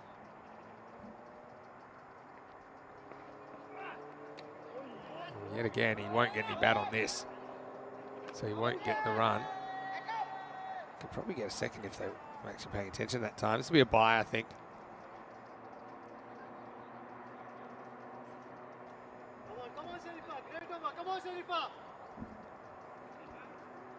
Safely home. Thanks everyone that responded. Hello to Keenan. Tropicana, nice to see you. John Gray, the first time he saw it was at the ECC last year on Fair Play at the time. So coming up to his first anniversary. Great to have you with us, John, of course. They're doing pretty well, just hanging in there, aren't they, Clone CC? Woody's also said that the first time was the ECL 19, of course, the very first tournament on ECN.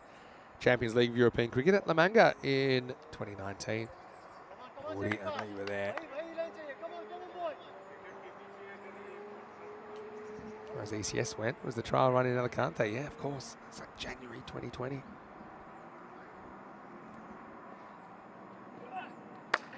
Well, something's got to give here, and it does, because Shazabe just whacks across the line and gets enough of it, gets it into the gap, gets 4, relieves the pressure. If any pressure was building on the Spartans.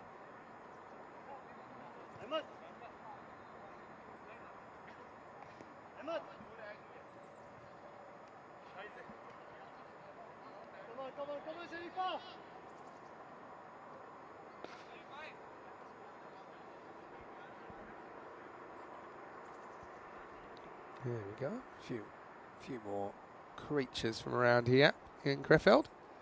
Couple to come in the 7th. Now he wants to go again, but he might have found the fielder, and he has, but guess what? Straight through the hands of Safi and over for 6. Maximo.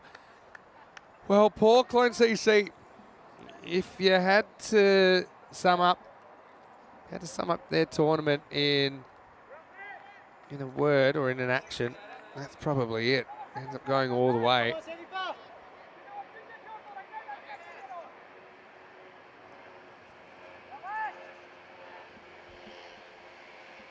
That was a bit of a shocker, really, unfortunately, for Safi, and it cost him 6. And now there's going to be a single down the ground. And poor as if he's going cold at the other end. He's still on 49, and he still will be as we get to the end of the 7th over. It's 89 for 1.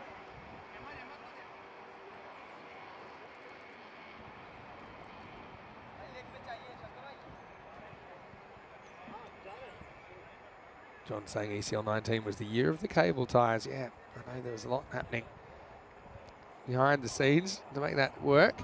This is what's coming up in match 34. Golden Star Bond, good to see them out there. We've got Naeem Khan behind the stumps and listed to open the batting. And we've got VFB Gelsenkirchen taking them on. That should be a really good game. It starts in around about 40 minutes right now. More runs coming. I wonder if Shazab Khan could finish this before giving an opportunity for as if to bring up his half century. The way things are going.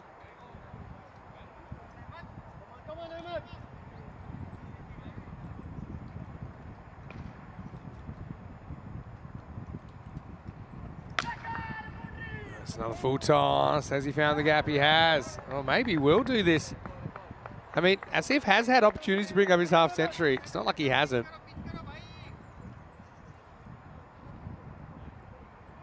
And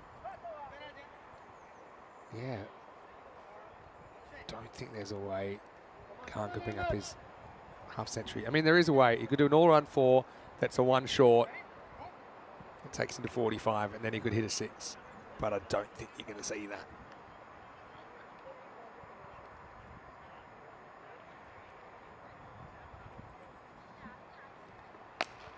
And I think that's going to do it. It will. Maximo, as if does get stranded, but he's got some company up in the high 40s at least. What a finish from Shazab Khan. He'll finish 48 not out, just 1 behind his captain, 49 not out. So, well, that'll probably make him smile later when they look back and they realise what's happened. But yeah, ultimately it's a pretty one-sided game, isn't it? Final score is 103 for Bias Spartans off 7.3 overs, defeating Clone CC 100. So they do it with 15 balls to spare. This is what's coming up, of course, and it should be a pretty good game here between Golden Star Bond, who we'll see for the first time today, and VFB Gelsenkirchen, who did start with a good win, and Ace Price was in really good form earlier on. So looking out for that. That match starting in about 35 minutes time. Let's go have a look at the highlights then. And pretty good stuff really when you consider that it was kind of a middle of the road target, wasn't it? Really. But yeah, ultimately it wouldn't be enough runs. And okay, yep, they did lose Dani early. As if I would say they didn't bowl particularly well to him. I think that's without question.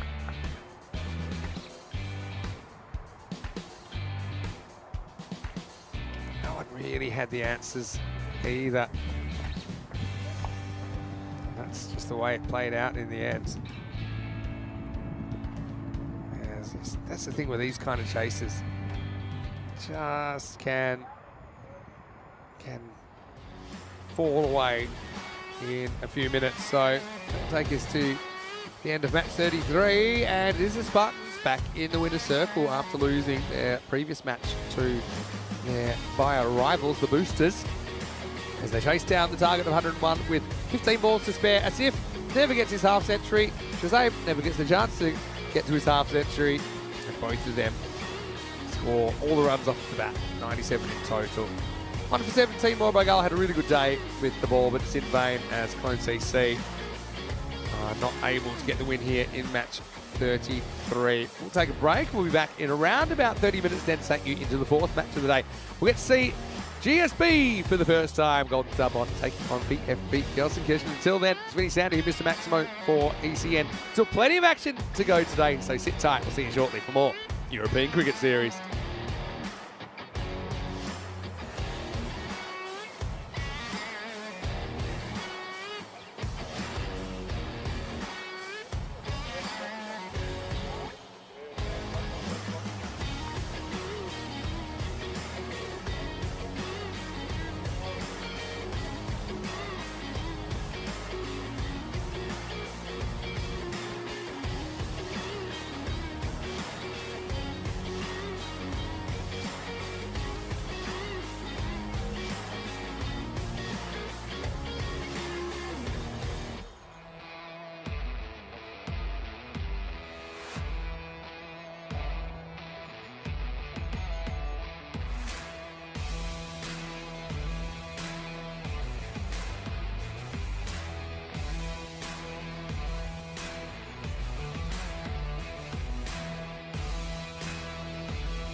Понятно, я по баллам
Hello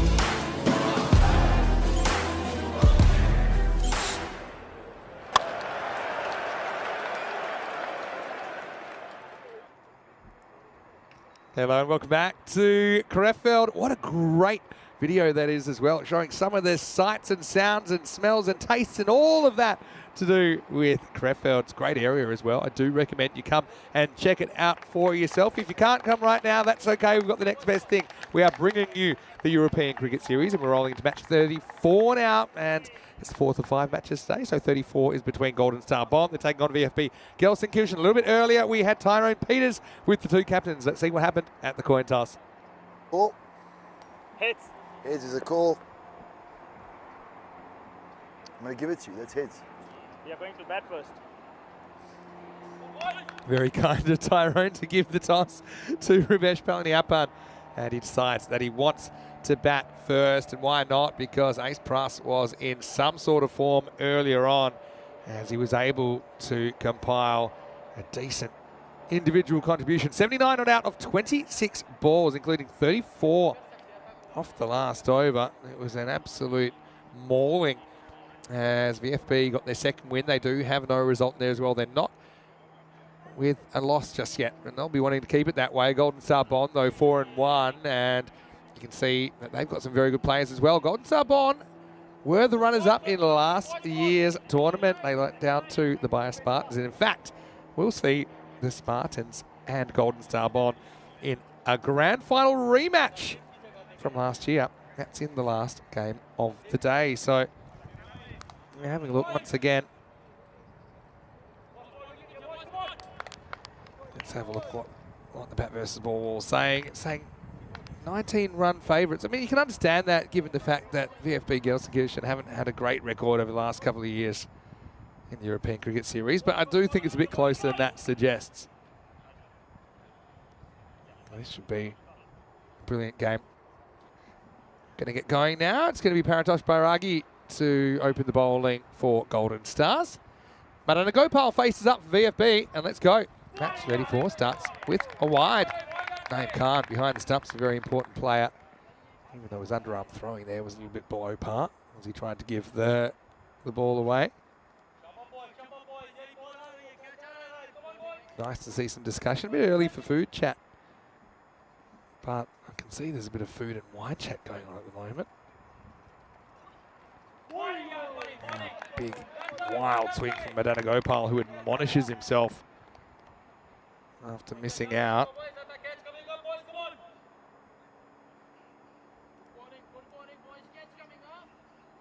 Yeah, just going through that chat now.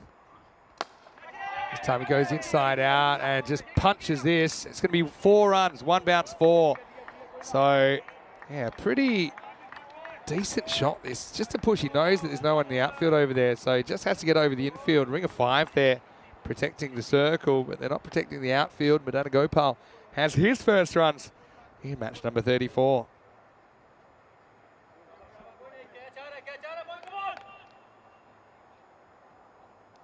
A few people about carvery on a Sunday. We do a great carvery when we get to Spain. Same type of location, although it's just not off the middle of the bat. And it is Rahim Nawabi. He's a real cult figure.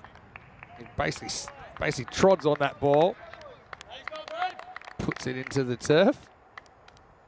So they will get back for 2.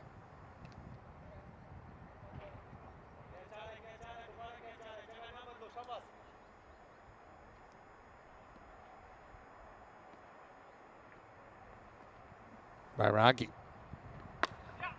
Not the quickest. Oh, I don't know if there's a run here, to be honest, but they'll get away with it. And yeah, we'll check this out again, the replay. Banana Gopal, he was keen on the run. This will bring Ace Pruss on to strike. Wasn't he brilliant this morning? Have a look at this, a little bit of a fancy kind of throw while he was running the wrong way.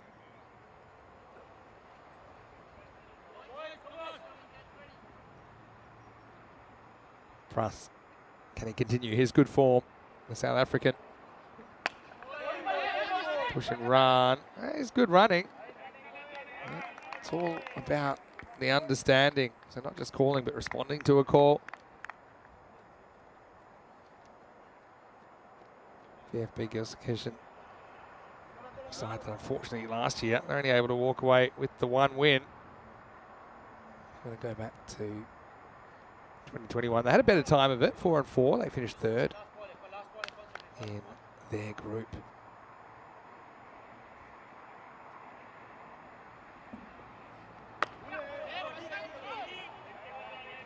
Again, knocked down for one. That'll be the end of the over. It's 10 without loss.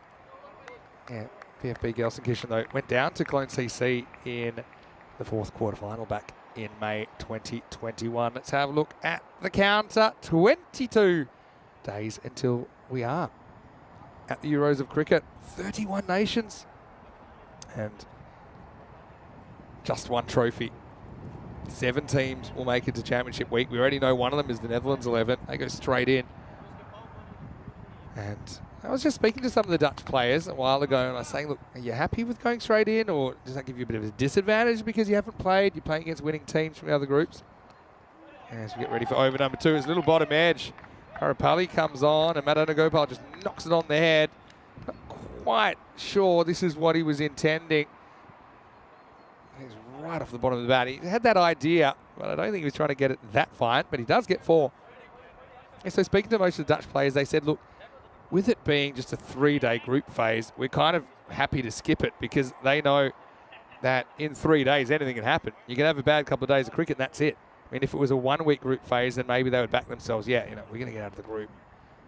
But we saw last year, or last tournament in the ECL with the 3-day group phase, how exciting it is. You see Team Dreux end up winning the whole thing, shocking everyone, getting out of the 3-day group phase, beating Forfeiture of Scotland. And speaking of Forfeiture, can confirm they did win the Cricket Scotland T20 final just around about half an hour or an hour ago. So Forfeiture will be back at the ECL in 24. That's a better cut shot. That's a proper cut shot from Madana Gopal, who goes uppercut. And he gets another boundary. So Golden Star Bond, of course, their first game of today. They are a team that have gained a fair bit of experience in a short time on the European Cricket Network. Last we saw of Golden Star Bond was on Thursday. Had a big day Thursday. They played 3 matches. They won 2 out of the 3, going down to PSV Aachen in their only loss in the series so far. But they had 2 good wins as well over Cologne CC. A bit of a mauling, chasing down the target of 83 in just 5 overs, and also successfully chasing 93. That was against the Cologne Challengers in match number 20. Now this is in the air, and it's a catching opportunity, and it's taken. So Madana Gopal gets him off to a bright start, but he isn't going to survive the power play. High up in the air and taken. So gets him off to a good start though. I mean, that's I suppose what you want from your opener. You can't always make a 50. And so that will be the end of Madana Gopal for now.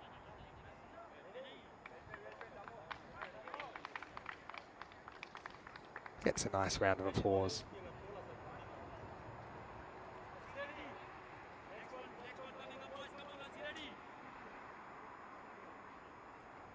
New batter comes out. Some guy. It's a guy that I really like watching earlier. Got some talent. Mirawali Jabakil. And he gets the thick edge first up. And that's going to run away for 4. So lacks a fortune, especially earlier in your innings.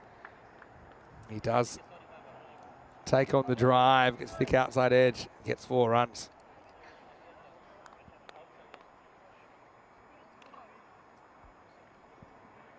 Having a look at the score at the moment. The standings, I should say. Got Golden Star Bond sitting 3rd, but with matches in hand. So they could quite easily still top the table. But then Gelsenkirchen, they haven't even lost a match yet. They've only lost half a match, essentially, due to that no result. So you've got 2 contenders here. VfB Gelsenkirchen, we're yet to see if they're the real deal, as they've hardly played, but they've got a big run home with a lot of matches, and we'll see if they can gain some momentum, which might include a run into finals Friday. This is going to be Atashizad to bowl the 3rd over. Left armour. Doesn't swing for him though, swings the wrong way. That'll be a big wide.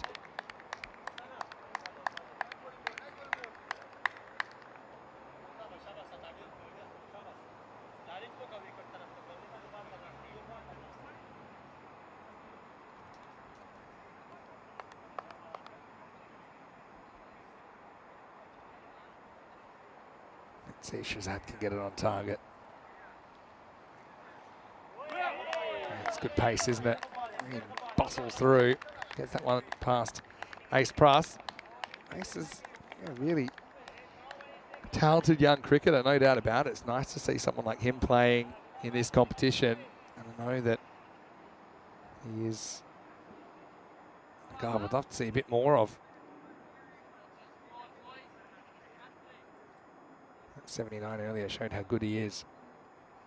Does have German citizenship, Ace. This is out on this one though, just inside the tram line. So if I were him, I'd be certainly eyeing off a spot in the German national team. Of course, the 2 ways you can play international cricket, by being a citizen of a country or by fulfilling the residence criteria of 3 years continuous residence. Ace does have that German passport. But he's got this slightly wrong. It's miles in the air. It's a big moment in the game, and it's dropped. Oh, it's a big opportunity. Parapalli's the guy that drops it. He puts down Ace Pruss on 1. And he's a guy that scored 79 earlier on today. See, with his feet, he's never set. Fingers aren't right in the right position. And it just busts through. Worst feeling in cricket. To put a catch down. Shirzad will not be happy with that. Should have had Pruss. Now cracking shot from Jabak Hill, who gets another boundary. This time it's a lot more convincing. He's 8 in just 2 balls. Just a modicum of width, not a lot. But gets the middle of the bat on it. Excellent batting.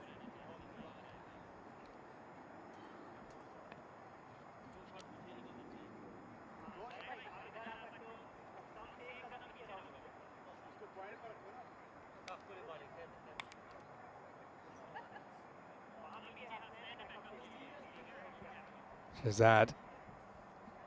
He's hoping for a bit of in movement, isn't he?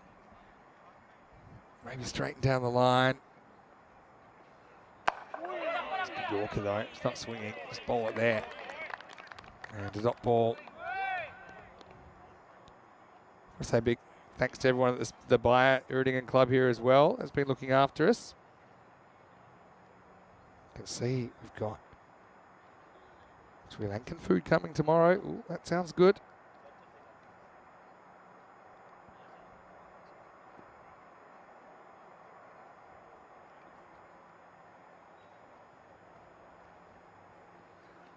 Ooh, straight over middle stump.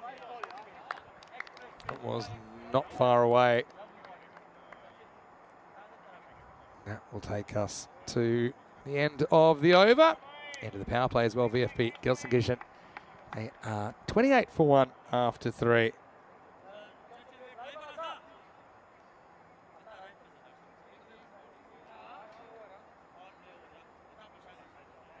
(10, 12 and 6 in the power play.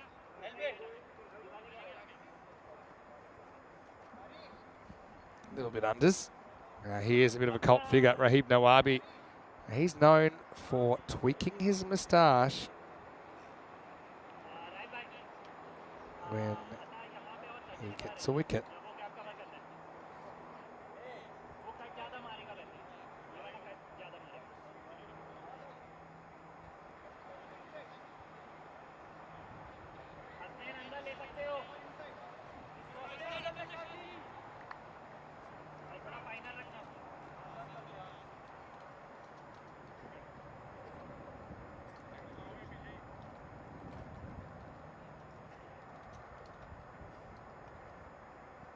So here's Nawabi to bowl to Ace Pruss. Again, hasn't had a lot of strike early. It's kind of what happened last time.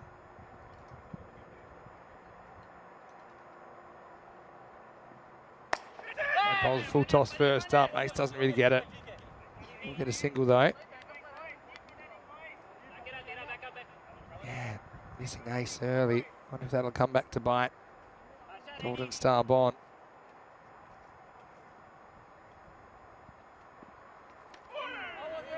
Good keeping. Kill misses out on this one.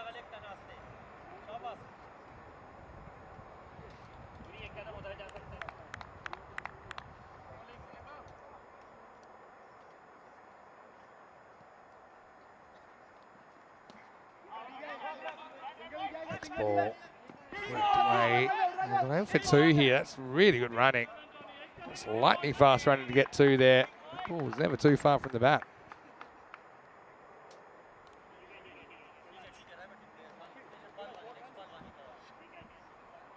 Nawabi looks like a character out of a computer game, really, doesn't he? He's a fun player to watch. Takes it on straight and gets the distance. Maximo. Double kill. Looks a player too good to not make a big score at some point here on ECN. Just lift that one up and out of here.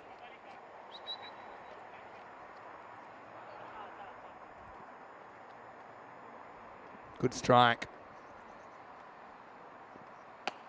Now this one's slightly on leg stump, and that's going to go over the fielder as well. Maximo! Back to back. That creates a bit of work for some of the spectators over there, including some of the Bio Spartans who are waiting for the last game of the day.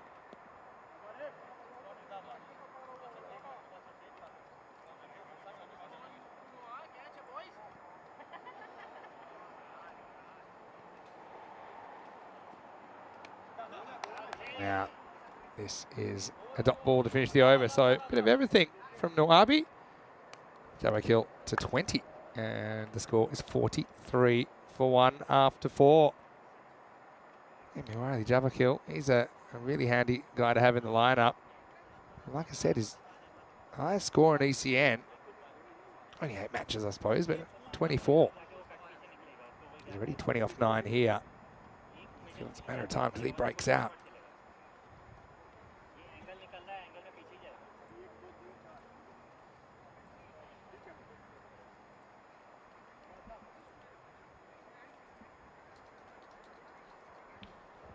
All right, back to Shazad, who only conceded 6 in his first over.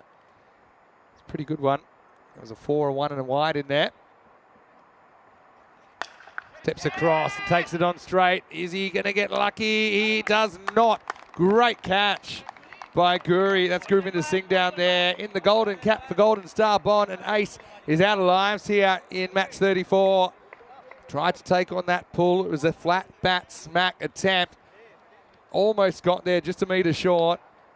And Pruss is going to have to go. And that's a big breakthrough for Golden Star Bond. It's Shazad that gets his man in the end. And it's 43 for 2.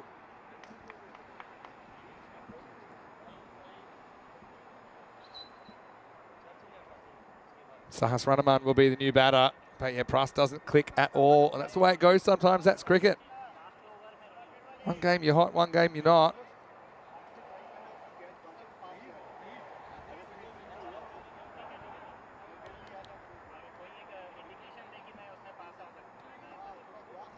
Krishnan Sahasranaman at 4. Shazad's got his tail up here. He's not going for too many at all either.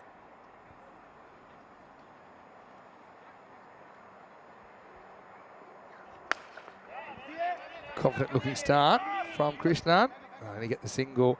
Hello to Wayne, nice to see you in the chat. He's asking, is Corey the GSB fielding coach because of that one that went down from Parapali? Well, it hasn't aged well, that one, Wayne, because it was a brilliant catch by Gurvinder Singh at long on.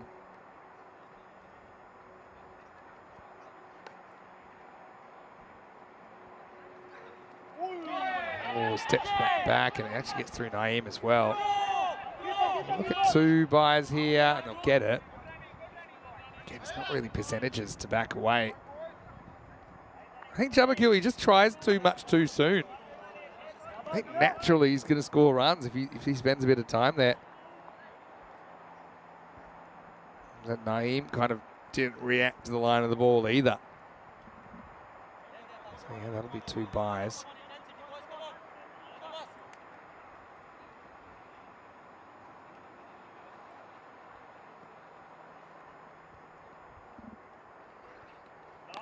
That's good.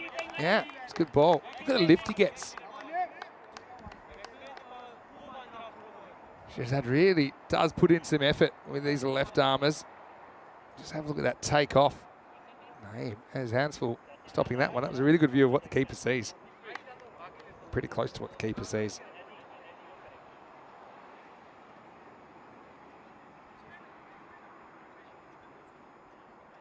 Just 2 balls left for Shahzad. Yeah, but safe. This time that can only get 1. Jamakil to 21.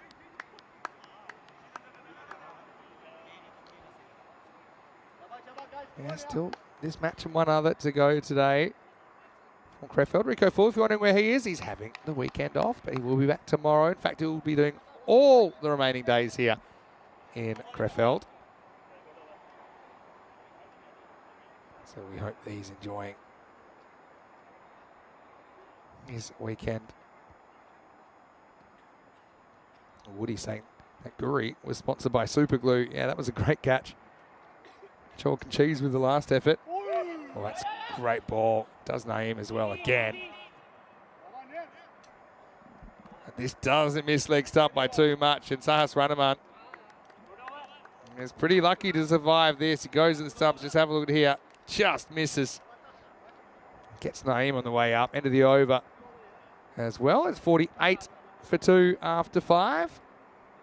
Yeah, pretty excited for the ECC, and you can see that there's 31 clubs. How it works, every 3 days a new group starts, and at the end of those 3 days we have a winning country. They get to go through to the 16th of October, Championship Week. So we have 6 group winners, and you'll have the Netherlands 11 as the 7 teams to play off for the trophy in week 4. I'm also excited, though, with the ECL, the Champions League of European Cricket. It's the other marquee tournament, which will start in February. I think it's 26th of February 2024. We're going to start trying to put together a list of clubs that will be playing in that. I know that the Scottish final today, Forth's got through. Swiss final today as well. So I wonder who'll make it from Switzerland. As we get Zeb. He gets the length right first up. Zahas Ranaman. That's 2 balls, 2 Yorkers, 2 misses.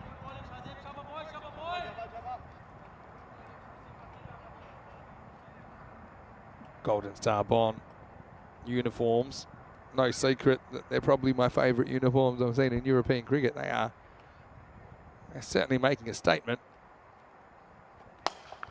Hit straight and hit for 6. Maximo. Manos arriba, arbitro porque eso es 6 carreras. As this is swung down the ground. Nice bit of batting.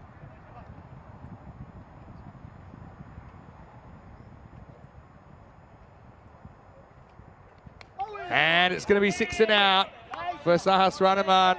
He goes miss, miss, hit, miss.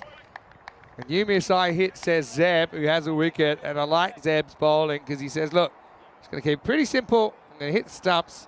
I'm going to try that again. I'm not sure you'll be so lucky. No, over goes the timber. And that's a 3rd wicket down now. Score is 54 for 3. Still, you always feel better when you have a 6 to your name versus if you don't. That's without question. So he's hovering around that 10 and over at the moment.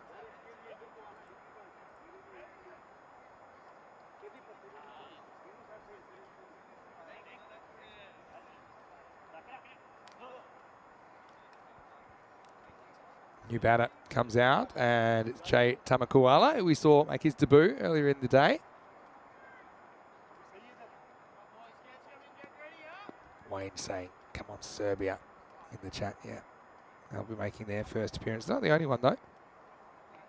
Oh, thought it might have just flicked the thigh pad, but it's been called wide. Oh.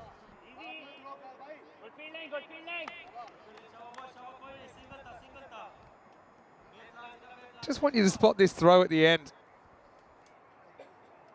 How would you describe this? Here it is. Not really getting the distance. Got there in the end, though. Blasted drive. Picks out the fielder.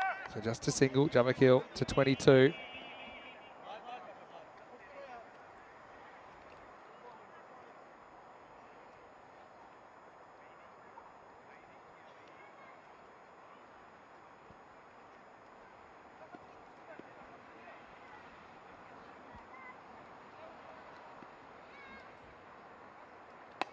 It's a long way across, doesn't he, Tamakuala? And this one is going to be the end of him. Well, it's a pretty good catch there. I mean, it's a little bit of bad luck, really, because he gets plenty of bat on it. Let's check it out in the replay. Zeb has two now. Steps across. He just couldn't have picked out Hunter Shirzad any better. So poor Tamakuala is going to have to go. First legal ball he faces, so I wouldn't be surprised if we see a golden Derek. Yep, there it is. Our crew, they're always on it. As Derek chases him into the shadows, that's 4 wickets down. The score is 57 for 4. Said Waka, the new batter. Okay, here's the clubs I've got so far that are coming to the ECL. We've got Forfisher from Scotland. CIYMS, we know that they qualified, I think it was last week, from Ireland. VOC Rotterdam, it says, have qualified. Well, I wasn't aware of that. I think that was just a couple of weeks ago. In the air, could be another one, and it is. Well, Zeb's on a hat trick now. He gets 2 in 2. He gets 3 in the over. And this has turned out to be a bit of a disaster, to say the least. As Waka goes for another golden. Well, golden Derek getting a bit tired there. He's shining. Waka isn't, as this innings has taken a turn for the worse. Gelsenkirchen 57 for 5. Also, it's the end of the over.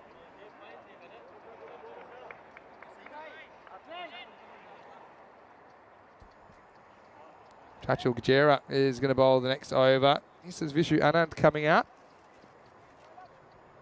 Yeah, so yeah, VSC Rotterdam, they will make it back. Well, I thought they would have a hard time, but yeah, they have made it back. We've got the Mouflons from Cyprus, who are there. Independent CC from Guernsey, they've made it back as well. Oh, edged and gone.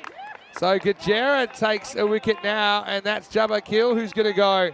So it's basically a team hat trick. It's 3 wickets in 3 balls, but a crossovers. Gelsenkirchen have lost the plot here. It's 57 for 6. Again, Jabba Kill, you know that's his game. He likes to be attacking. But unfortunately, he picks the worst moment to nick one, doesn't he?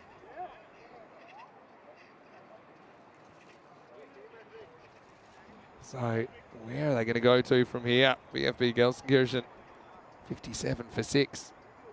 Yeah, so, okay, I'll take you through in order, I think, of the teams that I can see qualified. Gozo Zalmi have qualified from Malta, and that's on account of winning the ECS earlier in the year. Independent CC from Guernsey, we'll see them again.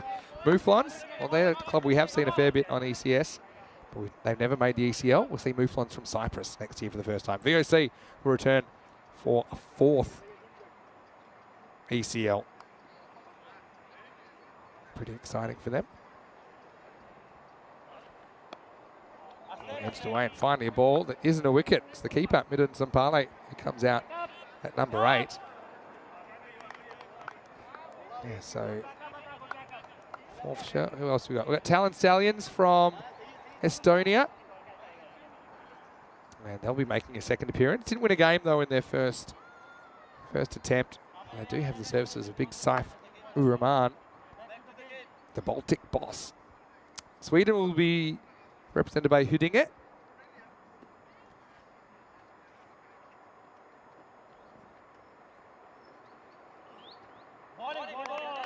Nice bowling from Gajera. And then we have Empire from Finland who have qualified. We have Prague CC from Czechia that have qualified. And of course, Dra, the defending champions, of course, they've qualified. So how many is that we've got? 4, 5, 6, 7, 8, 9, 10, 11. We only have 11. 11 out of 31 names. So still 20 names to be written in. Yes. This will be another dot ball. So Vishwanath misses out again. And so obviously that tournament not taking place until February 2024, but we'll start having the pieces put together.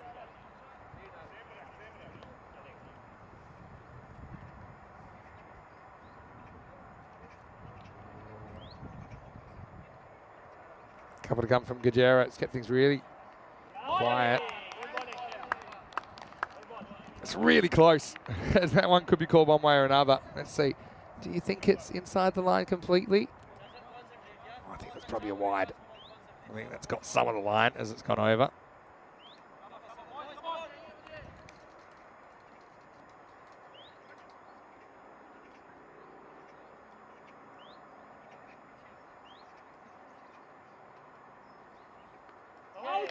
Another dot ball. Oh, they're really doing a number. And now they're going to get, oh, what's he going to do here? Oh, what a run out. What a run out. He's hit both ends. What a piece of work that is from Naeem. Oh, boy. You won't see this very often at all. Naeem Khan, the keeper. He's thrown down one set of stumps. They've tried to sneak it by, and then he's thrown down the other end. And I don't think the bowler's touched it. So I've got that as a double direct hit run out from Naeem Khan, and you just cannot believe what you're seeing here, can you? That will make it 58 for 7 at the end of 7. Wow, Naeem Khan with a bit of magic there, really. And normally, you think it's silly if you throw unnecessarily at the keeper's end and you can give away a run, but it worked out perfectly, didn't it? That's how it's rolling for VFB Gelsenkirchen at the moment.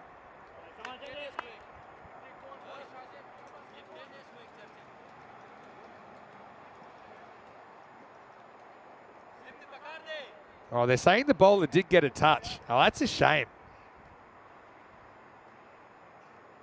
I mean, it's great for Gajera. Oh, another wicket. As it's going to blast through, and things just going from bad to worse. And so, well, Anand went for a 4-ball duck. Now Kamran Khan's going to go for a first ball duck. Another golden derrick. Yeah, this is a collapse of epic proportions at the moment, isn't it? I don't want to scroll down and have a look, but I can tell you that they were 54 for 2. And now they find themselves 58 for 8. So they've lost 6 wickets for just 4 runs here. What an epic collapse this is.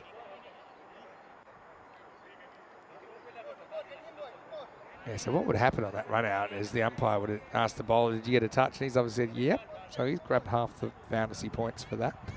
Whether he did or not, I'm not 100%. Oh, hold on a second. That's a hat trick. Oh, we missed the hat trick. Yeah, it is, because there's so much going on because we had the double strike run out. That's a hat trick. I wonder if he knows it. Shazab just took a hat trick. I'm not even sure that he knew about that. I mean, we had so many wickets that we've He kind of glossed over that. So what a fantastic effort. Really no time to set ourselves. Meanwhile, 59 for 8. Absolute disaster.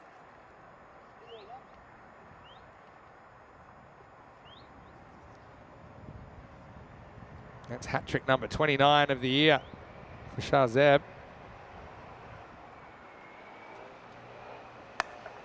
And I like his bowling. I like his lengths. He tries to go full, and I like that.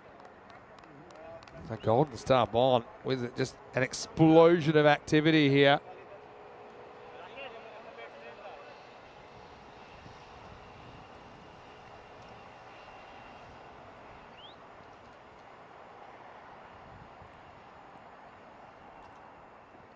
Oh boy, that really hasn't missed by much. How's this missed? See the boulder wide. Oh, that's close. That is so close. By the way, Shahzeb's in the frame for a 5-er here. How many balls left in this over?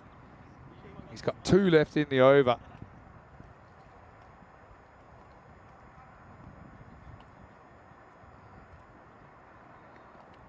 Oh, he's got it too. It's gloved, and it's a 5-wicket haul for Shahzeb as well. And he could even get a 6. We already had a 6-wicket haul earlier in this tournament. Nikhil Patel, the man-cad man. But right now, this guy is having a real hot time out there. It almost popped out, actually, of Naeem Khan's gloves. Bit of an ice cream cone, keeper style.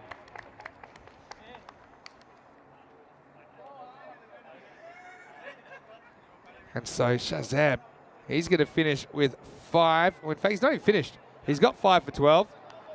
Who knows? He could get 6 for 12.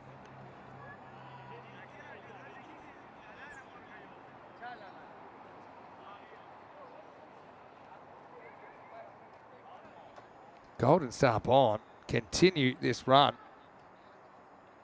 What's that now? It's 7 for 9 they've lost. That reminds me of that epic collapse earlier in the tournament as well. Palaniappa, and the captain comes out at number 11. Looks like he's been hit by a truck. It's not a truck. It's Shahzeb, 5 for 12. And now the last ball of his spell. Can he get 6? He can't. But he will finish with very good figures of 5 for 13. What a great effort that is. 62 for 9 after 8. Outstanding individual effort. But again, pretty simple stuff when you break it down. The weight of the wickets has pushed that run rate down as well. Now it's a question of if they can even break out the 10 over innings.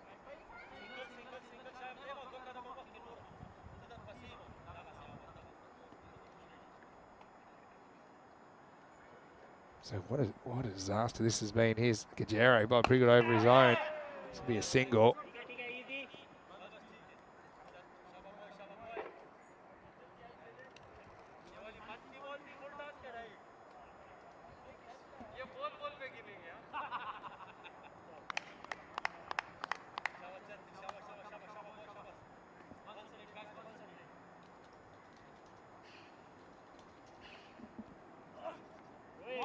Now, swing and a miss. So, well, you won't see many more calamitous collapses than this, really. Another hat trick in a 5-er. It's a bit of a trend here in Germany. 23rd 5-wicket haul of the year.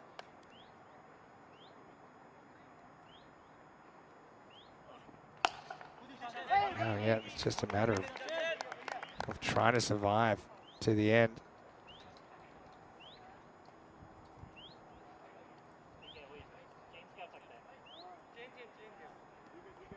Of course, a waste from the FB Gelsenkirchen. He has a 5-wicket haul to his name. Might have to do something similar if they're going to get over the line here. Yeah, they go on the hit and they decide that's fine. We'll take the run. So Shahzeb confirming that he is on the hat trick Hall of Fame. He's hat-trick taker number 29. And above him is Rashid, and above him is Guru Gabelli. So we've had 3 hat-tricks here in Krefeld, and now we've matched the amount of hat-tricks in Dresden. And to be honest, with a week to go, I think they're going to overtake them. What do you think? Another swing and a miss.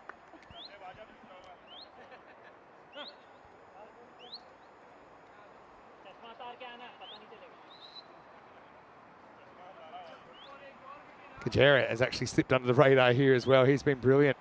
Only conceding 3 off his 11 deliveries so far. Last ball of the 9th. And this could be all over. It won't be. Almost though. Statue of Liberty attempt from the fielder. But Shahzeb, who's having a pretty good 15 minutes of fame here, but he can't hold on to this one. Would have been an all-time. That'll be the end of the over. And the score is 65 for 9 after 9.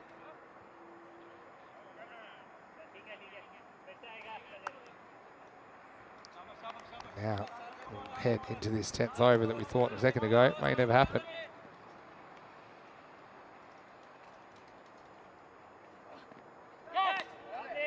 First ball's a dot.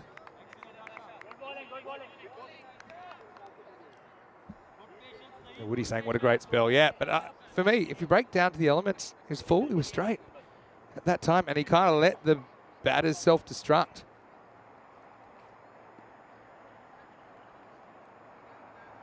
Parapali to finish things off.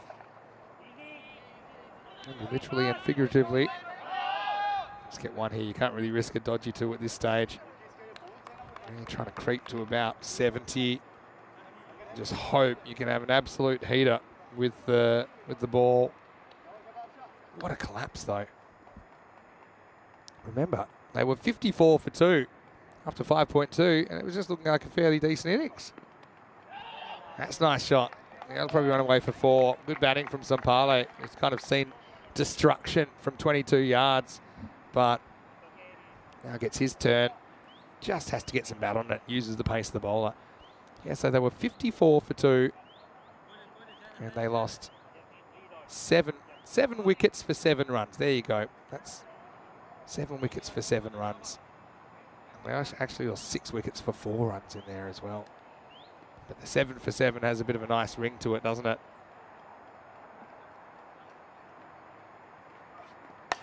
Now tries to take it on down the ground. It'll be back to the wall, and it'll be taken. So that'll be it. Good effort from Sampale. It just tries to whack a 6 down the ground, but doesn't quite get the distance. And so, quite amazingly, VFB Gelsenkirchen have been bowled out. Nicely taken down there by Bairagi. And, well, we saw the hat tricks. We also can see the 5-wicket Hall of Fame with Shahzeb there now. 5 for 13 off his 2 overs here against VFB Gelsenkirchen. So, the name up in lights. It's always a good sign for a bowler, and Shahzeb gets both a hat-trick and a 5-wicket haul in there. Credit to Gajera as well. Did a good holding job at the other end. As we look back at the highlights, well, it was all going so nicely, wasn't it? Even with Madana Gopal going early. That was after he got them off to decent start, to be honest. And then we got to see a little bit more of Jabakil. Ace Pras, well, we know that he is a very, very good player. As we see Jabakil getting a few away, but Pras took on the fielders 1 time too many. He was well caught by Gurvinder Singh. Guri holding on to that one above his head.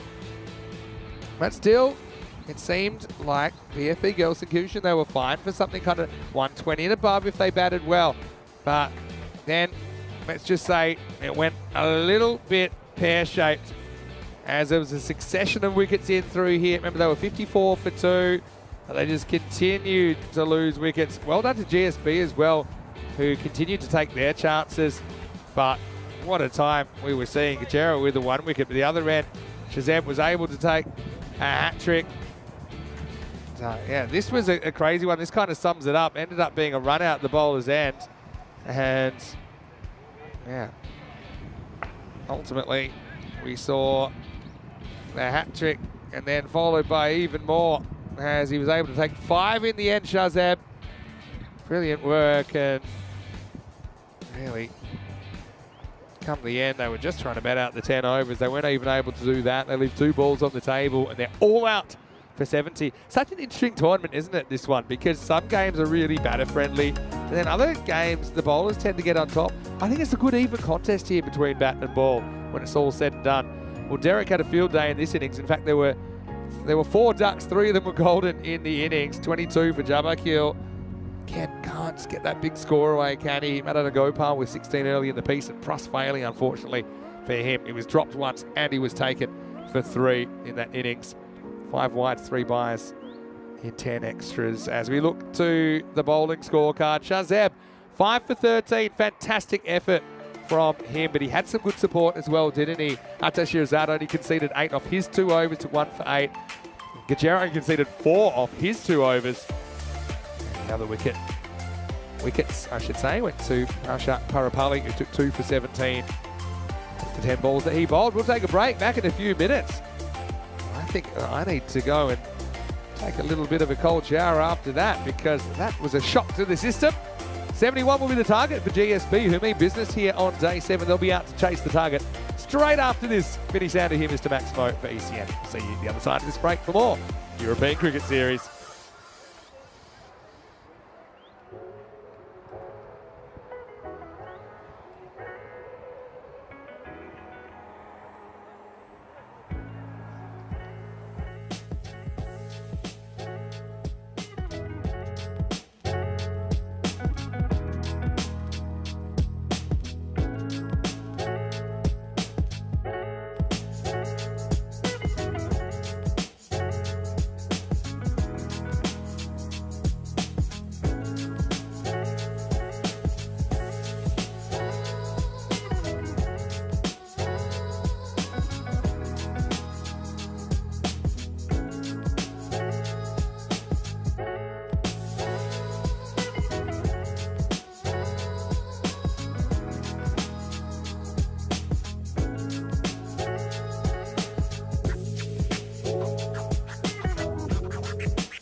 Hello, welcome back to Germany. It is day 7 of this European Cricket Series. Vinny Sandu with you, Mr. Maximo, for European cricket as we get ready for the second innings of match 34. And, well, a little bit like the stock market in 1929. It was up, but then it was down, down, down for VFB Gelsenkirchen as they lost 7 for 7 at the end of their innings.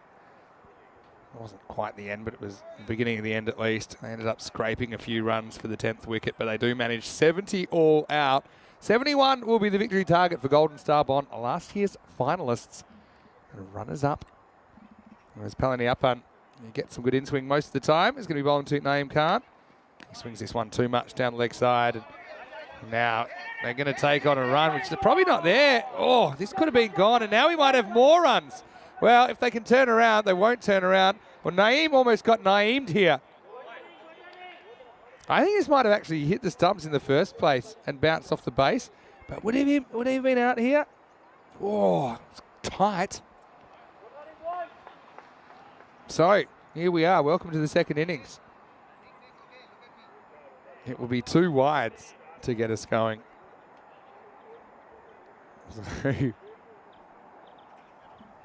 We'll get to have a look at Saeed Naqvi. Good to see him. He's back and available, back in the lineup.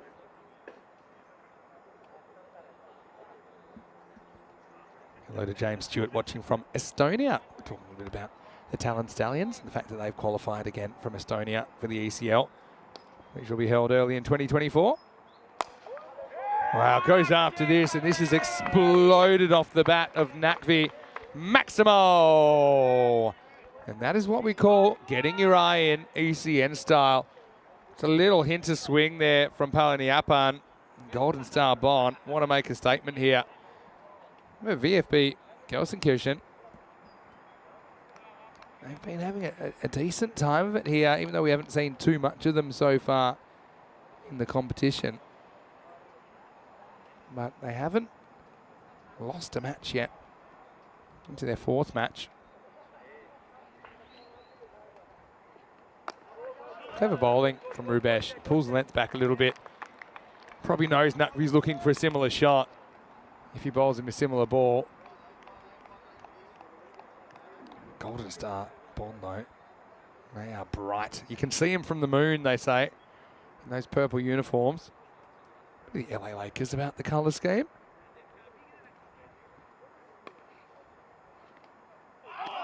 That's well bowled again by Palaniappan. Doesn't want to give Naqvi the drive after he got smacked away for 6 earlier in the over.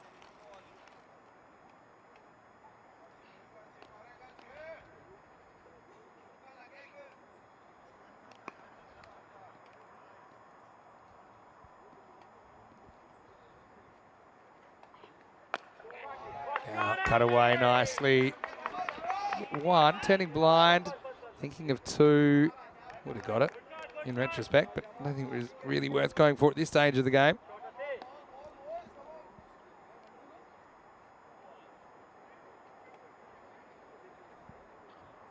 Naeem Khan, the only ball he has faced wasn't legal delivery, it was down leg side, and they were able to get an overthrow because the keeper threw at the stumps. It's well bowled. Palaniappan is more confident going full to Naeem, really gets it bending in. But yeah, it's hard to see a window back into this game for VFB Gelsenkirchen. And there's every chance they might be on that kind of the bubble in kind of 3rd, 4th, 5th, 6th around there. That's where they could possibly finish, I think. And so net run rate will be important, I think, for them in case they're tied on points. So it's important for VFB Gelsenkirchen that they just hang in there as long as possible, because that could be the difference between them staying and them going. So end of the first over, it's 10 without loss. And although we've got Golden Star out there, no signs of a golden ball this weekend. I've had the box to myself as Rico's taken the weekend off. We're into the 9th match of the weekend and still no GBs. 236 matches since we've had one. Hard to believe, but it's a matter of time. Every game is one closer to a golden ball. That's science. Banana Gopal Plays this way off the back foot. Doesn't get a run.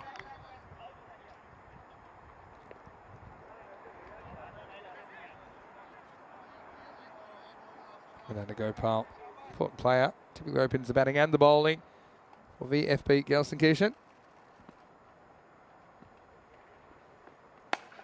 All right, Naeem's after him, and he's going to get him. It's going to go all the way. Maximo! Again, it's a length thing, isn't it? So it gives him some length. You can see he's very late to kind of uncork himself there. Naeem Khan. But he gets the timing right, and he gets 6. Now goes walking. He induces another throw from the keeper. Well, he's 0 for 2 on those throwbacks. Back to the training ground, I think, for some parlay.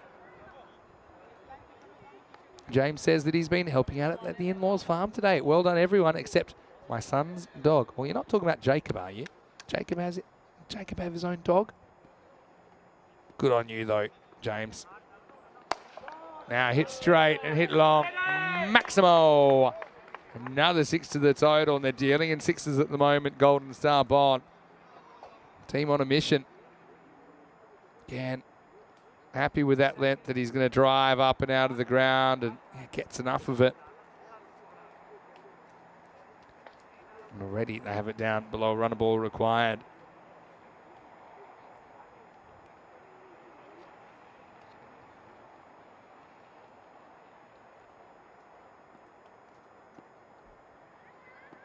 Comeback ball from Madana Gopal. I'm happy to just relax on this one. And doesn't get a run.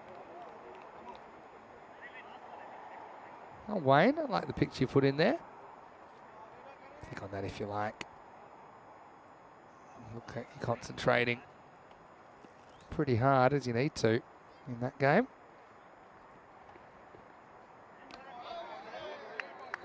Yeah, I have a suspicion this might have grabbed a little bit of the line, but Gelsenkirchen need a break. Could have gone either way with that call, really. End of the over. It's 22 without loss after 2. 18 of the 22 runs coming in 6s so far. Looking at the table, VFB have some catching up to do, don't they? But they do have the games to do it. And they've played the fewest games of any team in the competition, so they've got a pretty busy schedule over the next few days. And remember, only the top 4 teams make it through.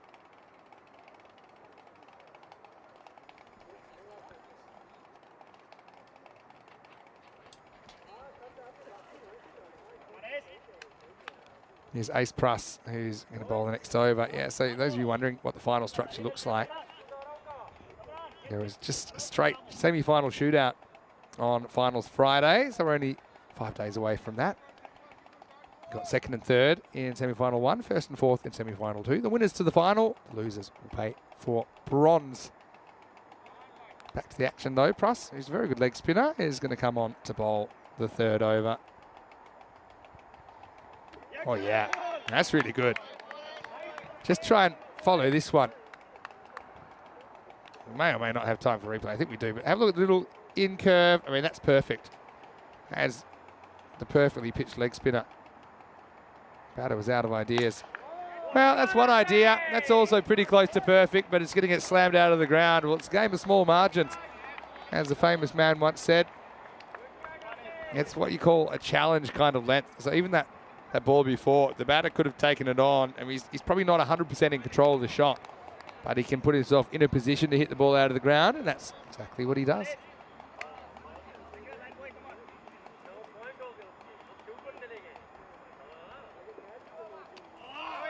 Now, this is out on the next one, Nutvi. Yeah, I mean, he does get good turn, doesn't he, as well, Pruss? Spending a bit of time in his homeland, I suppose you'd call it. He's a German citizen. Oh, another one. It just gets launched out of the ground. Well, you're seeing why I gave up bowling at the age of about 17 or 18 right here, because I don't think Pruss does a lot wrong here. I mean, you could argue it's slightly over-pitched, but I mean, you got to pitch it up to try and get a wicket. You could kind of bowl flatter and get hit for ones, but that's no fun. You got to go searching for a wicket. You got to go shopping for a wicket, and Nakvi's hit the ball really well so far.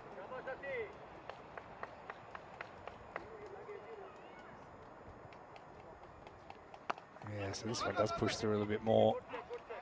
They won't get a run at all. Last ball, the power play coming up. Price only 19 years of age. Guess some games you got it, some games you don't. It's a bit of a top spinner there. Overspins and not the worst over I've ever seen, but 2 balls disappear. 12 come off it at the end of 3 overs. The score is 34 without loss. Because I'm really looking forward to the 5th game of the day today, which is a rematch of last year's final by Spartans versus Golden Star Bond last year. In the final, Spartans won at 131 to 108. What will happen in this one? Having a look at that graphic, you can see 48 in the first half, 22 in the second, and they ran out of time. They ran out of wickets. They lost 7 for 7. It was a proper collapse. Yeah, I think it was 6 for 4 and 7 for 7 were what the collapses were. 6 wickets for 4 runs and 7 wickets for 7 runs. We saw a hat trick. We saw a 5-wicket haul. You'll see it all here on the European Cricket Network.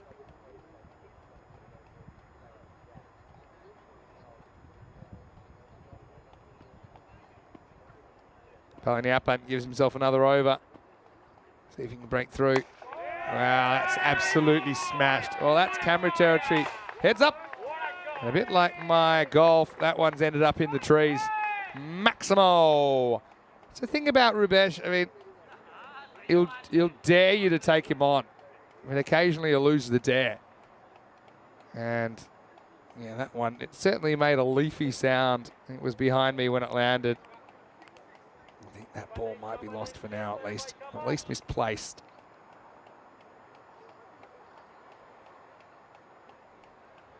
40 love. 40 without loss. Up to 3.1. He wants more, and he's going to get more. Maximo! Back to back. And this game's on borrowed time. Golden Star Bond. A team we only saw for the first time last year in the European Cricket Series. And they were second last year. They're playing like a team that wants to go one better at the moment.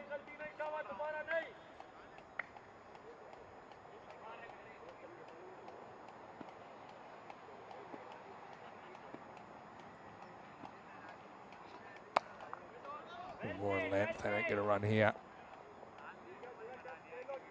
Yeah, so Wayne trying to talk everyone through the collapse. Yeah, it was a crazy one. They were 54 for 2. And then next minute, they were 61 for 9. So they lost those 7 wickets for 7 runs. Wow, top of the bounce. This is a great shot. Really good shot off the back foot this time. Maximo brings up the 50 and the 50 partnership for Golden Star Bond. And yeah, poor VFB Gelsenkirchen, who started the day so well. Right now, they're looking at their watches, thinking, how long do we have to stay out here? I remember, ideally, they want to try and hang in theoretically as long as possible. If you want to go further in the collapse, they were 57 for 3 at one stage. And the next minute they were 61 for 9, so they lost 6 wickets for 4 runs. Playing up and almost gets this one to shape out, and it will be called wide. Collapses are one of the most dramatic things about cricket, and I'm trying to think about other sports that have that feeling. I suppose you could say in football or hockey or some of these sports, you could have a big run of goals in a row, but there's such a finality to being out in cricket. As this is launched high in the air, and there's 6 more. Palaniappan has a rough time at the crease. He's going to end up going for 35, I think, in his spell. He's still adding it up, yeah, 35. In fact, bad news, hasn't finished yet.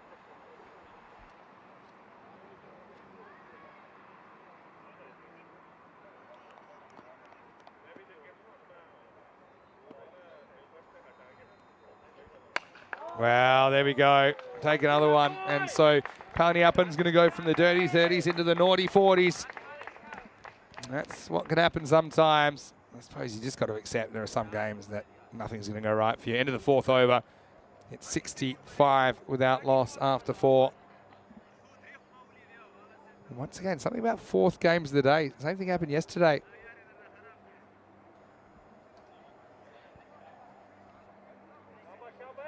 That's up and away. This is the last game of the day coming up, and it starts in about 55 minutes' time. It's a rematch of last year's final. Golden Star Bond taking on by Spartans. Now, last year it was the Spartans that got up by 23 runs. First time these two teams have met since. And the news from the toss that the Spartans, they've won the toss. They've elected to bowl first.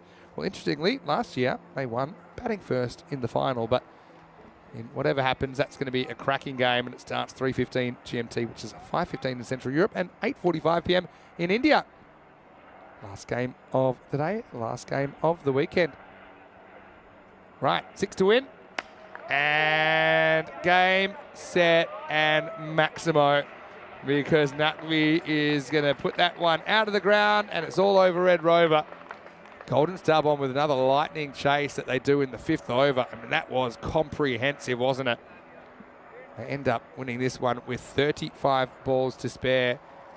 And that is a fairly crippling blow to the VfB Gelsenkirchen net run rate as well, considering they're a team that I kind of have potentially mid-table or maybe on the knocking on the door of finals. But GSB just way too strong.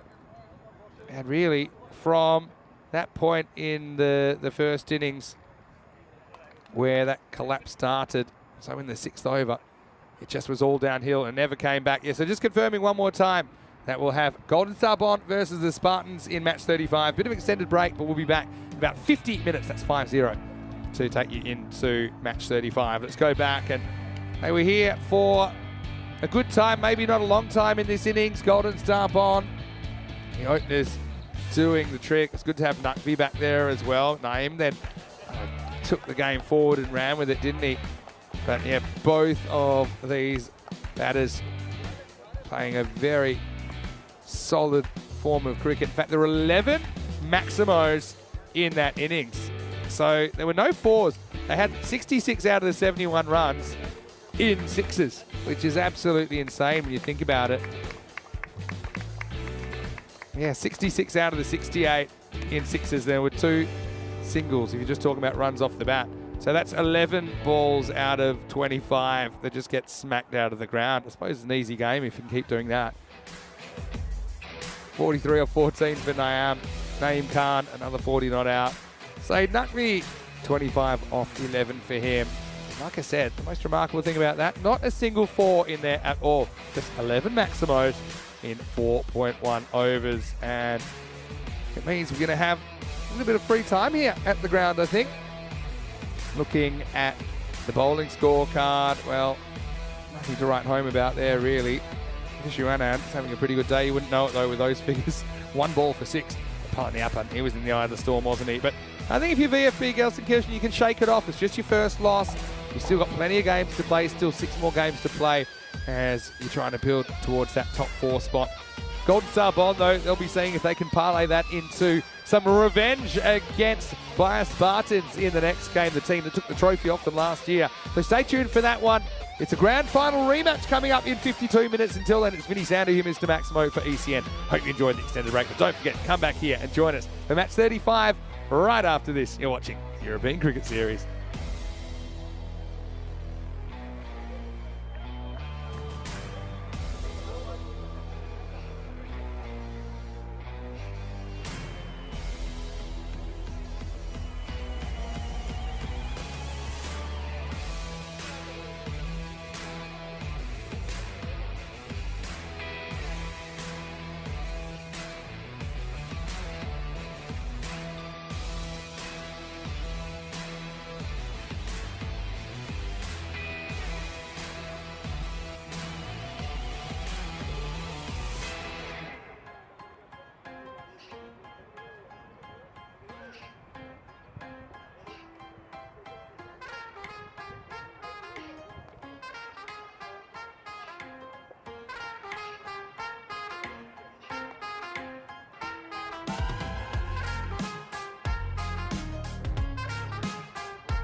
Hello and welcome back. Great to see those pictures once again. Brought to you by Krefeld here, which is a beautiful place to visit in the west of Germany. Vinny Sander here, Mr. Max Mo, back for the last game of the day on day 7. Well, sun's out. I've got the jacket off and I'm enjoying the ambience, but two teams that will be feeling the pressure right now are Golden Star Bond and the Bayer Spartans. It's a rematch of last year's final, and what a game that was. On that occasion, it was the Spartans that ran out winners by 23 runs.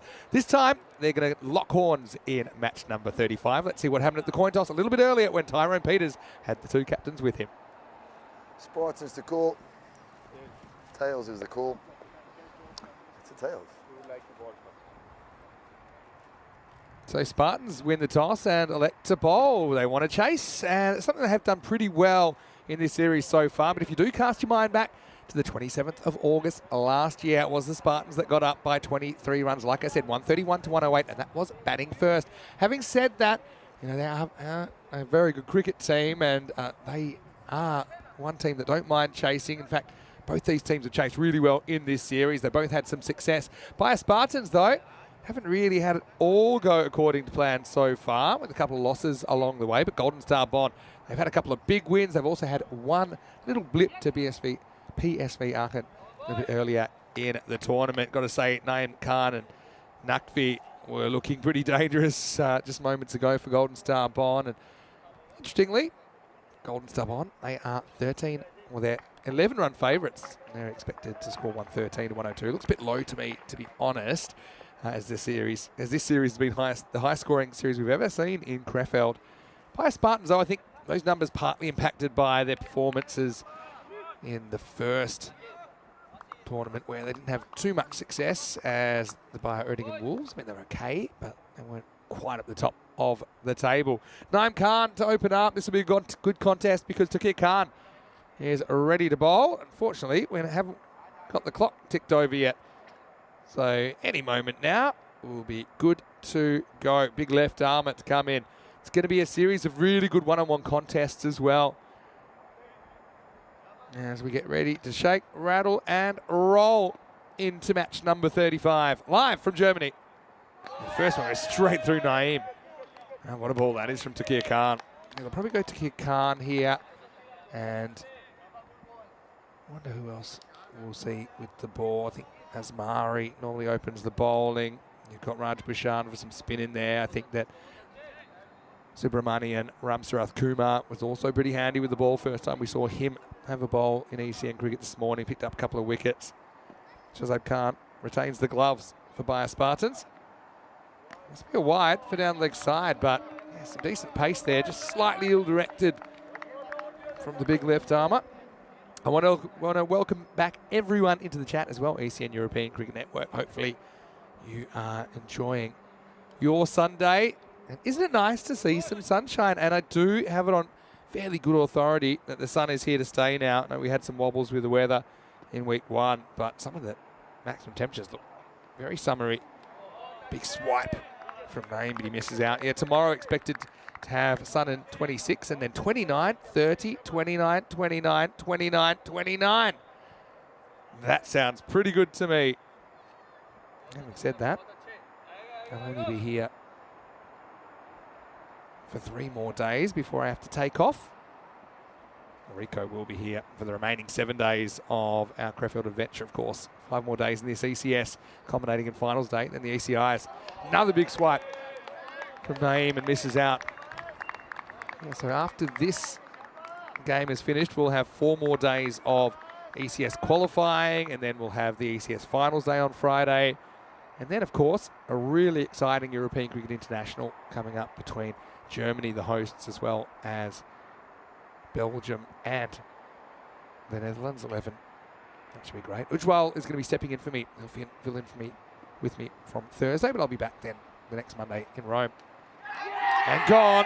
So, well, Naeem got worked over there, really. Takir marks the spot, and really, you can see he's pumped. He also tries to be a good sport, but you can tell that they know that's a big wicket. Naeem's a very good striker of the ball. Takir with an interesting mix of kind of celebration, but also trying to throw a little bit of respect in there. And you can see looked at his teammate and said, yeah, I've got him. Just brought a couple back from left to right then. I think that might have been the one that just goes away from the right hand. A little edge and a simple catch behind the stumps. Well, Dave, pretty exciting news that you've shared with us in the chat. He said everything's booked for Khartoum, flight accommodation and maybe even a car rental. Well, give us the details, Dave. What are your dates? Well, there you go, 7th to the 21st. He's way ahead of me. Goes the cutter again, but this time Shirzad is waiting for it. Maximo! Oh, what a shot that is. He's just pinned his ears back on this and sent it. Ata Shirzad coming out at 3.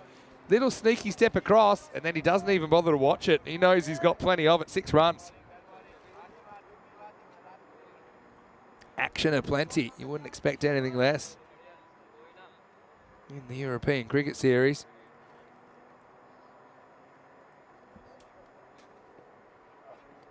Again, sneaks across, gets a little bit of bat on this inside edge, really. Panthangi does the fielding, and that will take us to the end of the first over. Pretty eventful one. It's 8 for 1 after 1. Well, Dave, that's great. And where are you staying? Tell us in the chat. I can tell you 22 days to go. We might have to start putting up a Dave B counter to see exactly when you'll be there. Thrilled that you'll be able to join us. I think you'll really enjoy it. It's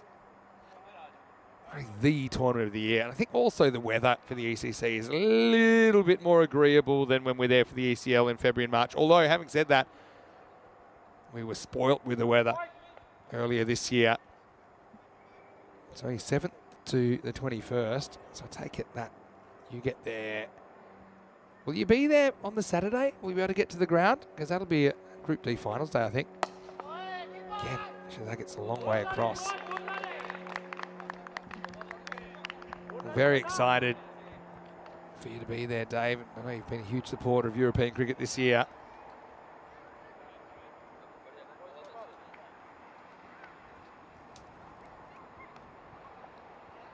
McPhee hasn't actually faced the ball yet. Seen a lot of action. Hasn't been able to take part.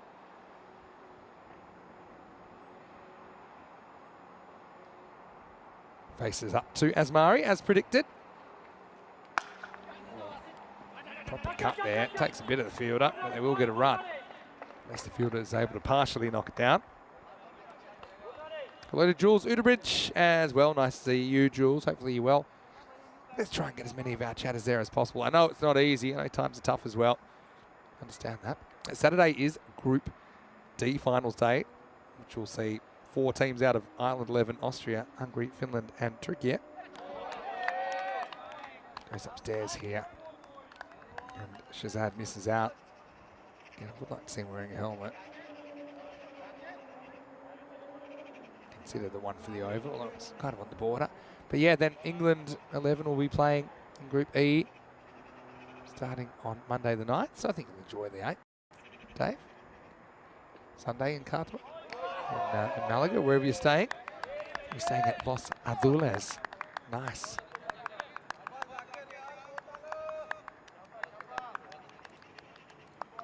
The Blues.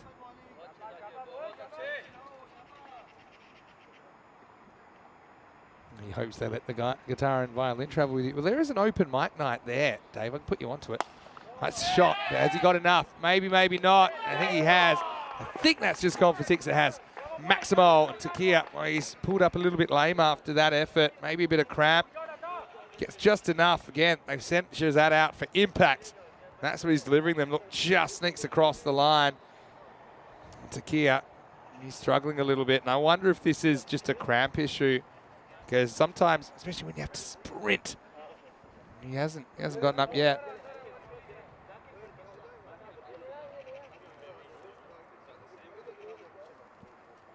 You just hope it's only cramp and nothing more serious. You can see both teams. Okay, I think the fact they're doing this is a good sign because it's probably just like a hamstring cramp or a calf cramp. So, yeah, Sam Williams on the task. I mean, let's have a look at it here. You hope it's not like a rolled ankle or something like that. I don't see any evidence of that. Yeah, okay. Well, I'm just saying from experience that, especially late in the day, you can get cramp. Cramp comes and goes, and the fact that he wants to continue. Problem is, that as soon as you start to exert yourself again, then it's going to come back. So yeah, he's just with cramp, you need to stretch it out. It's the calf cramp. There's a certain stretch you do. If there's a hamstring, you normally keep your leg straight and elevate your leg. But he wants to bowl the next over. That's the thing. He's got one ball to go before he has to bowl again. So he doesn't want to go anywhere. Okay, then if he's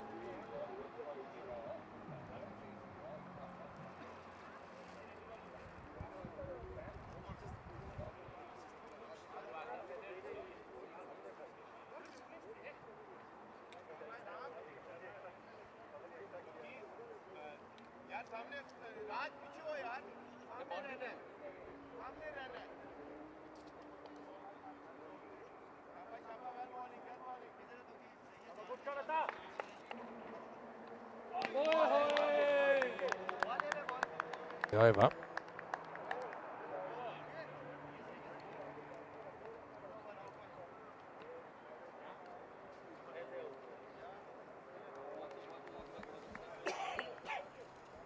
As we get to the end of the second over, 16-1. Well, this will be interesting.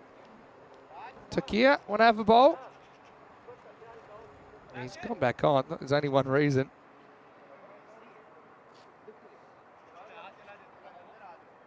Looking at the table, Golden Star Bond probably pretty close to booking their place in the 4, you'd imagine. A win here would do them wonders, but they're struggling a little bit through the first 2 overs. 16 for 1.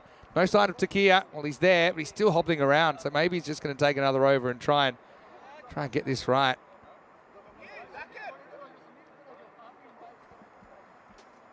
Apologies if there was any technical difficulties there, but hopefully I'm back and you can hear me okay. Raj Bhushan to bowl the third then, so real change of pace. Oh, this one angles in, goes straight over the stumps.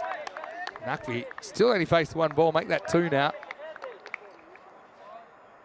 Oh, Dave. That's a great idea, saying he's getting there at 2:45. I can tell you the final will start at 8:30 p.m, Dave. Direct hit. Well backed up, and guess who it is? Takia has to do the backing up and then has to dive again.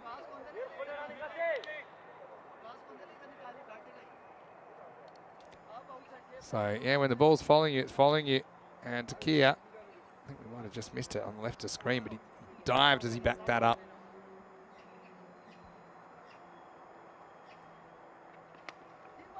Takes it on leg side, long chase. Just be happy with the 1 here. Yeah, so if you can get to the second last game, that's 5 o'clock, Dave. At the Cardamom Oval, that's 5 o'clock, and the final will be 8:30. Oh, hit hard and towards the fielder. He does really well. I don't think he ever touches the rope here. I think he's okay. That's Waka's Fatmi. Check it out in the replay. And this will be probably inconclusive on the replay, but I had a pretty good view of it. He gets close to the rope, but I don't think he ever actually touches it. See that trailing foot? I don't ever see the rope move. Now the next one is going to be called a wide, and they'll get next one, so that'll be 2 wides. So a lot happening so far in this grand final rematch.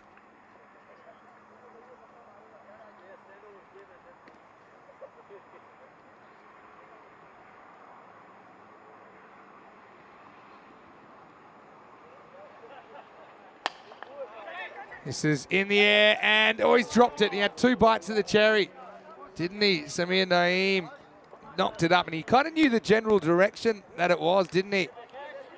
But he couldn't hold on in the end. So a bit of luck there for Saeed Naqvi. He has a life on 3.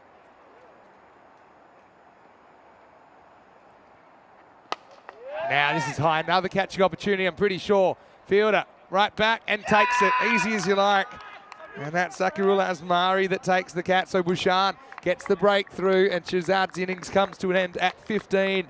The power play finishes with a wicket. It's 22 for 2.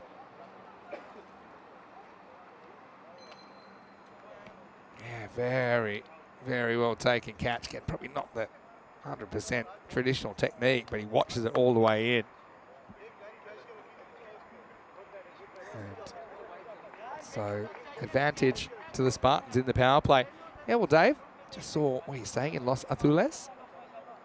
About 15 minutes from the ground. So I'd say you get to Malaga, you're probably at your hotel by 4:30. You leave for the ground at 5, or just before. And you can catch most of the game before as well. 5 o'clock start, qualifier 2 in Group D. And yeah, look forward to having you for the last 2 weeks there. I think you'll find it tremendous entertainment. Into the power play. As signalled by the umpire. We'll get going now with over number 4. And Zaki will hold on to the ball after he takes the catch. First ball sneaks inside the line. Batter not really moving the feet, so I made that seem a bit wider than it was.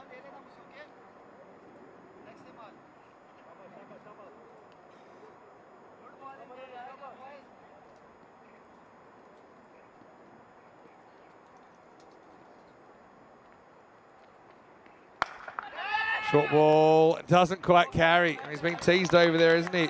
Samir does smother it. Yeah, so 2:45 getting in Malaga. I'm just trying to work out what your chances are. You might not catch the very start of qualifier 2 at 5 o'clock, but you'll go close. You can have a little bit of dinner, watch the final, then have Sunday to yourself, enjoy yourself.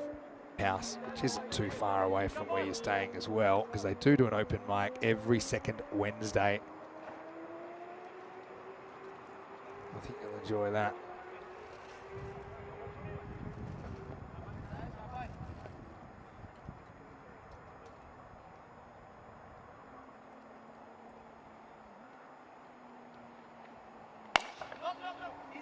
Driven to the ground and over the bowler. Let's just get a single here.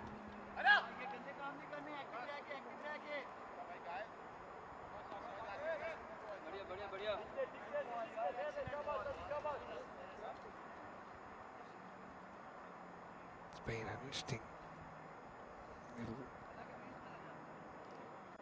little period here, hasn't it? Golden Stubborn trying to attack, but they're kind of being held back by the Spartans.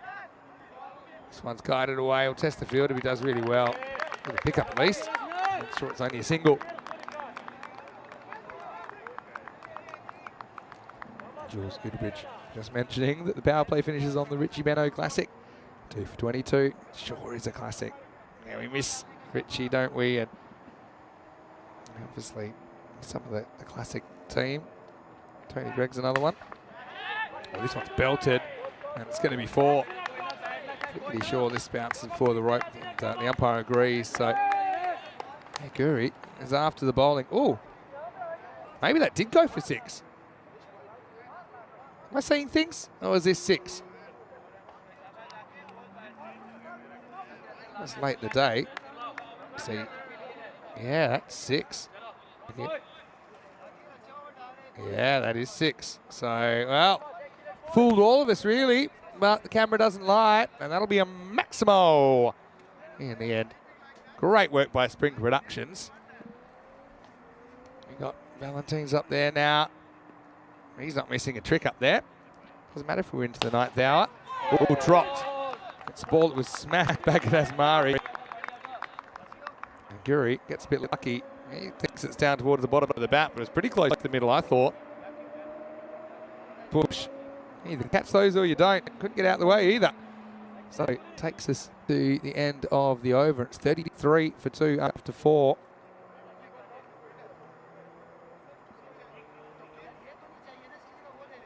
And just kind of hovering around that 8 and overs so far.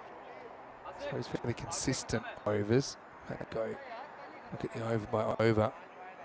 8, 8, 6 and 11 so far. last year, 131 to 108.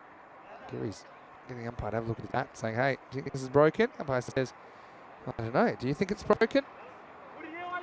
We do kind of discourage bat changes here to keep the game moving, but I suppose if it isn't a genuine issue with that being broken, if that is the last ball that bat ever hits, at least it went out high, because it is 6. While we wait for that, might welcome you into the box. Vinny Sanders here, Mr. Maximo for the European Cricket Network. If you are interested in joining us, by the way, at Euros of Cricket between the 25th of September and the 20th of October, you can always go to our website, europeancricket.com, and you can look up Sunset Beach Club in Benalmadena. I know that they'll do a discount as well if you're coming to watch the cricket. But there's lots of nice places to stay around the Cartama area, and Los Azules, that's a nice place to go as well, Dave. Look forward to seeing you there. And it is a real showpiece of European cricket as well. And I just think it's going to be amazing with the 3-day group format and 31 teams. Make sure you don't miss it. As Takia, who was looking a little bit dodgy, wasn't he? But he can still bowl. Guess once he gets to the crease, his arms are fine. He can whip his arms over.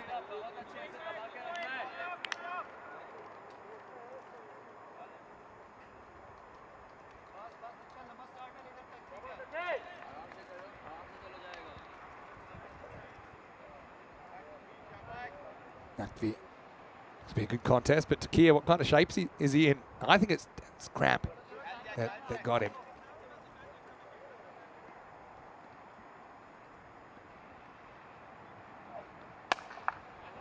This is hit with the angle, and it's going to beat the field to 4 runs. Against good effort, Spartans will throw themselves around in the field, but GSB are fighting back. You wouldn't expect anything less from the men in purple.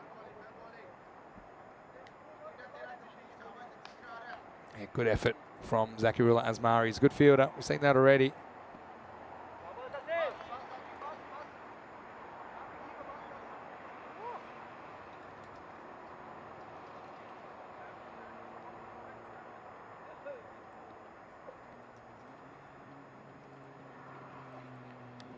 Oh, chops close to the stumps, but gets away with it.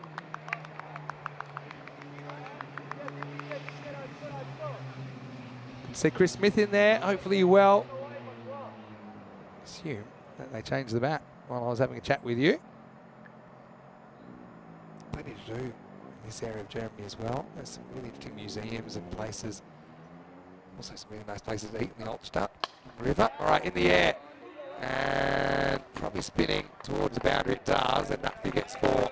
Completely convincing. I wonder if Takia will stay on after this over was finished.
Yeah. So what are you hearing with my audio right now? Any better? Oh, wow, that was close.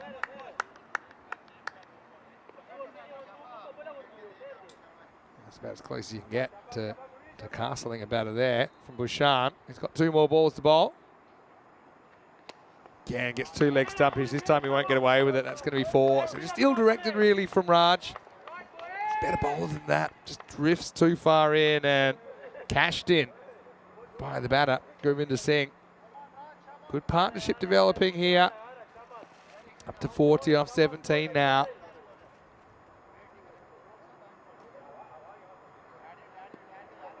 Last ball, the 6th, coming up.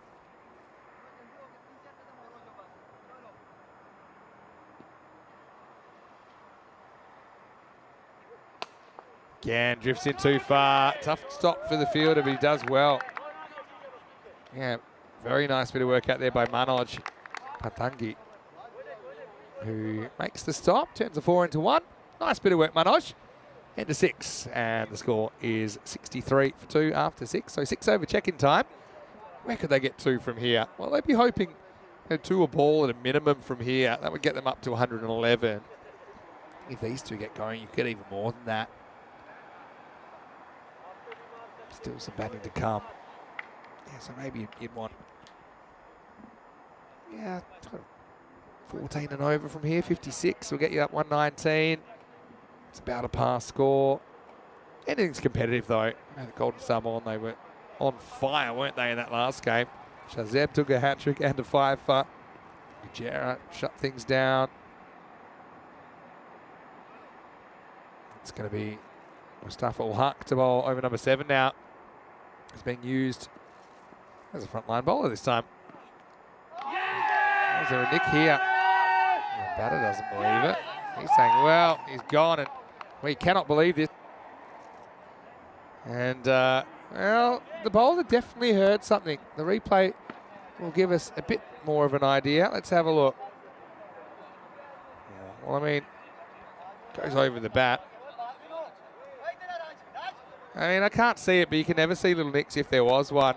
Guri seemed genuinely surprised, didn't he? But he's going to have to go.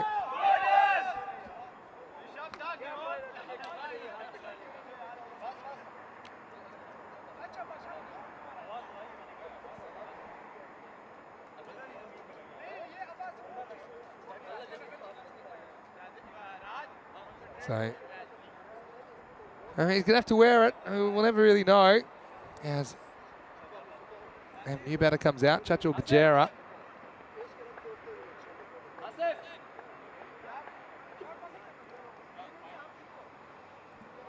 Well, Huck with the breakthrough, I guess. Well, I guess he does. But yeah, bit of conjecture about that one.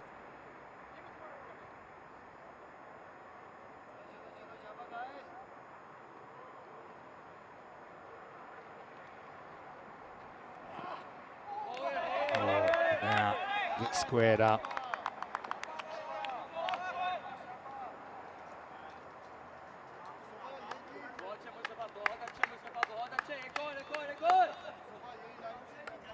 Pretty good delivery.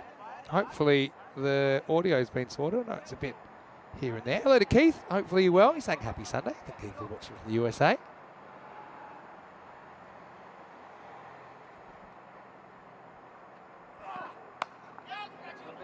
This will be 4. Good batting, Gujera. He turns it on here. Just a little push and slapped. Bang. Just behind point. Nice batting. Nicely done.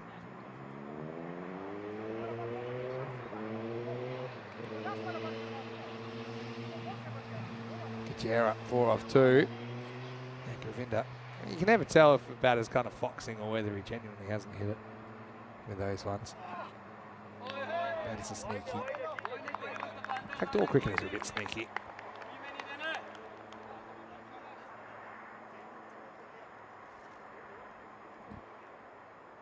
Yeah, it's a tight one, but maybe a little bit of the line.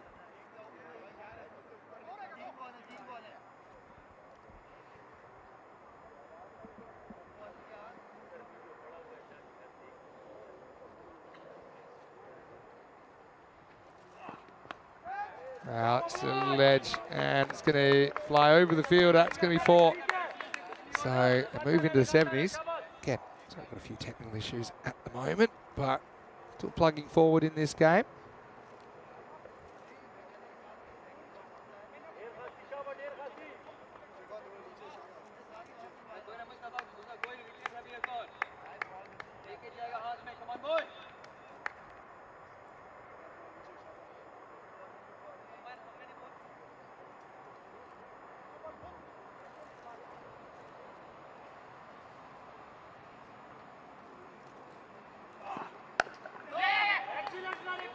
Now, good running, really good running there. And they're happy to follow up with 1.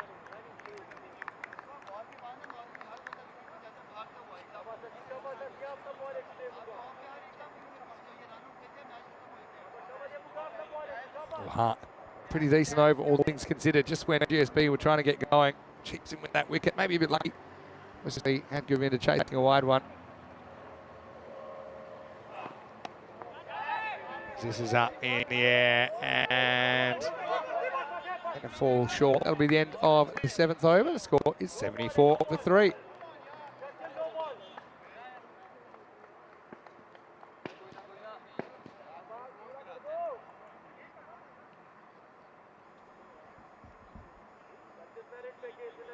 Still an over to go. Still a ball to go, I should say, in this over.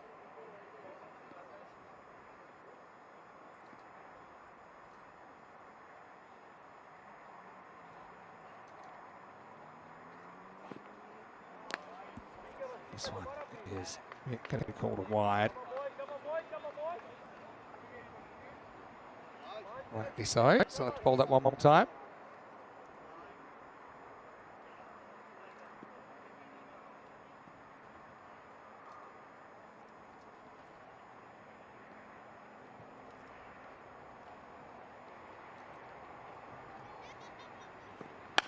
Now, miles in the air, as high. That's going to put the camera on the head, I think.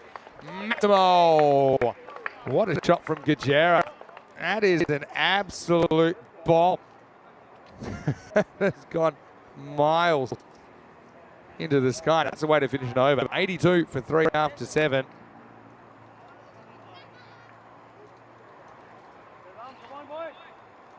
Well, it's going to happen occasionally. You just have to accept that, I think. But what a strike. 82 for 3 after 7. This is what's coming up tomorrow. Clone Challenges will take the stage. They'll play 3 times. VFP Girls and Kirsten, they've got a big program coming up as well. We can see the Black Caps, the Ryan Sports as well. Join us. Day 8 starts. It's the start of week 2 here in Crefeld. Same time, 7:15 a.m. GMT, which is 9:15 in Central Europe and 12:45 p.m. in India. And guess what? Rico will be back on deck tomorrow morning. As this is hit in the air, and this is also going to travel out of the ground. Maximo. Back-to-back, essentially, for Golden Star Bond, who are swinging it here.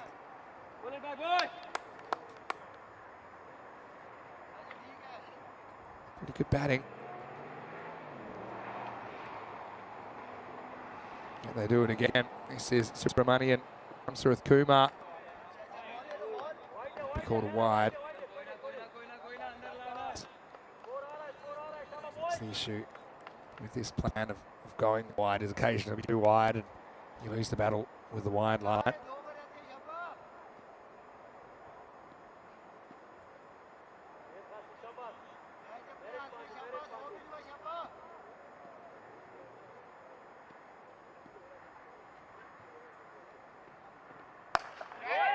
He's punched pretty well away from the field. He does very well there, Fatmi, to make the stop. Then whistles a throw in. In fact, the batter prevents an overthrow by the ball hitting the bat, as they might have gotten a 3rd run there.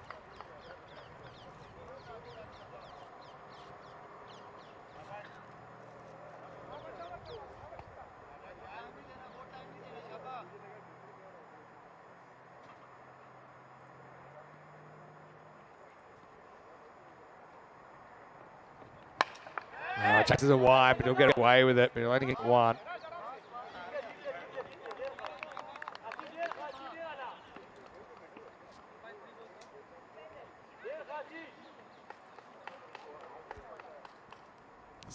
8th over here. Chris Mike's playing up a bit more. Apologies about that. We'll work on that in the break if that's an issue.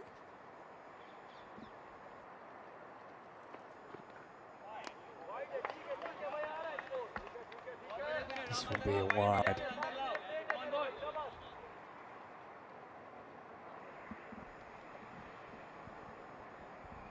I do like the distance of bowling one side of the wicket though. I think there's something to that.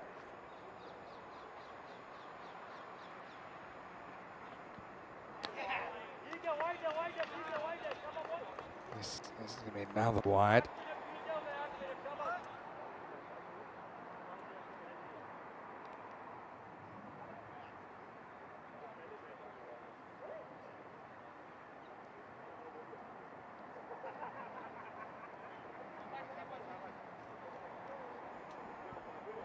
So, Gajera, 2.5 overs to play with here. What can he get them to?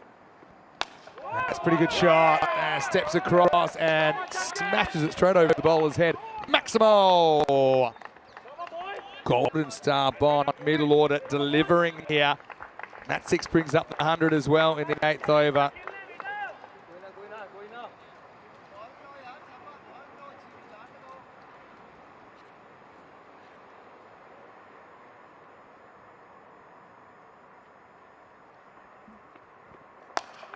Tries the same thing but can't get it off terra firma this time.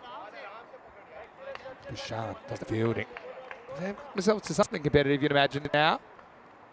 Something in the 120s from here.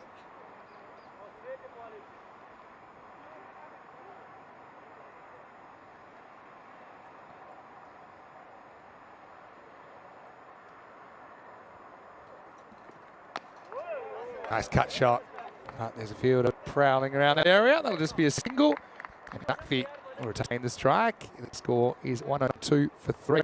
Yeah, Nutfi's only faced 18 balls in 8 overs. So that's 2.25 balls per over. Of course, if you get half the strike, you'd face 3 and over, wouldn't you? So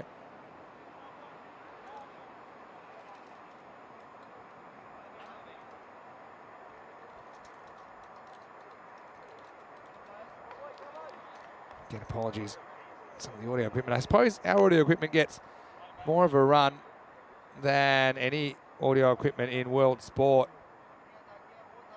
because it is so much time that we're spending on the air. What happens in the ninth? Here we go. It's up, it's in the air, and it's flying out of the ground. Maximo!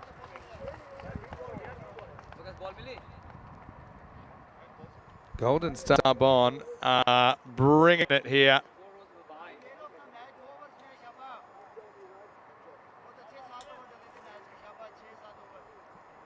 And yeah, it's just been raining sixes, hasn't it?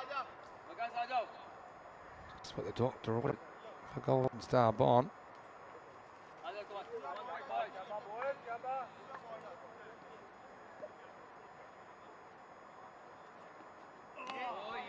Yeah, big swing and a miss.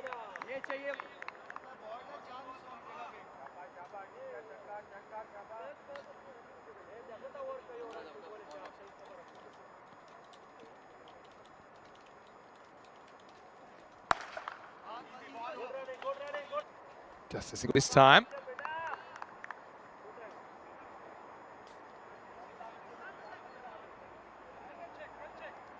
Very clever, John Gray. He was saying, talking about Kiwis not having a tail, but they don't. Literal animal, the Kiwi doesn't have a tail. As this is up and it's out of here. Maximo! Jerry's been very good here, hasn't he? He loves to step across.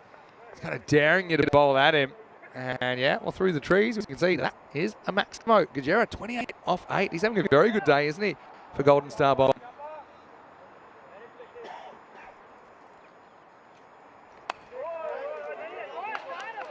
Now this one is slashed away, and that's going to be another 4.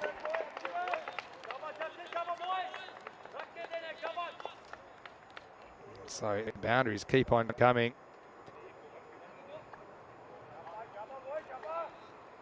Still a ball to go in the 9th.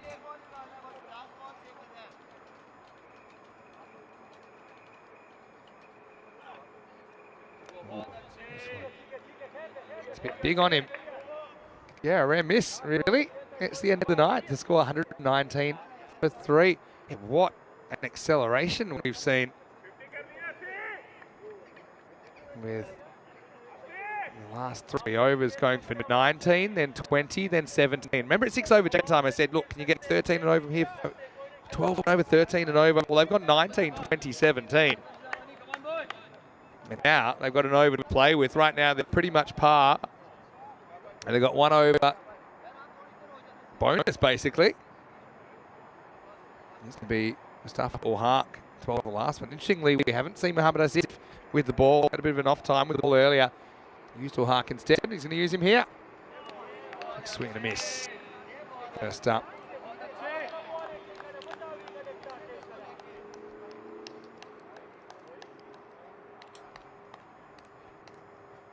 Yeah, just inside.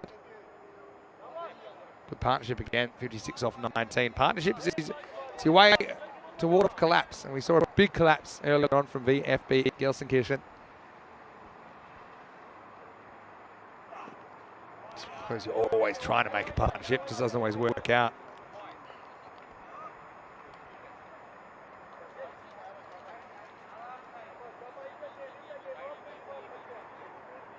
But again, that's kind of an acceptable wide. You're missing your spot, but if you can sneak it in, it's a good chance of a dot.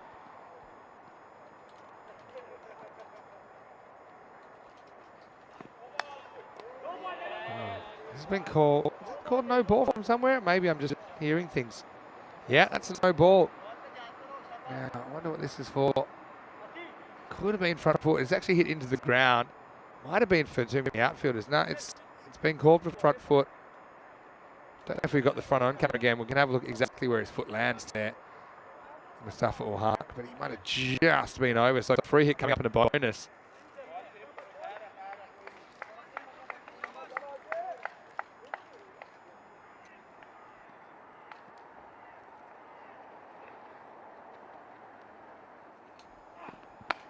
Free hit. Well, that wasn't a real free hit shot though, was it?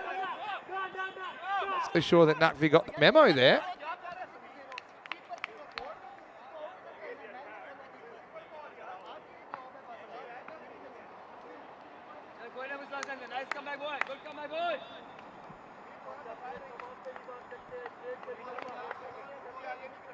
Forward to come then. Let's see if they can climb into the 130s. Oh yeah. Oh boy, that's a big hit.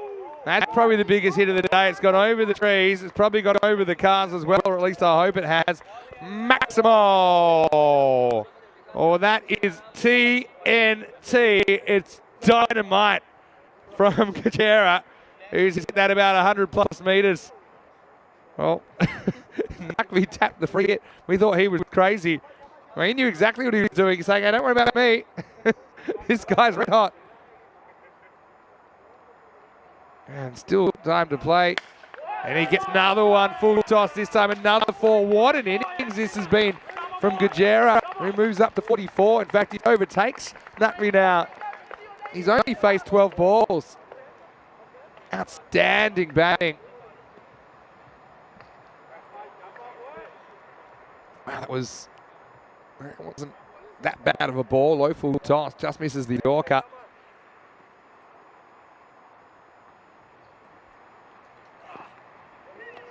Oh, I think that's wide.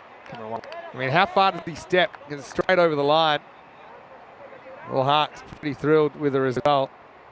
Maybe we can see this one from the main camera and we'll see exactly how wide it was. If there was any pre-movement. Let's have a look. Oh, yeah, he steps one stump outside. I think that's a wide. Can he get away with that or Hark? Last ball. A rare miss. I'll try and work out how to get a run out at the bowler's end, and now they're going to try for 2. Again, they've got to go keepers then now. No, he's missed the ball. I see this. And again, we'll talk you through this, but I don't think there's any chance he's got the ball. We'll have to slow it down when the bowler has the ball in his hand. So yeah, let's have a look. He misses this. There's no doubt about this. We'll keep going here. We'll keep rolling past this one. Because what happens is the ball then comes back to the bowler. And the umpire was quick to give it out. But let's have a look here. Does he have the ball when he hits the stumps? And I'm going to say he doesn't. Early call. Let's see. Okay, frame by frame here. Oh. I suppose if we go roll that back a couple of frames, if you want to be technical, he does have the ball in his hand at the moment he hits it, touches the stumps, and then I think the stumps knock the ball out. So I think that probably is out if you're going to be technical there. And we'll see what it scored in the end. So I think that is out. I think the umpire's right, but certainly worth another look. And they end up, if that is given out, at 135 for 4. And that's exactly why you run. You just keep running until you're out. Eventually, we think that's out. We'll come back to that in a second. As we look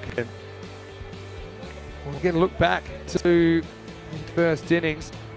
And look, one thing you would say about Golden Star Bond, they are a very good 10-over cricket team. Because even though they lose those early wickets, Naeem Khan got a working over and got done by Takir Khan. But then they sent out to Shahzad at 3, and he was pretty good. He scored 15 off 9. Eventually, and we saw him get caught out in the deep. And Gravinder came and he swung the bat as well. There's some concerns, I suppose, from Gravinder when he got given out. Must have got a little feather on that one, but then, I mean, one door closes, another opens. What about Chachil Gajera? Comes in, he whacks 45 or 14 with 5 big maximums and 3 fours in there, and he ends up with potentially a match-winning innings on his hands. At the other end, Naqvi bats through the 10 overs, didn't do a bad job at all. He hit 3 6s, 3 4s. Didn't have a lot of the strike, to be fair. Eventually, he was out. I mean, if you look at this live, it didn't look like he had the ball, but I think if you actually look at the replay, when the stumps are broken, the ball is in the hand, even if it's only a tenuous grip. 43 then for Naqvi, opening the batting, run out off the very last ball. But they did get an extra run off that last ball. 45 not out for Gajera, though. He stole the show towards the end. Just 14 balls in his knock. 12 wide and 2 no balls. Probably a little bit in the high side there from the defending champions, Mike Spartan, in this grand final rematch. 1 for 15, I think Bajaj did a pretty good job most of the time. Apart from that, we saw Mustafa Ulhar with a wicket and Kia Khan with a wicket. They weren't quite themselves either. As Masari deserves a shout out. I think he bowled a good couple of overs, none for 19. We'll take a break. We'll work on a couple of little technical issues that might have been creeping in, but we'll be back with the chase and we'll see if Spartans can keep the wood over Golden Star Bond. They need 136 to do that. Vinny Sounder here, Mr. Max Mo for ECN. We'll see you in a moment with more European Cricket Series.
Hello, cricket lovers, and welcome back to Germany. Time for the last innings of the day, and this should be a goodie. Golden Star Bond taking on by Spartans. It's a rematch of last year's final. On that occasion, it was the Spartans. They batted first, made 131, and that was enough. Golden Star making 108. This time, it is Golden Star Bond that batted first, and they've made 135. So a very similar score. We'll see if it stands up.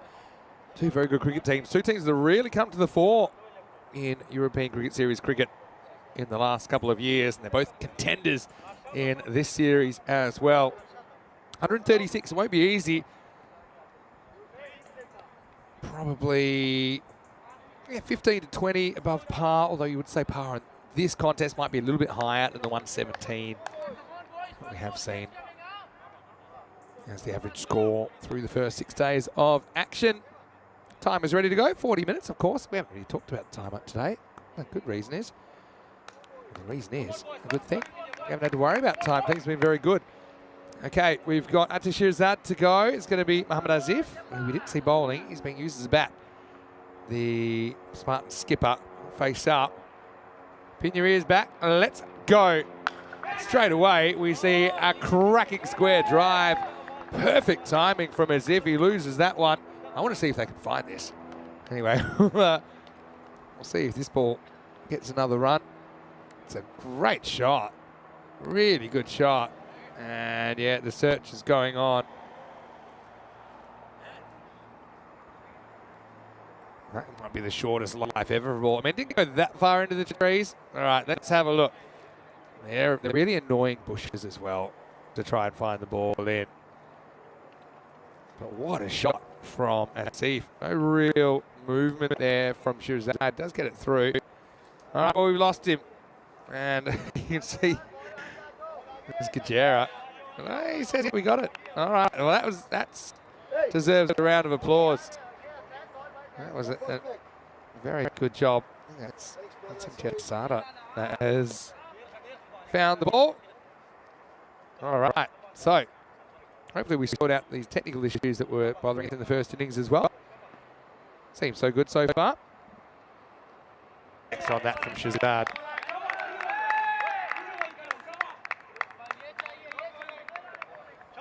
Gotta love the Golden Star Bond uniforms. One thing they did say, though, is they're a bit noisy when they're just going out, you know, when they're in public. But I don't know, express yourself. I'd like to see some football teams adopting that. I mean, they had a catch on. It's very Hollywood. Let's see. Faces up again. And it's hit straight down the ground. Not really timed. Didn't quite go to the boundary. They think it's two. Well, almost a mix up there. And it wasn't too. Oh, no. Now, we're so lucky that hit the stumps. I mean, look, he wasn't out, but the stumps did the backing up.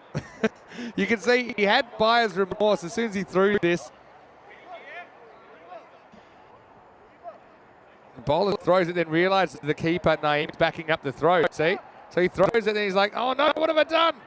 And luckily, it was a perfect little curveball that banged into the stumps. Fatmi was home, though, and any action coming thick and fast so far. Now, it is the last game of the day, so you can throw some random questions as well in the chat. Who's got a random question for me today? It is Sunday. Last of the innings that we'll see this weekend, but we'll be straight back into it tomorrow morning. Rico Full is standing by. We'll both be around for the next 3 days, which will replaces me from Thursday onwards.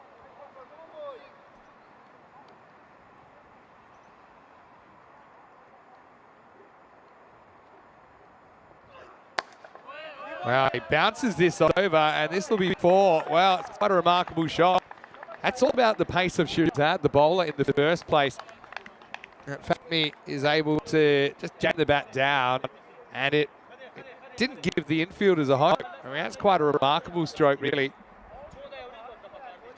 to bounce it into the pitch. Of course, the pitch is so hard. And that'll be the second boundary of the over. So, yeah, you're trying to get that kind of 13, 14 and over.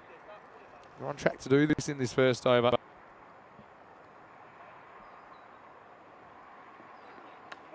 Oh, now, a little edge, Naeem.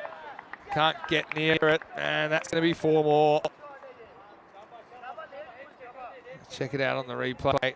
Did he actually get a glove on this? I couldn't really see. Maybe we can see from that camera behind, but there's a big thick edge. Naeem could feel it in. So 13 without loss now. The ball remaining.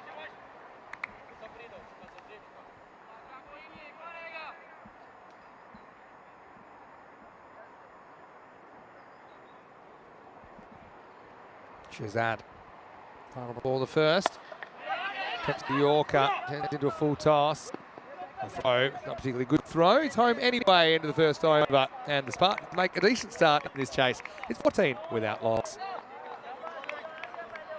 There's the golden ball count up. 237 matches since the golden ball. Now, if we don't have a golden ball before the start of the ECC, now I'm not going to say that's going to happen, but let me just do a bit of an experiment. So if we don't have one by the start of the ECC, we will be up to 340. No, we don't want that. We've got to break the golden ball drought. Remember 405, the longest all-time drought. Pali to bowl the second. Man, Marcus, quick to take off, but quick to turn around. I think you always back the team with 135 on the board, but Spartans certainly can chase this down. They are defending champions. They scored in the 130s in that pressure-packed final last year.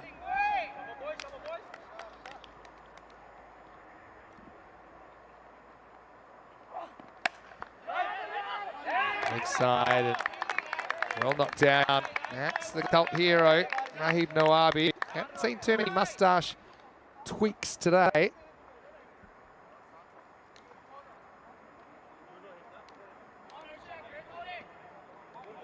Leg side.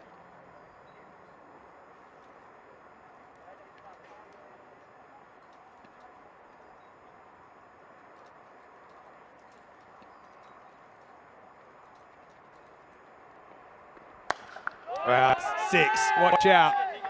Oh, that's a really good strike by Asif. Just on a length from Parupali. And Asif, that's straight as the day is long there. What a shot. Almost smacked into the camera tower.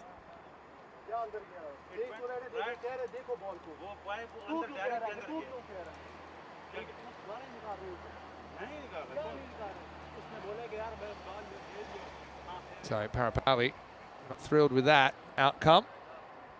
Good power play this. You want to get power play in the 40s to be on track really. By Spartans, the 21 halfway through it.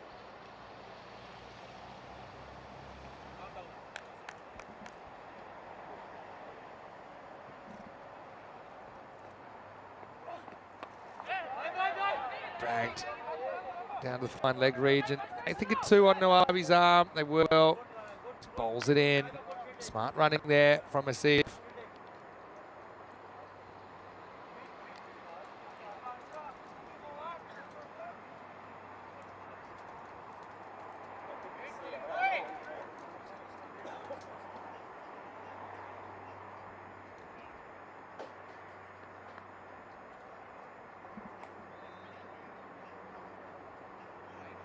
Good start, this, isn't it?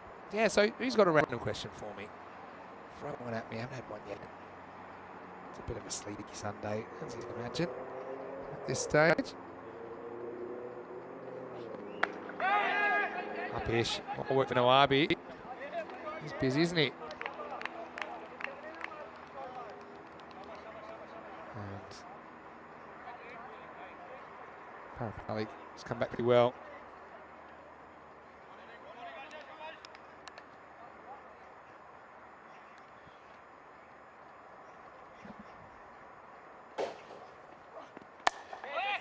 Pitched up, well, late decision not to go for the run, and just in time. Justin's made an appearance in the chat a little bit. That'll be a dot to finish the over, and it's 24 without loss after 2.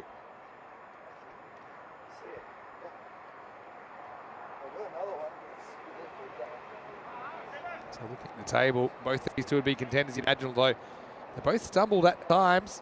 1 loss to Golden Star Bond, 2 losses to Spartans so far. Remember, only the top 4. Only room for the top 4 on finals day. PSV Arcot, they were 4-1. Then they fell to 4-3. So who's to say the same couldn't happen to GSB? Time will tell.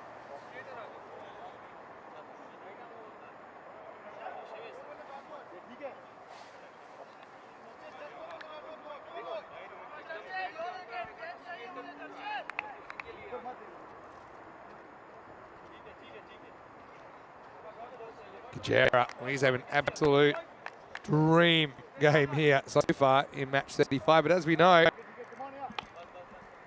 past performance is no guarantee of future returns. Down the side.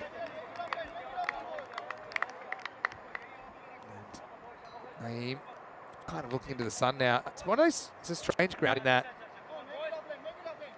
almost always cricket grounds are set up so they're orientated north-south, and that way the sun's not really a factor.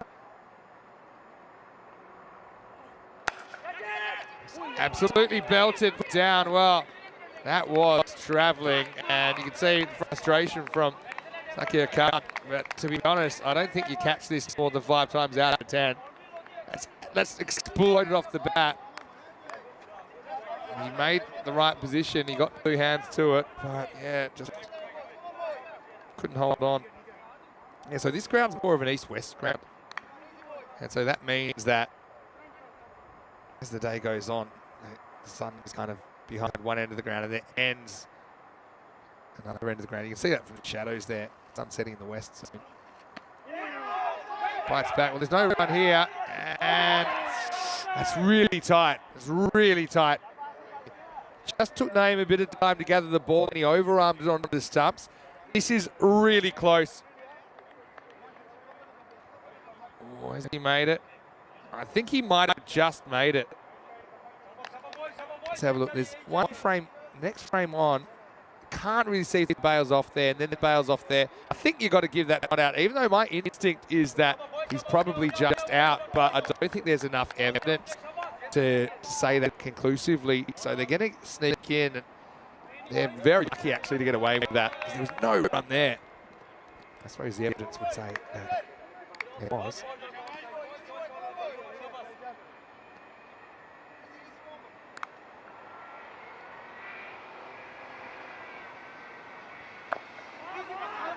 Ball. There was a run in the last one. There's a run in this one. But they're spooked and don't take it. Good bowling this from Kajera. What a knock earlier on. As he's put up 44 off 14, 5 big sixes. It's the first time we've seen Joshua Kajera this year. He's having a good series, runs, wickets. Economy rate below 8 going into this game, which is a pretty good result.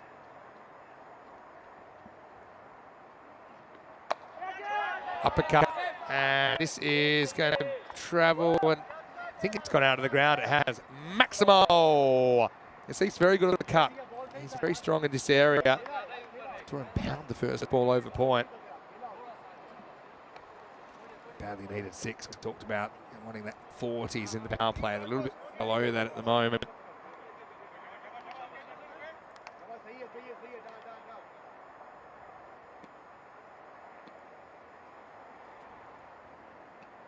Couple more to go for Churchill.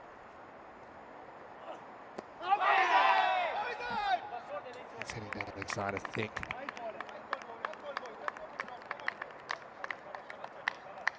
Check out the replay. Yeah, definitely just that latent movement.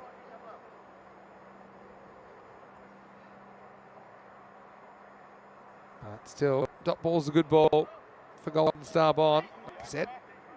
Hoping for some revenge.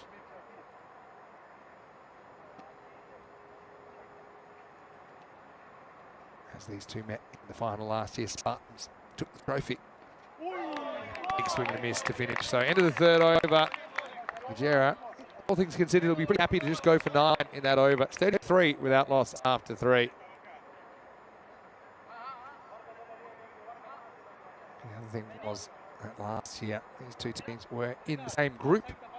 They actually met in the group stage, and they also met in the final. After that last 4 overs, from when I did the 6-over check-in, 63 for 2, they were able to score another 72 runs in that last 4 overs. Crazy stuff, really.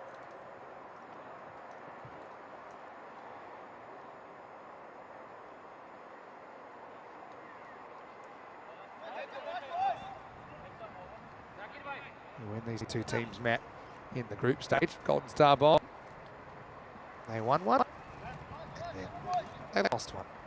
So they split their games. They're both pretty close games as well. Back on the 17th of August, 2022.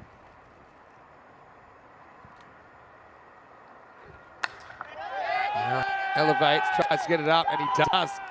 Maximo. That was just pure brute force, really, from Vatney, because there wasn't a lot of timing there. Again, the pace of Shazad working against him here, because it just explodes off the bat and goes for 6. Last year, the Boosters in match 9 against Golden Star Bond. Not the Boosters, pardon me, the Bio-Erdogan Spartans, as I known there. The Spartans made 107, and Golden Star Bond chased it down with 4 balls to spare. They met straight away in the next match, match 10, double headers back then. And it was a really close game. Spartans holding on 114 to 111. So typically they're close contests when these two teams meet each other. The Spartans really came from the cloud to win last year. I suppose a bit like the Blue Stars did the year before. So the question is, this year, will it be another team coming from the clouds? Timed, and we'll get 1. We've had some really great cricket here in Krefeld over the last series, I suppose. 2021, the first time we came here. The Spartans, by the way, in the group stage, had a 4-4 record, and so did Golden Star Bond. That was a very even group, Group A. In fact, Bond Blue Star missed out. They were only 2 points behind. They didn't even make the finals. If one result had gone the other way, all teams would have had 4-4.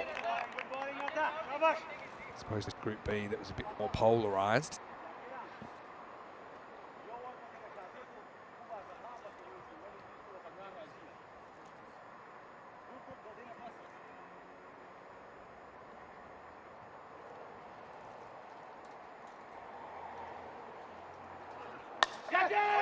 Driven and safe. It'll just be 1. It will just be 1. So, yeah, rate's creeping up, isn't it? Up over the 15 now. Yeah, so, I'm saying I was right about New Zealand. I think I was asked about this time yesterday or the day before. Do I think New Zealand are done as a cricket team, basically? I said, hey, it's only a couple of games. Don't read too much into the short term, and it looks like they're playing some very good cricket right now against England. That's going to be wide, hits the line. Not a bad spot to miss though. Yes, I think people tend to get carried away with the short term because it's fun. You get emotional. To be rational all the time, it's not that fun to life. So people tend to sensationalise things, especially in sport. Sport is an outlet for so many reasons. I get 1 here. That's a decent spell for his dad, really.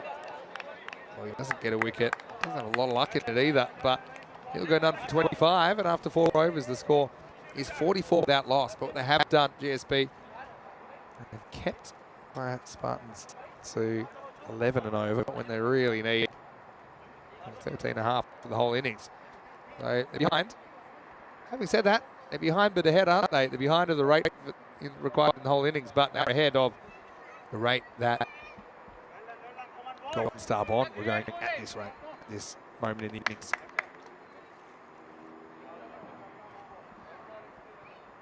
Harsha Parapalli is going to bowl over number 5.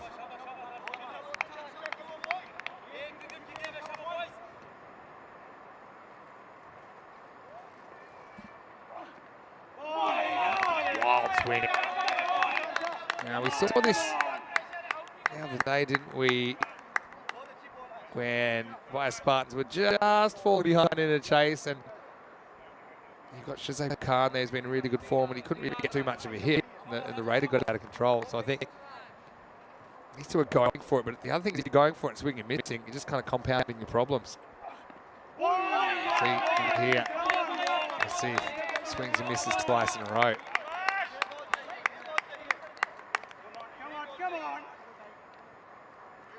So, yeah, it's a tough one. Don't really want to retire a batter out when there's such good batters.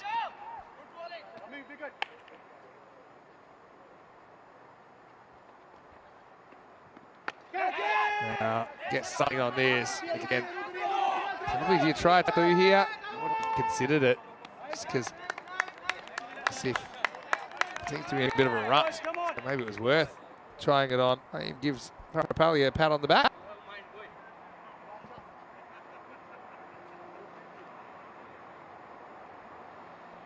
Right.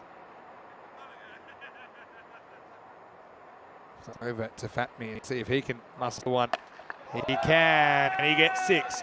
Maximo brings up the 50 for Bias Spartans, who have just fallen behind in this chase, but they do have all 10 wickets still in hand.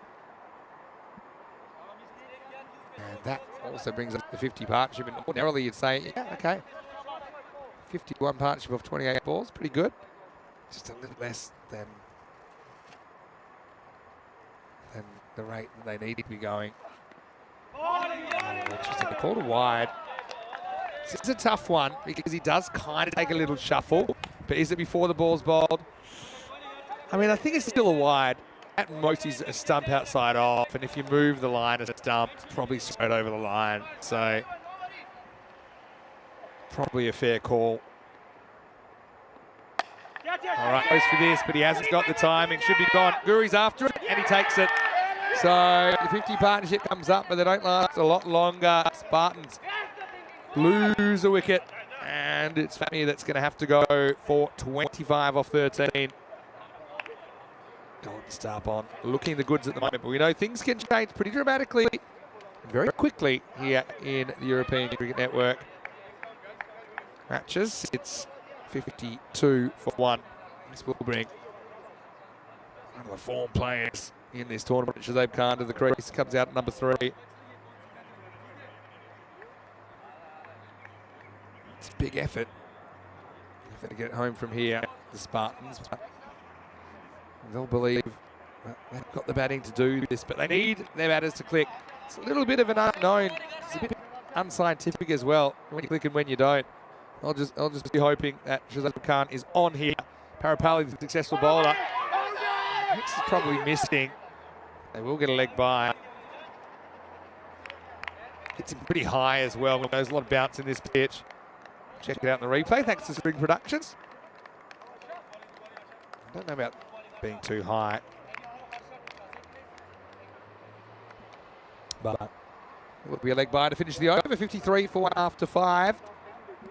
Just a reminder about what's happening on the European Cricket Network with so much more cricket still to come. Of course, really looking forward to next weekend when we'll have probably our most star-studded ECI of the season between Germany, the Netherlands 11 and Belgium. I think that's going to be an absolute banger. Unfortunately, I'm attending a wedding, but I'll be lurking. You can bet your bottom dollar. Then I'll be back for the 11th of September in Rome. I'll have Corey Rutgers with me for the first week. I'll have Nish Abart with me for the second week. Let's have Nish on the European Cricket Series again. Of course, he did Cyprus with Rico earlier in the year. All right, they need a big over here. It's Zeb, who's coming off a 5 and a hat trick. So he's full of form today, Shazeb. Surprise attack from Guri, but we'll get through for a single.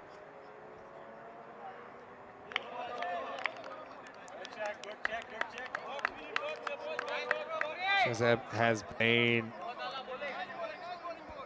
absolute wrecking ball with the ball today, hasn't he? He took an accidental hat trick when it carried across overs. I'm not so sure that he knew about it.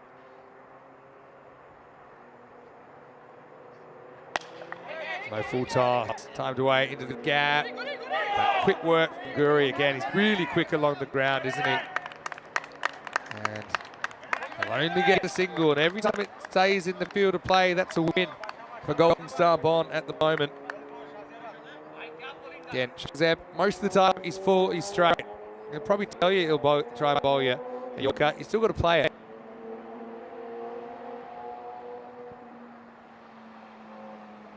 Shazab trying to get going. Gets forward, he doesn't have enough length to get under it, so again, it's a really good result. Seeming like a long way back, isn't it, for the Spartans, especially with Golden Star Bond's bowling unit so full of confidence after that demolition job of VFB Gelsenkirchen in the last game.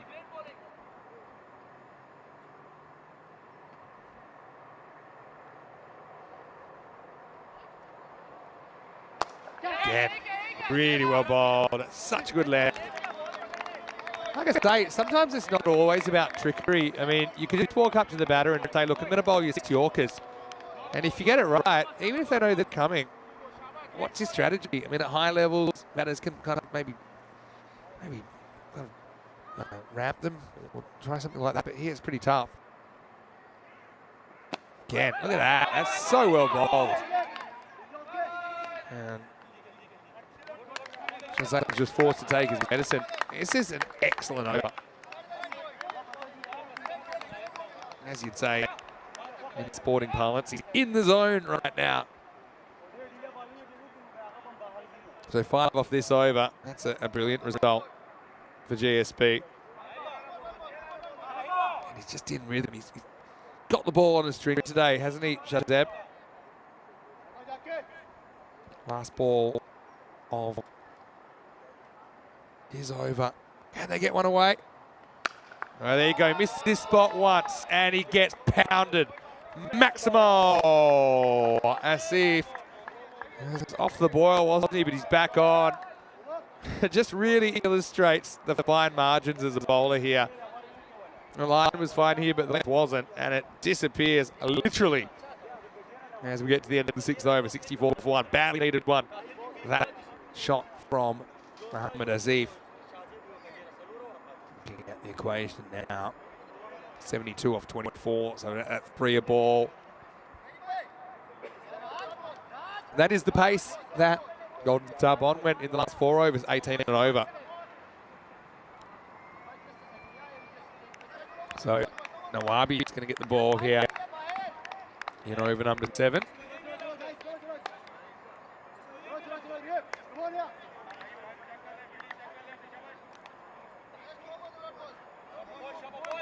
They need a huge over here, don't they? Trying to stay alive in this contest.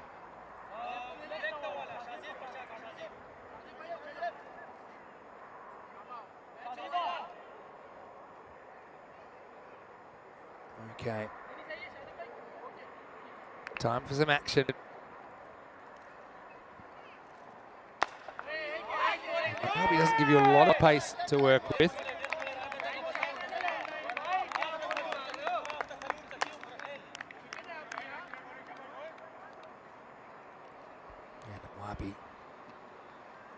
Enjoyed his series, of course, as we always do. This is up, it's in the air, and it's 6.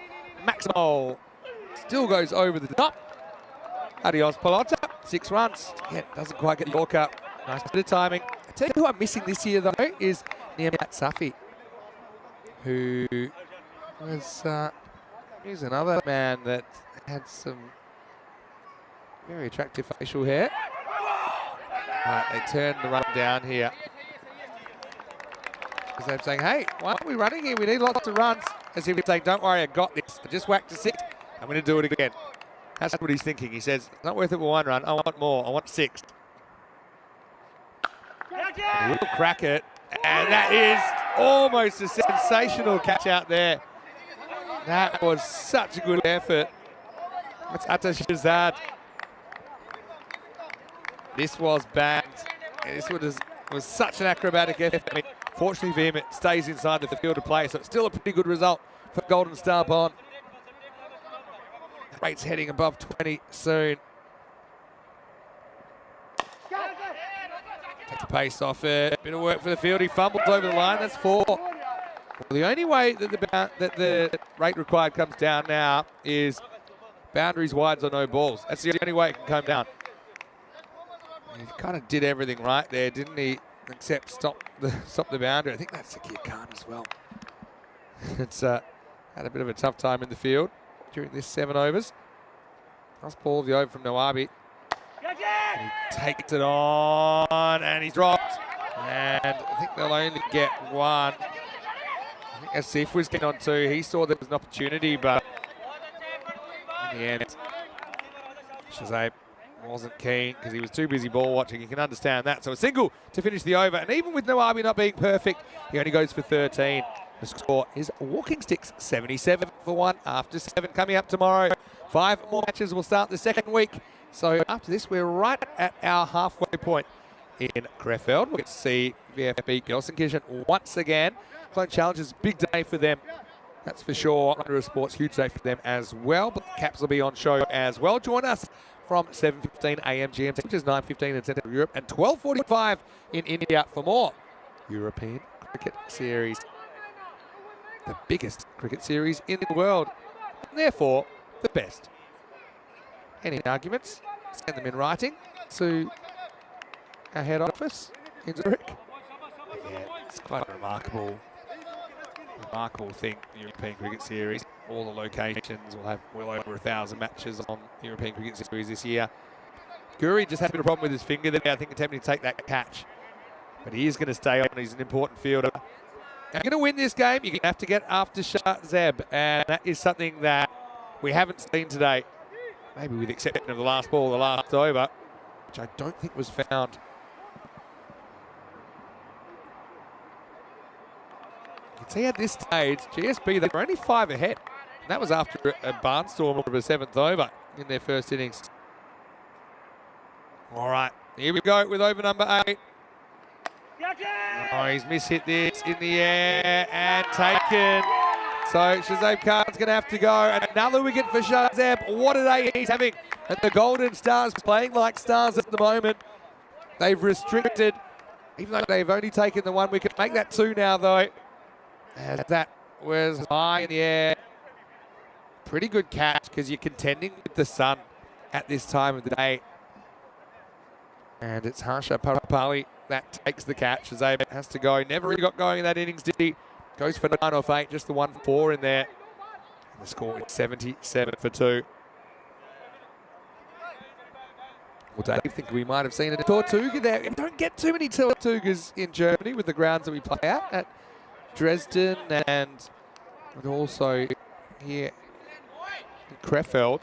Yeah, so Jeffrey, our tortoise, he basically gets the whole month off when we come to Germany. We don't have too many bad bounces at all.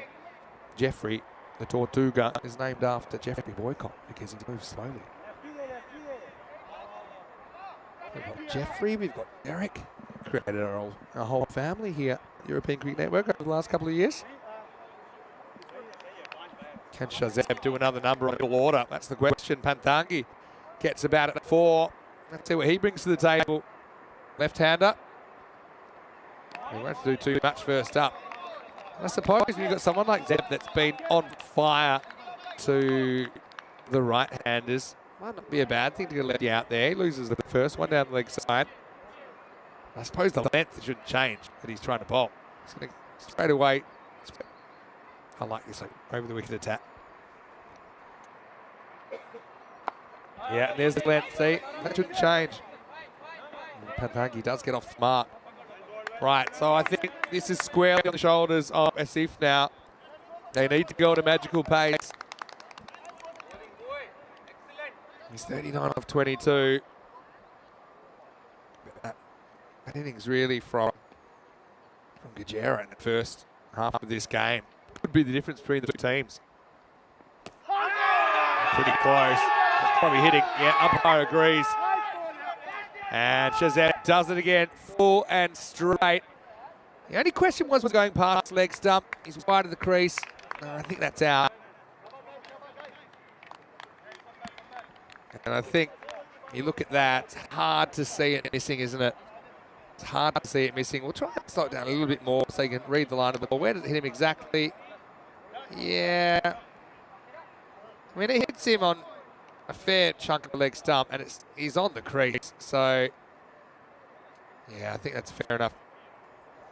So live, you'd feel it would be an injustice to the bowler if that wasn't given out. 20 years ago, you would have said it going down the leg side, but I think he has to hit a piece of the leg stump. Doesn't have to hit the whole thing. His Mirrors up to try and come and save the day. Shahil Mirza.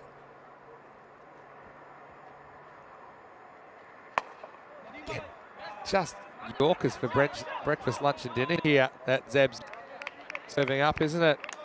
He's having such a good day. And really, this game's crept out of hand now with 2 new batters at the crease.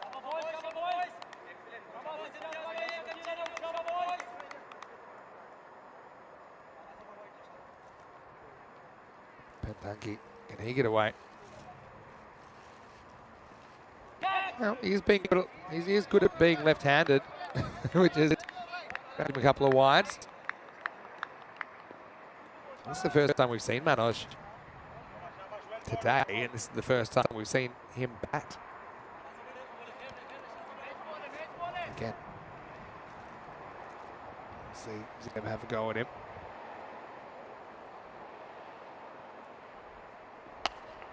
Pretty well bowled, but it's a low full toss. Slightly overdone for York, and only slightly. And when Zeb slightly missed, he's been putting. Yeah, it's not a bad spot to miss, because it does force the batter to hit the ball, because otherwise we might have had another LBW. But it's a nice bit of batting from Manoj Pentangi. It's his first boundary in ECN cricket. Nice moment for him.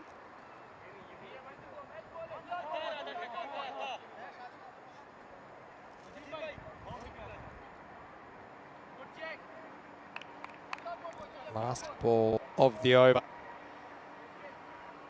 Shazam, 2 for 19. Not quite 5 he got earlier, but still very good return. Oh no, don't run. Oh, I think he's going to be out here. Unless he's got that bat back in. I have a feeling he's going to be in trouble. He's like, are we running here? And he said, well, I don't think so. And good night, Charlene. And we'll see one more time, but you can see he has not made it back. And so, Pentangi, well, he has an okay time at the crease, but now he's going to get his marching orders, probably be all academic in the air. I think he was looking for a run that wasn't there. I don't know whether his partner maybe gave him the impression that they might try for a run, but really, they can't.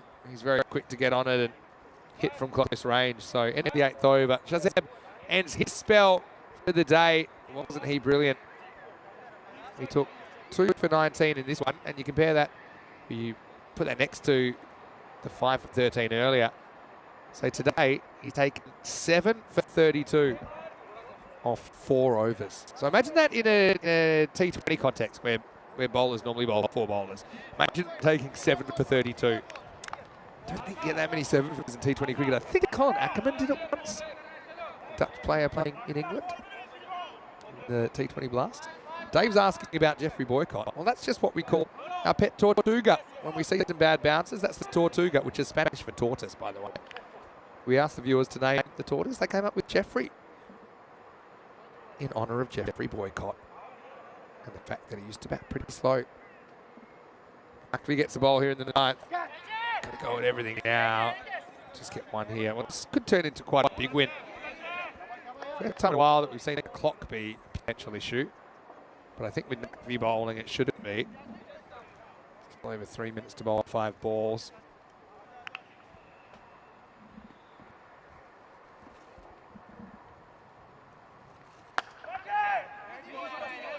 He gets off the mark first ball.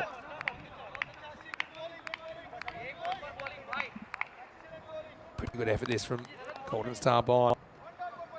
Puts 1 foot in the semi-finals for them, but still a bit of work to do over the next couple of days. In fact, I think we might not see them again till Thursday. All right, Twings at it, but We'll only get the one here unless we see the ball get away from the bowler, and right on cue we do. Nutvi just fairly tamely at the keeper, so they do get two in the end. The fielder playing fairly defensively there, running around the ball, making sure it wasn't going to scoot past him. Nutvi looking pretty cool in his sunglasses.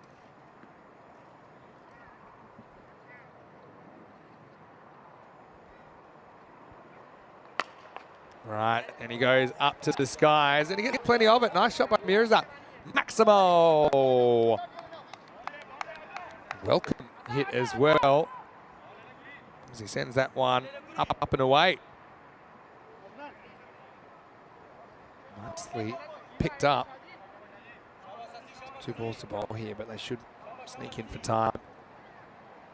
41 off 8. Can't see that happening. Well, 2 sixes might make it interesting and plausible. Mirza puts the pace on now. We might have a run out here. They go to the other end in time. Well, they won't do it. Naeem throws the gutter ball, 10-pin bowling style at Nutvi. So it'll just be a dot. No harm done. And last ball of the over to come now from Nutvi. This will be a single down the ground, and it'll be 40 required, so they'll need a hypersonic finish. And as my good friend Corey Rutters would say, there's probably more chance of the world stopping and spinning the other way at the end of 9 overs. It's 96 for 4. I'm going to take a big opportunity now to say thank you to everyone in the chat, as well as everyone at the ground here. A big thank you to our crew from Spring Productions. Again, they've been top quality. To all the players and all the helpers as well that have given us a great time. Of course, all the viewers could do it without you guys. And a reminder, if you haven't already, please like this video on YouTube. If you're watching on YouTube, subscribe to the channel if you haven't already. It just helps us bring you the cricket. Also tell your family and friends about the European Cricket Network. It's Gajera, fitting that he should finish things off. Won't get a wicket here, but it'll just be a single. Gajera's innings really did give GSB all the momentum going into the second half of this game. He's had a very good day. Fun reminder as well to like us on the socials at European Cricket and follow us there for some great content. And don't forget our website, europeancricket.com. It's the home of European Cricket. Plenty of information there, including ECC squads as they come in. Next ball knocked away by Naeem for 1. Anyway, it's been a big day. Again, I haven't heard any news from Switzerland yet about who's through from there.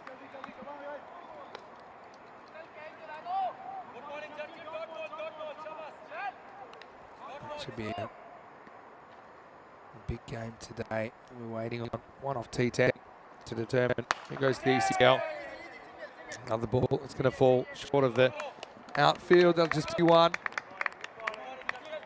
I hope everyone has a wonderful evening. Of course, Rico will be back tomorrow. He's refreshed, I'm sure, after his weekend off. So I hope everyone stays happy, stays safe, and if you are leaving us now, don't forget to catch us tomorrow at the same time, 7 a.m. GMT, which is 7:15 a.m. GMT, actually, which is 9:15 in Central Europe, 12:45 p.m. in India. Right, sky ball, it should be caught. He doesn't drop too many catches, and he almost drops this, but he doesn't. You know, he gets through his hands, and he was either catching it with his hands or his face, but he caught it in the end. That was a little bit of an ice cream cone. I guess late in the day. The only thing that could probably ruin it is an injury. It almost snuck through Saeed's hands, but that is fitting for Gajera that he takes a wicket there, as he's been the player of the match for mine. 2 to come then in the day. And we'll get to have a look at Zaki Asmari. So they get to 99. Again, not quite enough runs, is it? We haven't seen a double-digit score win your cricket match. And this will be no exception. Last ball of the day then from Churchill. Not a bad shot. Gets 6. Oh, well. always nice to finish on a good note as Mari bangs a maximal that sends us home on day 7. The final score here, 135 to 105. Now, a bit of an interesting one. It was 131 to 108 in the final last year between these two teams. And that time it was the Spartans that won, but this time it's Golden Star Bond. Similar scoreline. It's 135 to 105. Final reminder to check us out tomorrow, day 8. Rico will be back, like I said, same time, same place here on the European Cricket Network on YouTube, or of course on Fancode in India. 5 more matches, only 20 matches remain until we do have to make the cut. And 4 teams out of the 11 will make it to finals Friday. I suppose every day we put together a bit of the puzzle. This was a bit of a funny one because Shazad was panicking, thinking that was going to go for overthrows. In the end, the stumps did their job and stopped the ball. But I suppose the issue here, it was a case of contain and then take wickets. Sometimes it's take wickets and then by your very nature containing the opposition. But what GSB did really well, even though they didn't take a lot of wickets early, they just seemed to be able to stop the Spartans going on big boundary hitting runs. So even though we often saw one boundary in the over, for example, we didn't see any big runs of boundaries that would have taken them up towards the score required and got them to the rate required. Ravinder Singh's a very good fielder, and he took that one. It was the end of Wakas Fatmi for 25 off 13. And yeah, like I said, it's not really a science behind when batters click and when they don't. The Spartans need someone to go big. So it's a mixture of the fact that that didn't happen, plus the fact that Golden Star Bond have a pretty professional bowling lineup. They're not giving you too many bad balls. That was a rant or two. That saw the ball end up over the line. But yeah, towards the end, I think we knew it was all over. Red Rover, Asif went to a ball that I think was taking a piece of leg stump. It was full, it was straight. Shazeb delivering with a couple of wickets, and then this run out, a bit of a sad way for Manoj Padagi to lose his wicket for the first time. Still, great work from Naeem, isn't it? Who's all over that in a flash. And then, as things were winding down, watch this almost sneak through the hands of Navi. And a nice shot to finish the day. But it was all in vain as 30 runs the margin. It is Golden Star Bond that get some revenge for going down in the final to the Spartans last year. Looking at the scorecard, it was Asif that top scores, 39 off 23 for him. Wakas Fatmi with 25 off 15. Mirzap, the only other player to reach double figures, 13 off 8. His contribution. Looking at the bowling figures, 2 for 19. Shazeb had a very good day. And a wicket each for Parapali and Gajera. Once again, I want to say a big thank you to all of our fans all over the world. We couldn't do it without you. Hope you've had a great Sunday, and I know that no matter where you've been tuning in from, you'll be interested to see how this plays out over the next 4 days. We have the final group matches, and then don't forget finals Friday, and then internationals next weekend. Like I said before, if you haven't already, please like this video and subscribe to the channel. Don't forget our social media as well at European Cricket, and also our website, europeancricket.com. I also had some information about the ECC and how you could join us for the Euros of Cricket. Well, I know that our wonderful crew from Sprint Productions, again, they've come to the party. They put together some of the best bits of the day. So I'm going to leave it here. Rico will be back tomorrow to join us bright and early. But for now, enjoy these best bits of day 7. It's goodbye from me, Auf Wiedersehen, and Hasta mañana from Germany. We'll see you tomorrow for more European Cricket Series.